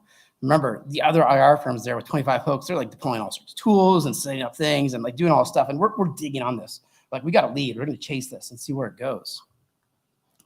So Alex PC, we started digging into that, tracing where that Alex PC connected to, tracing that Sharma account, working backwards. We started seeing, hey, bad guys dropping all sorts of tools, PS exec, PowerShell, Mimikatz, WinRAR, M.bat, M.zip. And we started seeing that, hey, as soon as this dude connected, within that first 24 hours, they had domain admin credentials. They had created persistence. They had made a new account called Help Desk. So this attacker, within 24 hours, they owned everything inside the network. They were really fast at what they did. Maybe not the most skilled attacker, but as far as speed, they were fast. They were there. They compromised the Windows environment, Linux, Unix servers as well, as we kind of went through that. And we started seeing some of the lateral movement. I was talking about those typed URLs, remember? For tracking lateral movement, getting those quick wins in there. And we see them connecting to the C $ share. Really obvious stuff when you start digging into this. But we don't have an EDR. We don't have an XDR deployed. We're being focused with our approach. We're collecting things that we care about, looking at that data, and then solving the case. And one of the things that made me laugh is that top entry there. They were searching live.com. They were basically looking for ways to use remote PowerShell to connect to the M3 Office 365 Security Center. So bad guy didn't know how to do it, so they're Googling it, basically, on the client's environment, looking for stuff, which was really funny to see. So at this time, we're chasing them. We're looking at stuff, and we've identified pretty significant impact inside the client's environment. We identified 43 compromised accounts, which is a ton. We found that the bad guy had actually captured the shared secrets for the routers and switches. So now my networking infrastructure is compromised. We found out the golden tickets, right, on the domain controllers, compromised. We found out that they got the SSH keys on the Unix and Linux environment, compromised, top to bottom. That third-party development team, compromised, top to bottom. We actually saw that one of the data centers that the client was using, the data center admin had like a shared account that he used for all of his other customers inside the data center. That got compromised as well. So now there's potentially another several hundred downstream victims from this one. And on top of that, there was other partner victims from this company that the bad guy is pivoting into. So we've got potentially thousands of downstream victims from this attack. And at the same time, Drew, I don't know if you were there at that time, but one of my friends at another DIB place, Defense Industrial Base place, was under attack by the same threat group, APT35, at this exact same time. So we were cooperatively sharing threat intelligence back and forth, like, hey, we saw this, did you see that? And we're kind of building on each other for what we were doing, for kind of going through that. So really huge thing, really interesting here. When we started sharing this impact, and this goes to the CISO for why they were struggling and why they're having such a hard time, as we're telling the CISO what happens, and he was giving executive briefings to the board, and he was telling the board, oh, no big deal. We're not compromised, nothing to worry about, nothing going on here. Don't worry about anything. And we're getting really frustrated with the CISO because we're talking to the SOC, we're talking to their security team, and the CISO was just not taking anything seriously. So he was totally failing at his job, besides the IT hygiene stuff with no MFA on the VPN, OpenC shares, all that fun stuff. But he was totally failing at his job here. So we're kind of going back and looking through this. Remember that Alex PC box I told you about? Hopped in the Shodan, right? Nothing special, typed it in, and sure enough, it popped up. And sure enough, it had Metasploit Pro with a self-signed cert. And this is where the attacker messed up. The attacker had that self-signed cert, and they used their hacker handle. So his handle was his Twitter profile, his Facebook, his Google Plus, when Google Plus was a thing. So now I had like real attribution, which never happens with a case. Real attribution. I got the dude's face. I got his picture. And we're looking at, we called him Unibrow. That was his nickname for us. But that's what we found. We're looking at him, and we were looking at his tweet activity. And sure enough, like when he was attacking us, his tweets stopped. And prior to that, he was an active Twitter user. We saw the patient zero, his tweets stopped, and like nothing happened after that. But he was kind of dumb, kind of not smart, because he was posting where he was traveling. He was from Iran originally, but he didn't happen to be there at this time. He actually happened to be in Italy, which if you're familiar with like extradition ideas and things like that, Italy is a company that extradites.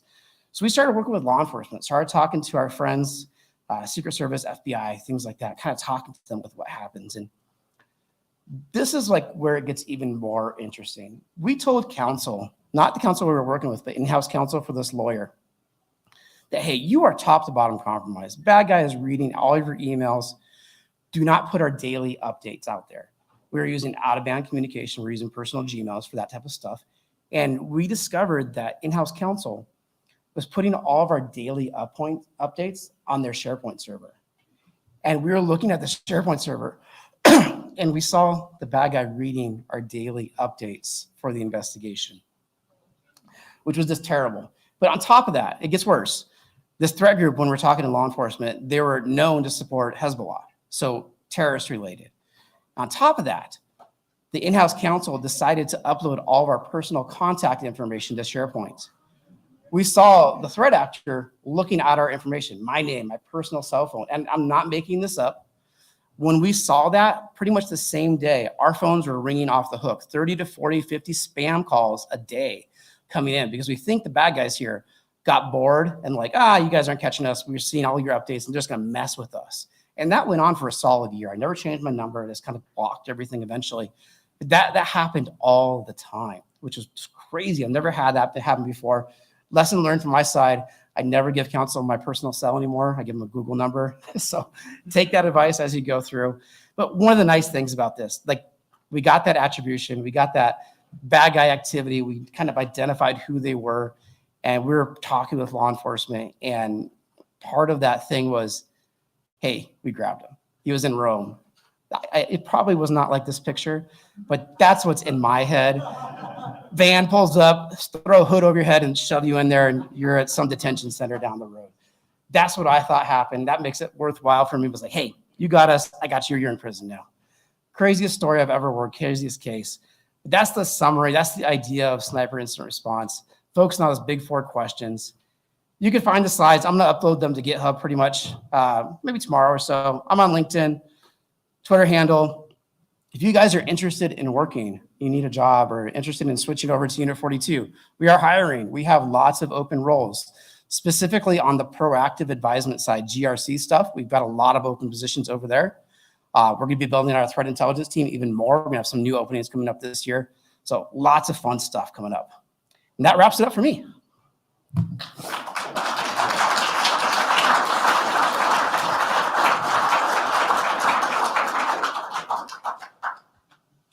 Questions? Yeah. Testing. 4 years ago, I worked for a company that got hit with ransomware. Multinational company. Walked in the morning about 10 a.m. All of our servers got encrypted at the local site. And you talk about going through the logs and looking at things like that. How do you do that when everything is encrypted? Generally speaking, the event logs don't get locked up. Generally speaking, event logs are left behind. Your recycle bin usually doesn't encrypt it as well. So maybe hide all your secret documents in the recycle bin because the bad guy's never going to see them in there. But yeah, generally speaking, the event log is left. And then there's some other places that we can check from forensics inside. That's some stuff that's left over. I think the worst ones for that is like if it's via ESXi hosts where they actually encrypt the whole images, then you're out of luck a lot of times. But yeah, generally speaking, those stuff is left behind.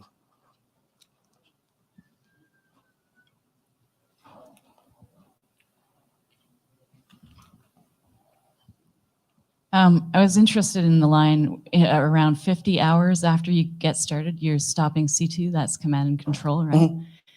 Mm-hmm. Why not stop the bleeding as soon as you can? So sometimes we can do that, but what we want to do is we want to identify all of their persistence mechanisms before we cut one off. So we cut off one of them, they might go dark on us and we won't identify the other ones as quickly as we can. So we kind of want to understand that entire scope and then cut it off as quickly as we can. And depending on the situation, depending on the client and what their needs are, sometimes we've actually advised like school districts, universities, stuff, they actually have cut off the internet entirely as soon as we're engaged. And then they have no access and we'll do our investigation for a week or so and kind of go through it like that. That's typically the process. I have just one more. Yeah. As you're trying to work that fast, is there any contention with trying to also have evidence that can be usable later in court? So a lot of the forensic artifacts we're not like trampling on any evidence. We're still collecting it, things like that. And then after our like strike team comes in, we'll still have a whole team of folks that do the traditional forensics that go through and build out all the normal timelines, all of the old like normal like executive reporting for counsel and stuff like that. So we'll still have all that stuff. The whole idea of this is just going in there, getting those quick wins, then passing that off to the forensic team so they can go in and do their thing.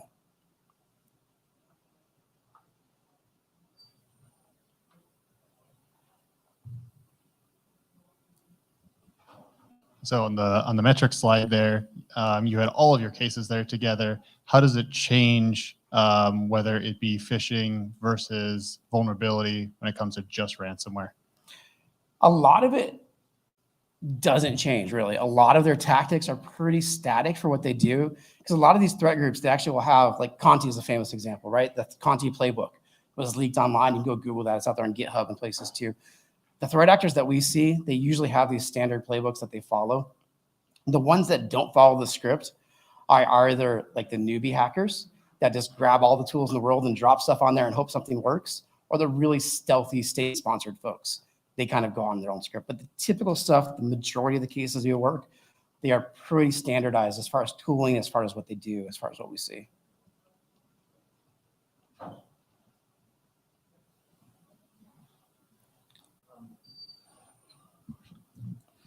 Great talk. Thank you. What you were referring to is a lot of conventional kind of incident response work.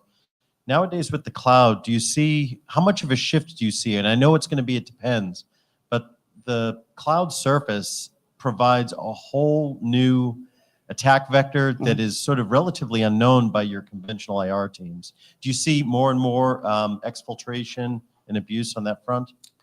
A lot of the cloud cases that we work are really basic, right? We're seeing a lot of like either S3 compromises, exposed buckets, things like that, or secret key access where somebody accidentally uploaded to GitHub, things like that. But usually when the bad guy gets into a cloud environment, like AWS specifically, we're seeing just coin miners being dropped. So nothing like as far as persistent access goes or things like that. It's just like your basic, hey, I want to make some money. I want to drop some coin miners and run up your AWS bill for you. Cloud stuff though, on the top of that, cloud analysis really comes down to just log analysis, because all of your tools out there, guard duty, NetFlow data, things like that, it still comes down to log analysis, and you can still apply the same idea, the methodology, just getting those quick wins, knowing what that evil looks like, and pulling it out really fast.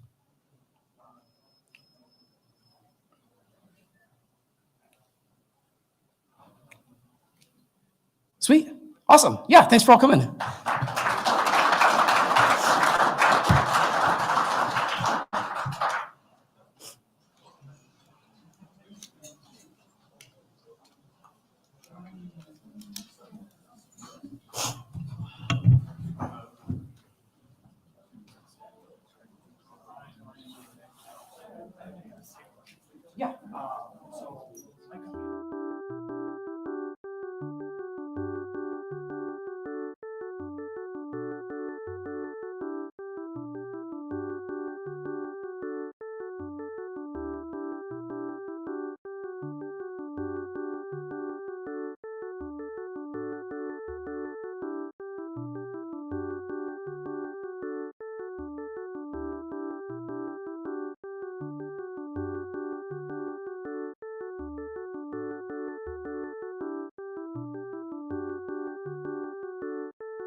Okay, cool. All right, yeah, welcome everyone. So my name is Philip. A little bit about me. Like any good employee, I derive my identity via that of my employer. So I work for this company, Data Theorem. You can tell because of the ostentatious logo that I've placed at the bottom of each and every one of these slides. So hopefully you won't forget. We do like application security. It's a good company, I like it. I'm also an operating systems nerd. So I spend an inordinate amount of my life building a hobby OS that no one but me is ever going to use, but it's a fun and rewarding hobby, and it'll be useful for some bits here and there. I am also a static analysis nerd. So at work, I do a lot of binary analysis, which is a really kind of fun and rewarding part of the job, like scanning tens of thousands of iOS applications for security vulnerabilities at scale. So yeah, that's not really what we're going to be talking about today. Paging all hackers, virtual memory attacks. We're going to be talking about memory. So if you already kind of know some stuff about virtual memory, try to just put that to one side. We're going to kind of start from first principles and try and see like why this is useful, what problems it'll kind of help us solve. So if you imagine all the RAM that's installed in a computer, it's like a big list of bytes, and it's byte addressed. And so what that means is that the very first byte, it's going to be byte address 0, all the way up to address however many bytes you have installed in the machine. Okay, so let's pretend we are the operating system and like the user has double-clicked a program or something has happened. For some reason, we want to load a program into memory. Well, okay, our memory is nice and free. There's nothing occupying it. So we could just pick any location and slide it in. All right, user double-clicks something else. Once again, we've got tons of free space, nothing really stopping us from just picking any location. We just load it, no worries. Okay, here's where our problems begin. The user has double-clicked a third program, and we actually do have enough memory, free memory, to fulfill this request, but it's not contiguous. The memory has become fragmented across the address space. And we don't really have a good strategy for dealing with this problem. This is the first problem with a kind of bare approach to RAM. It's memory fragmentation and no good recourse. All right, going on to our second problem, think about those two programs loaded into memory again. And maybe the first program is doing something really sensitive. It's got some user passwords in memory or some private keys, just all kinds of sensitive data that we really don't want falling into the wrong hands. Okay, over here on the right, we have the wrong hands.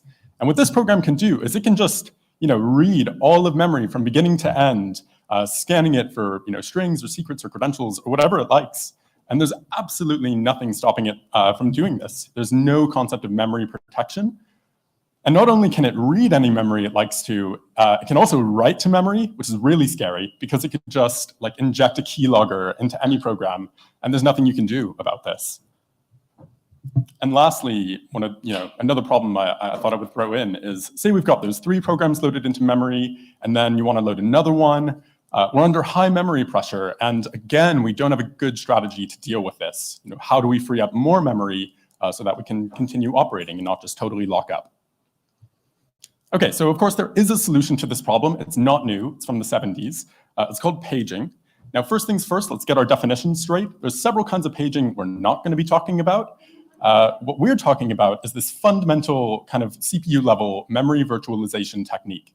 And so what that means is that when the CPU is dealing with memory, no longer is it talking directly to memory. Instead, it's like this kind of abstracted idea of memory. There's some layers in between that enables us to do some really cool stuff. So the outline of today's talk, just to give you a sense of kind of where things are going to be going, we're going to do some background on what is paging virtual memory, how does it work, and then, of course, this is a cybersecurity conference. So we're also going to be talking about some security defenses that are built on top of paging, as well as some attacks that you can carry out on this sort of CPU level infrastructure. I've also got a couple of demos, which is always fun. Hopefully they'll go well, but we'll roll with it either way. One of them is in Ubuntu, and then another is kind of in this homegrown OS that I've been working on for a number of years. And then paging, just to point out, it is this kind of, it's not kind of specific to any one instruction set architecture. It's like this generic concept. I will be throwing in the occasional x86-64 or ARM64 specific detail, but I'll do my best to call those out as they happen. And the concepts do carry over. Okay, so going into exactly how this works, kind of what the core concepts are. So the central idea with paging is that no longer do we have this just undifferentiated stream of bytes. Instead, we split up the physical address space into these chunks that are called frames. And each of these frames, they all have a constant size. Classically, it's 4 kilobytes, but it doesn't have to be. We'll do 4 kilobytes because it's easy. And then paging also introduces this concept of virtual RAM. So we have the physical RAM that's literally like the sticks of DIMMs that are installed in your machine. And then virtual RAM is just this kind of conceptual abstract idea. And it has those same 4 kilobyte chunks, but instead of being called frames, they're called pages. And each of those pages, of course, is going to refer to some segment of addresses. This page I've picked out is all of the bytes from address OX7000 to OX8000. And now here's like the central trick of paging, is that you can set things up such that when the CPU tries to access any of the addresses within this page, it'll instead be rerouted to a different physical frame. In this case, OX4000 to 5000. Of course, this is arbitrary. I can map things any way I like. 9000 to 8000, or I could do what's called an identity map and have the virtual addresses and the physical addresses be exactly the same. One more really important part of this is that I can set permissions on each page. So I can say, okay, this page, you're not allowed to write to it. It's only readable. Or of course, it can be rewrite as well. Or this page can only be accessed by the kernel. It can't be accessed from user space. And this is a really powerful primitive that allows you to build some really cool stuff. And we do. And we'll take a look at that. So of course, the way this works is no longer is the CPU wired directly to RAM. There's now an intermediary called the Memory Management Unit, or the MMU. So anytime the CPU tries to access an address, rather than going to RAM, it'll go to the MMU. The MMU will consult these data structures that the operating system has set up to tell it about what address, what physical frame this address maps to. It'll check like the permissions are okay. If everything is hunky-dory, it'll go ahead and fulfill the request, send it to RAM and return the data. And if not, it'll handle the error, and we'll take a small look at that later as well. Okay, so of course we're gonna need some kind of bookkeeping to keep track of like, okay, what frame does this page map to? What are the permissions on it? As it turns out, the bookkeeping for every physical page, every frame or page that you want to keep track of takes up exactly 8 bytes. So we need 8 bytes of storage to describe 4096 bytes of address space. So one way that you might think of doing this is like, all right, we need 8 bytes for every 4 kilobyte chunk of address space. Can we just have a really big list of all the frames that we have in memory and what all of their properties are? This is kind of the naive approach of how you might keep track of all the memory in a system. And this falls apart pretty quickly, because if you think about it, if I have a 4096 byte, 4 kilobyte chunk of memory, and I need 8 bytes to keep track of it, that's a factor of 512. So we're spending a 512th of our memory just to do bookkeeping on memory itself. Now, maybe 1/512 doesn't sound like a lot, maybe it does. But the thing is, if you have a different virtual address space for every process running in the operating system, as soon as you hit 512 processes, you've blown your entire memory budget just on bookkeeping memory itself. So this is not going to work. We need something better. We need something more efficient that allows us to kind of efficiently track the address space without spending too much on just this sort of accounting information. All right, so the path here is going to be, we're going to look at not the naive approach, but in fact how it does work, the efficient data structure. And this will kind of lead us in a roundabout way to the first security defense that we'll talk about, built on top of paging. Okay, so the way that it actually works, the kind of cool, efficient way, is you still have this table of multiple entries, each of which is 8 bytes. But instead of that table being as big as the number of frames that you need to keep track of based on how much RAM is installed in the system, instead that table is exactly 512 entries wide. And each of those entries, of course, is 8 bytes. meaning that this whole table, 512 entries, it's very neat and tidy. It fits in exactly one frame or one page. This is called the page mapping level 1.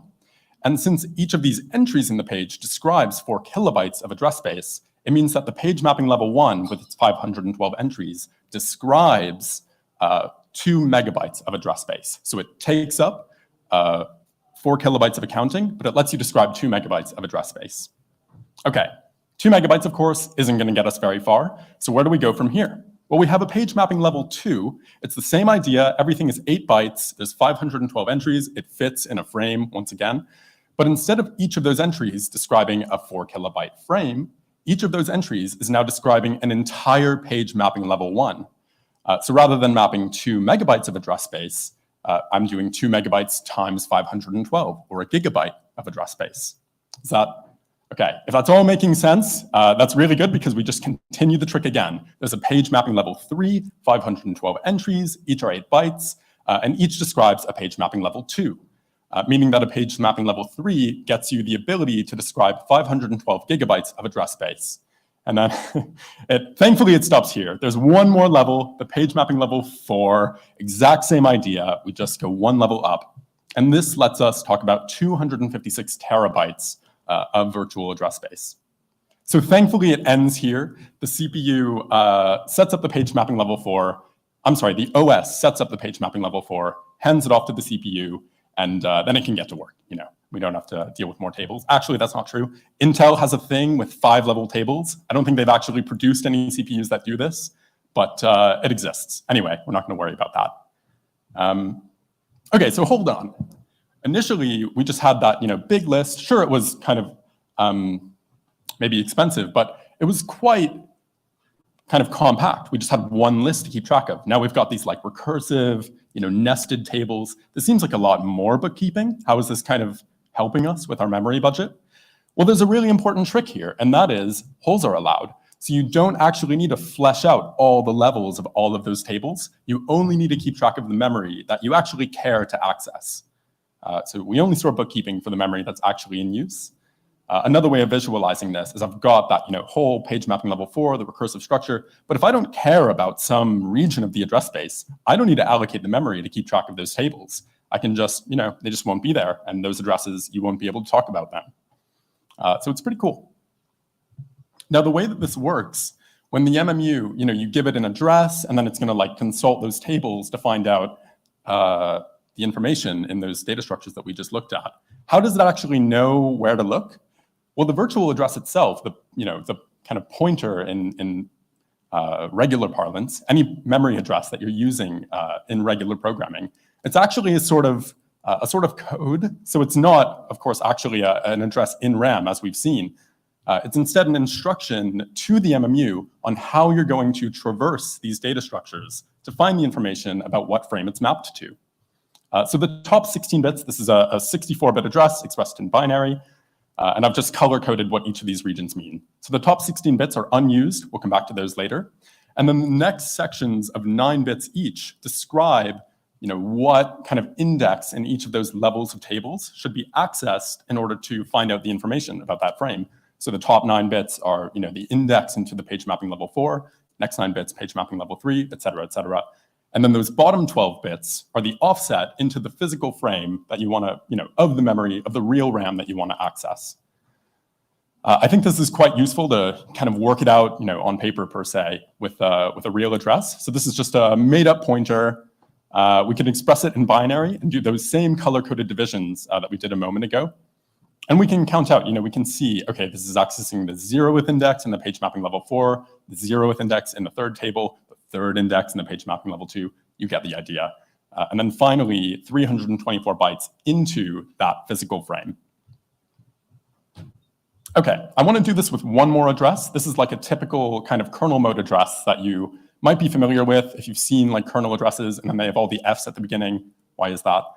We'll take a look, but exact same idea. Those top 16 bits are unused. And then we have all those indexes that we can traverse to find out the information, the bookkeeping information for what physical frame this refers to. Okay, so a moment ago, all those high 16 bits were zeros. And now in the second example, they're all ones. What's the deal there? Well, there's actually a rule here. It's mandated by the architecture, on x86-64 at least, that you need to take this high bit in that first cluster of 9 bits and then copy it as a sign extension to the high 16 bits. And there's a really kind of cool implication of this. So what this means is that on x86-64, you're actually pretty limited in the addresses that in the memory addresses that it's possible to talk about. So it's only possible to refer to all the memory addresses where those high 16 bits are zeros, and all the memory addresses where those high 16 bits are ones.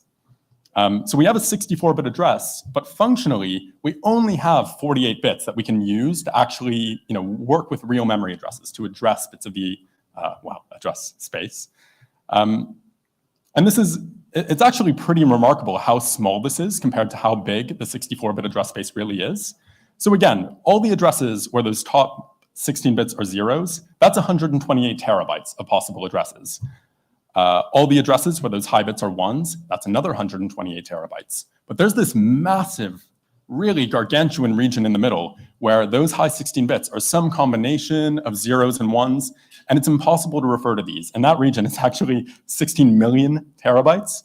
And in the classic 48-bit addressing scheme that we use today, again, it's totally inaccessible. So as I mentioned, Intel has like a white paper for using another 9 bits to expand the usable region.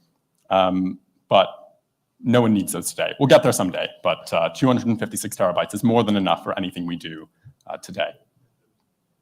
Okay, so this raises the question, is there anything we can do with these unused bits? Can we put them to some use to increase user engagement or drive ad revenue?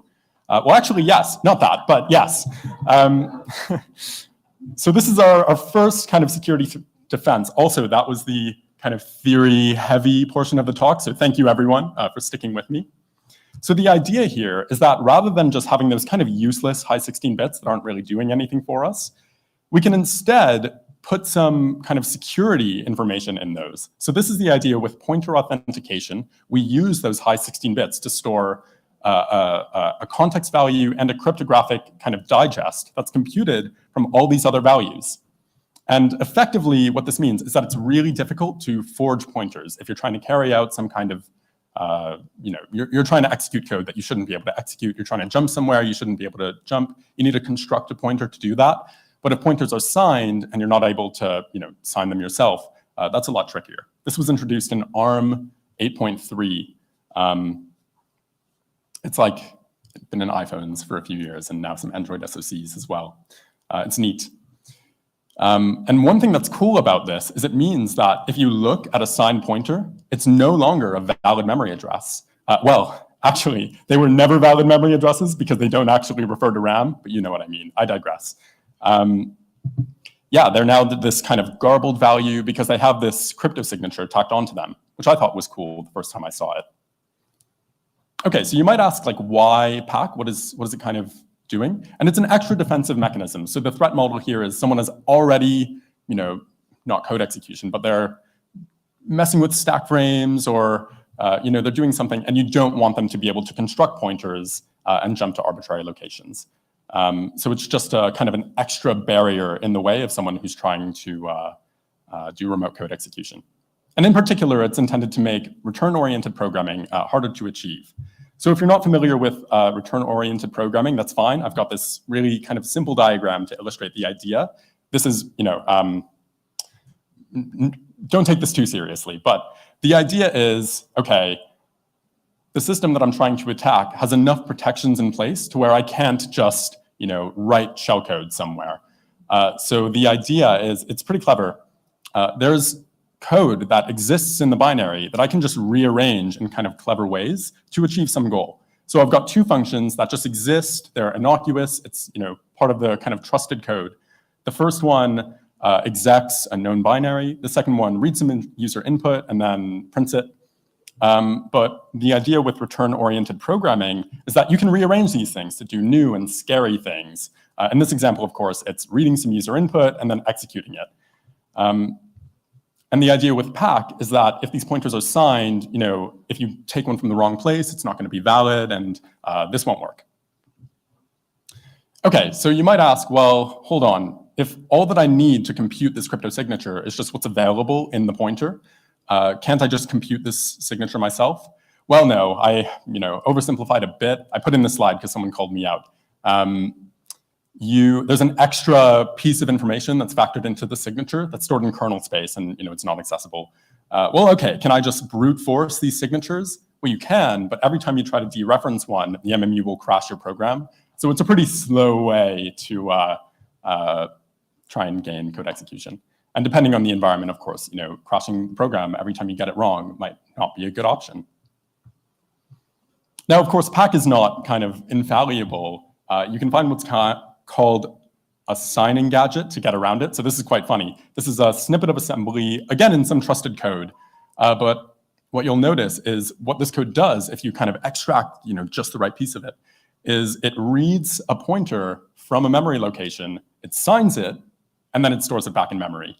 So if you can find one of these, you can just sign pointers kind of at will, and you're done. You don't have to worry about Pack anymore. Okay, attack number 1, takeover via page mapping level 1 entry.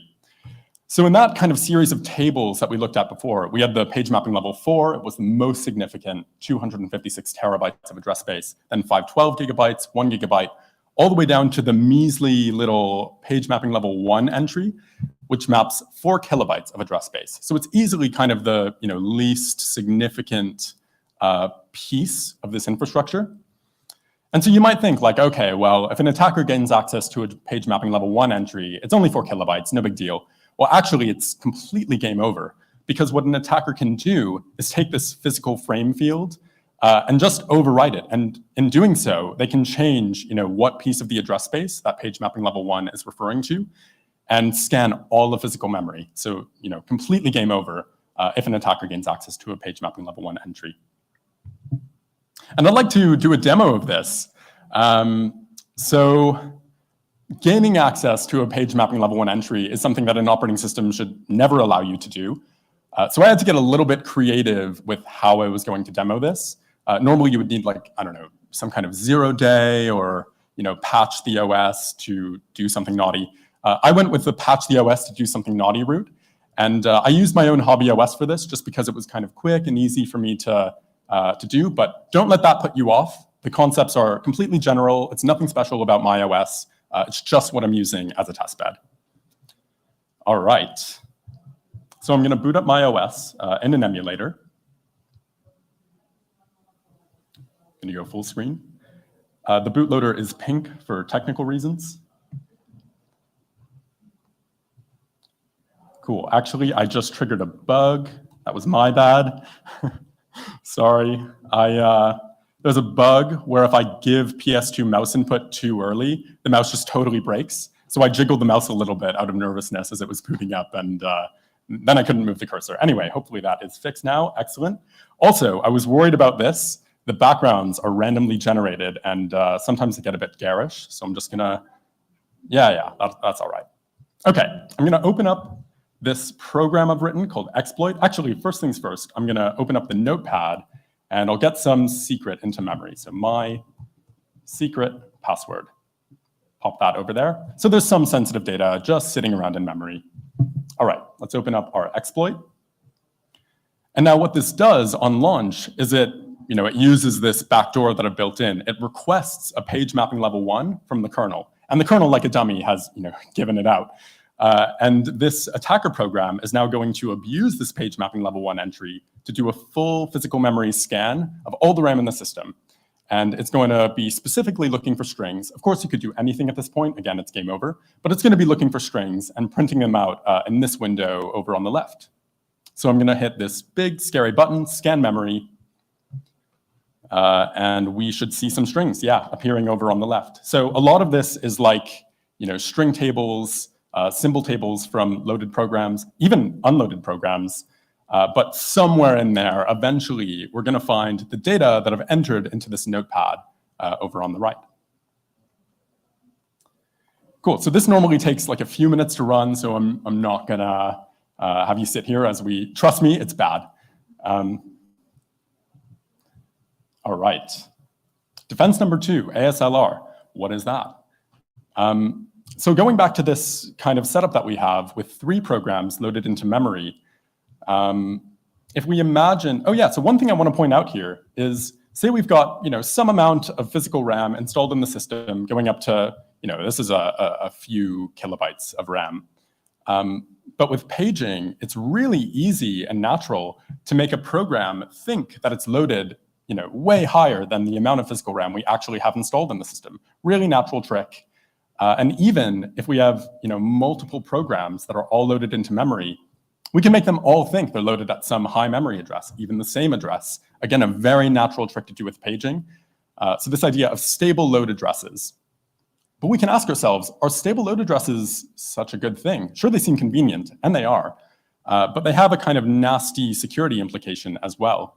With that ROB attack that we looked at a few minutes ago, that relied on the attacker being able to know, okay, this function is at that memory address, that function is at this other memory address. And if we have stable load addresses, the attacker is always going to know where these things are laid out in memory. So around like 30 years ago, people had this great idea of randomizing the offset into virtual memory where a program is loaded every time it's launched.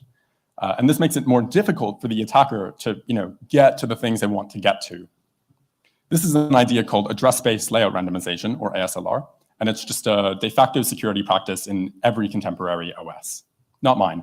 It's we'll get there someday, but all right, moving on to attack number 2, dirty cow.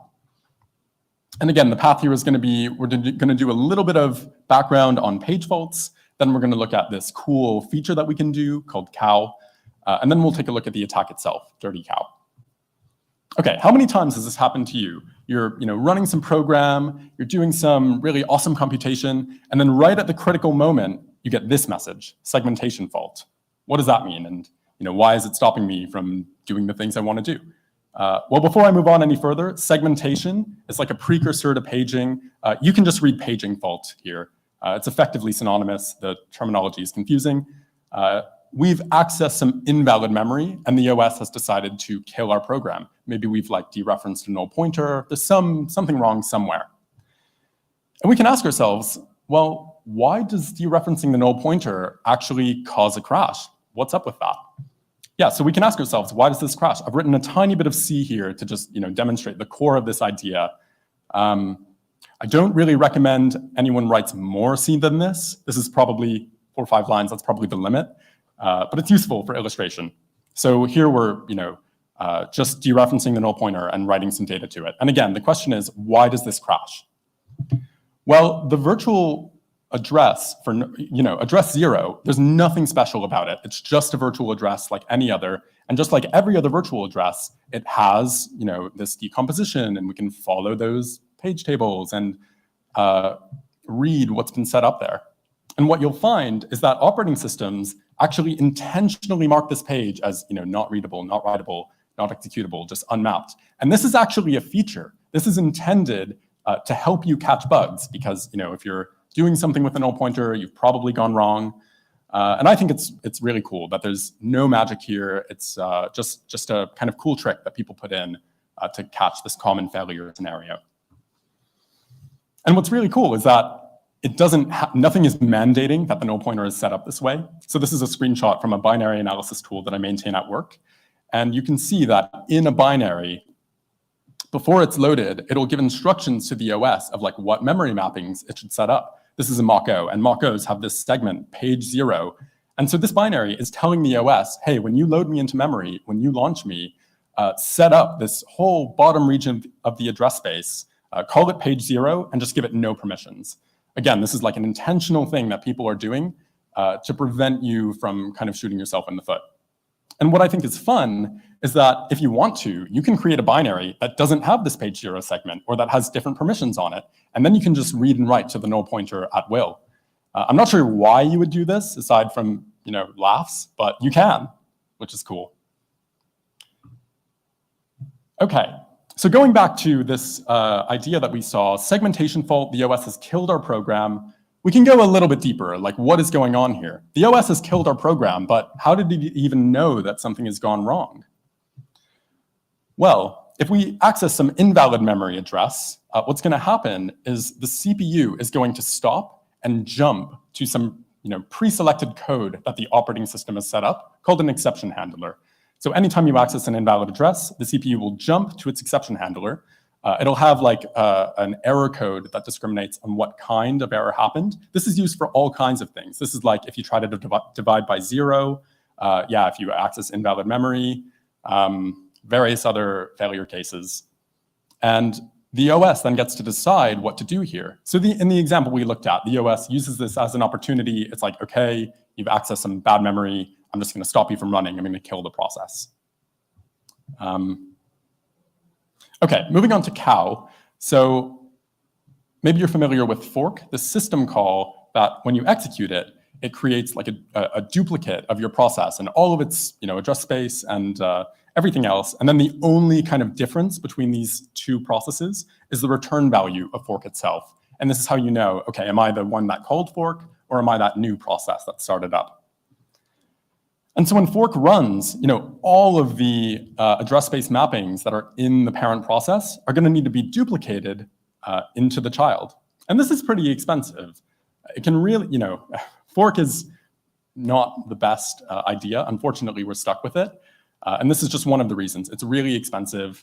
There's a number of others that I won't go into now, but we've got to use it. So is there any way, since we're stuck with it, is there any way we can make it faster? Is there any way we can make fork less painful? Well, not all of these memory regions are going to change. The code segment, for example, it's read-only. We don't need to duplicate the memory. We can just have one mapping and then set up the same frame in both virtual address spaces. Again, a very natural trick to do with the infrastructure that paging provides for you. But it would be nice if we could do even more. And of course, there is this idea called cow. So the idea here is that, of course, these processes, the parent and child, they're going to do different things. They're going to allocate differently, but we don't know up front what they're going to do differently. We don't know kind of where the allocations are going to be different. And the heaps of these are split up into pages, like anything else. And so we can do a really cool trick here. Right. Some pages may change in the child, some pages may change in the parent, but we don't know, pre facto what's going to change. So we need some kind of system that's going to allow us to react dynamically. So the trick here, it's just a hack, but it is cool. Prior to the fork, you've got a heap, it's got a bunch of writable pages. And then when you call fork, we can downgrade all of those pages to read-only. Okay, how does that help us? Well, when someone tries to write to one of those pages because they're doing a new heap allocation in the child or in the parent or wherever, we'll jump to that page fault handler that we had to look at a moment ago. Before when we looked at this, it was like, hey, you're doing an invalid memory access. I'm going to kill the program. But that's not all we can do. We can actually use it as a springboard for features. So in this case, we can say, okay, we're in this special case where we forked and then we downgraded to read-only, and now you're accessing it again. And what we can do is we can use the opportunity to create a copy just of this page that's been changed. So the memory between the parent and child is shared until it's proven that it can't be shared. This idea is called copy on write, or cow, an important performance optimization that makes fork kind of usable. And dirty cow, it's an implementation flaw in Linux's version of cow. And what's crazy about this is it persisted for 10 years. And from the commit messages, it seems like they actually knew about this, 10 years in the past. I don't know why they didn't fix it. I'm sure there's some history there, but it was pretty bad. It allowed an attacker to overwrite code of set UID root binaries. So again, just a game over scenario. It allowed you to write memory that only should be readable. Pretty scary, but it's fixed now. So smiles all around. All right, defense number 3, NX, or no execute. Okay, so if we think about the address space mappings of a process, there's some stuff that's going to be common amongst every process. You've got a code segment, you've got some static data, you've got a heap, you've got a stack, you've got a null page as well. I didn't bother visualizing that here, but we all know it's there. And the stack, if we kind of blow that up, increase the detail there, it's composed of a number of stack frames. And each of these stack frames has a base pointer within them, which is going to kind of point in this neat fashion up to the stack frame that it came from, the caller of whatever function we're executing at the moment. This is like the happy path. This is what we like to see. These are well-formed stack frames with well-formed base pointers that point nicely up a chain. And then the code, again, what we like to see is the code is kind of jumping, all over itself. So the arrows look a bit funky, but this is good. Like all the code is, in the code segment that was set up by the binary. Everything is happy. But one classic attack is if an attacker is able to overflow one of these variables in a stack frame, it can overwrite that base pointer and that return address, and then jump out of the code segment into some attacker-controlled like shellcode that they've set up in the heap. Classic buffer overflow attack. So to help mitigate this, paging infrastructure has given us a new tool. There's a new bit that was added. It's called the no execute bit. And we can set this bit on all of the pages in the heap and stack. And now, if this no execute bit is set, the MMU will just not allow you to execute any code that is in a place where it's not supposed to be executable. Totally neuters this kind of attack. There are legitimate cases where you would want to, dynamically generate some code, on the heap and then jump to it. The classic example is just-in-time compilation, which is super important, of course, for web browsers, et cetera. So there are kind of, affordances that are made to allow JITs to continue to work, but nonetheless, very important security tool. Yeah, so this actually is architecture dependent, but it's available in, the major ones. All right, attack number 3, TLB info leak. So we're going to do a little bit of background on page swaps and cache latencies, and that'll lead us to the info leak itself. So one kind of failure case is we have all of our physical memory, and all of it is in use. Everything is allocated. Okay, how do we deal with this? Can we create more space somehow? Well, yes, we can. There's a trick we can do. We can pick a page, or a frame rather, maybe one that hasn't been accessed in some time, and we can say, okay, we're going to copy all of your contents to disk, and then we're going to do the same thing we did with copy on write, where we mark it as like not accessible. Then when someone tries to access it, we will go back into that exception handler. We'll say like, oh, okay, I'm doing something special here. We can read it back from disk. And this allows us to kind of create more space for ourselves. This is called page swapping. And it leads us to this kind of really cool conceptual idea, which is that RAM just becomes like another layer of caching. So you have the really fast and small caches on die, and then you have RAM, which is like bigger and slower. And then the hard drive is what represents your kind of true memory limit, because you can just keep swapping out, as long as you like.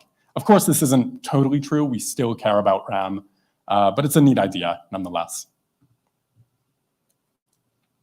Okay, so this memory access diagram that we had a look at before, the CPU requests an address, and then it goes to the MMU consults all of those paging structures, and then finally it goes to RAM. The thing is, accessing all those structures, we've got multiple levels to walk through. That's a lot of pointers for the MMU to walk every time we need to access an address, and it's expensive. So many years ago, CPU designers added an optimization to this. There's instead this new, very fast on-die cache called the TLB. So anytime the MMU does the work of like taking this address and then figuring out where it maps to, it'll cache the result in this TLB. And then when you ask for that same address again, it can just say, oh, I know where this address is. I've seen it recently. I'll pull it from the TLB cache. And this is great. It's very fast. The problem is that it's very fast. And what this means is that an attacker can use it as a side channel. They can time how long memory addresses are taking. And from that, they're able to infer, okay, was it in the TLB? Was it not? And via some black magic, which I have no idea how it works, this actually allows you to read crypto secrets. Insane. It seems like the people who did this came up with 2 names for the vulnerability. So I don't know which one to say. I think they just thought of both, and then they were like, oh, we can't. How are we going to choose between these two? So they just used both. Good for them. Anyway, TL bleed and translation leak aside buffer. All right, attack number 4, row hammer. So I'd like to give a quick demo just to drive home this concept of process isolation. Actually, I shouldn't have killed this. No worries. So every process in an operating system gets its own address space, its own set of kind of mappings of where things are, and it can't access the memory of other processes. This is a super important characteristic of paging. One of the main justifications for why we do this is memory isolation between processes. So I've got this program that I've made, this virtual address space visualizer. And if we load a program, like I'll open Doom here, and we can see, when Doom loads, we've got this new address space that's popped up. And it's got all the regions, you would expect. It's got a code segment. Oh, the virtual address space visualizer just crashed. That's the fun of Hobby OS. Let's see if I reopen that. Okay. I'll try to make this quick. Yeah, we've got the code segment. We've got a heap, a stack, and then some other things which are more OS specific, like that 7 megabyte region is a frame buffer that it's using to talk to the window manager. The 64 megabyte region is a IPC delivery space. The details aren't important. What is important is that every process is isolated. Okay.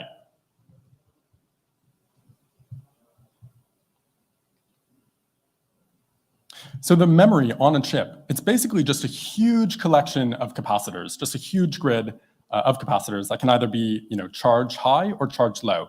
And this represents whether the bit is 1 or 0, of course. And any capacitor, if you don't kind of top it up with more electricity, it'll naturally leak. So all of your 1s will decay to 0s. So what memory controllers do is every memory refresh interval, normally 64 milliseconds, it'll just juice up all of the capacitors so that the 1s stay 1s and nothing kind of decays. Okay, one more detail is that if you want to read a particular memory address, because of the way the circuitry works, it goes through this procedure where it discharges all of the capacitors in the same row as the memory address you're trying to read. Then it'll read the value that you want to read, and then it'll recharge all of those capacitors. And what some researchers found in like 2014 is that if you're able to do this, reading this row, which does the discharge and then the recharge thousands of times before the memory controller has a chance to do that refresh thing where it'll pump up all the voltage levels, you can cause a bit in an adjacent row to discharge and flip from a 1 to a 0, or from a 0 to a 1 if the DIMM is doing some weird thing where 1s are low. Anyway, details. This is terrifying because what if those 2 lines in the DIMM are actually referring to the memory of 2 separate processes? So I'm doing a bunch of reads in one process, and this is causing a write somewhere else. It's really bad. It violates some core invariants that about both paging and RAM itself. So the paging invariant is that accessing memory in one address space doesn't cause anything funky in other address spaces. And it also violates RAM invariance. So accessing an address only accesses one address, and reads don't cause writes. All of these are broken. Terrifying attack, and first publicized in 2014. And people had a lot of fun kind of carrying out rowhammer, it's called rowhammer, in a variety of contexts, like in browsers, on smartphones, anywhere you can think of. This was caused, by the way, because the DIMM manufacturers kept trying to cram more and more capacitors into very small spaces to increase memory densities, but then you get these kind of circuit level interference problems. Okay, so one really scary attack that you can do, this was demonstrated by Google Project Zero in 2015, is that if the bit you're able to flip via this attack is in one of those page mapping level 1 entries, you can carry out that full physical memory takeover that I demoed earlier. So I'd like to give a demo of rowhammer. Now, this is not in my OS, it's in Ubuntu. And I left the machine at home. I have a video. Hope that's okay with everyone. So I'm going to pull that up. Okay, so this demo is real. And by that, I mean it's real. So don't take it too seriously. The attack is real, but I gave a lot of help here. I did things like I increased the memory refresh interval from 64 milliseconds to an absurdly high value, giving myself tons of time to trigger thousands and thousands of those reads across a row to give myself the best chances of triggering bit flips. I also gave myself root privileges when I was carrying out this attack. So yeah, don't take it too seriously, but it is cool. So here I've got a program. If you can't read the code, it's fine. It doesn't do anything interesting. It just presents a black screen, and then it refreshes that black screen in a loop. So I am going to play this. Welcome to my show. Oh no, that's not what that's supposed to be. Okay, that's really bad. Well, no worries. Okay, I'm going to launch this program. I hope this video is what I think it is, but I really don't know. We're going to find out together. It launches a black screen, and then in another process, I'm just going to be hammering addresses.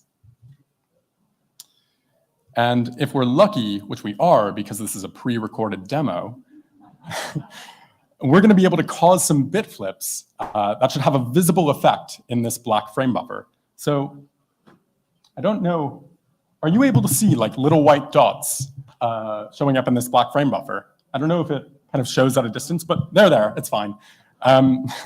So this is actually, I'm doing reads somewhere else, and it's causing pixels to flip.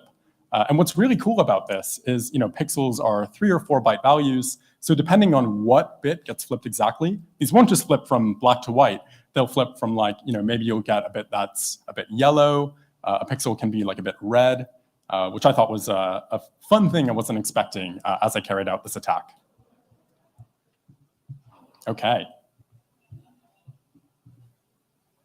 All right, so in review, we've talked about paging, how it works, why we have it. We've talked a bit about the implementation of it as well.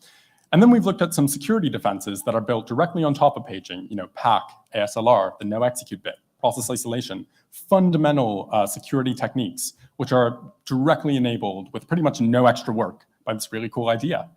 And also some attacks that you can carry out on paging, the physical memory takeover via an attacker-controlled page mapping level 1 entry.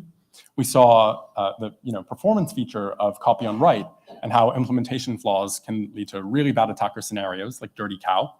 We had a bit of a look at sort of non-security features like page swapping and how some of the infrastructure there allows attackers to leak data in the TLB. And finally, we took a look together at a rowhammer demo, which was not the video I intended it to be, but hey, it all worked out fine. Okay, well, thank you all for the attention. Any questions? Sure.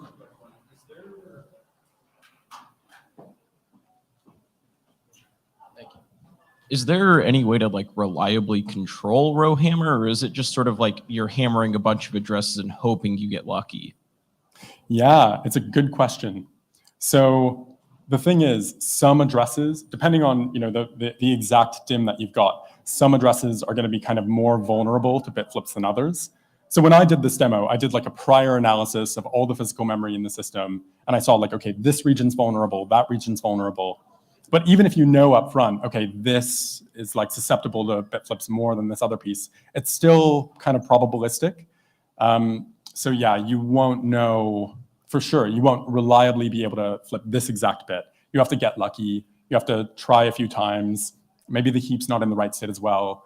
It's not super targeted or reliable in that sense, but it is, perfectly good enough to carry out all kinds of crazy attacks.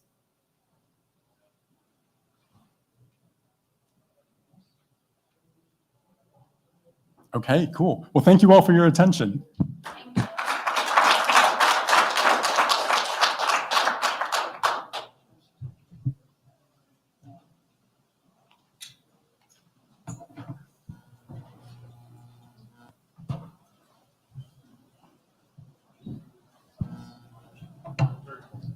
Thank you.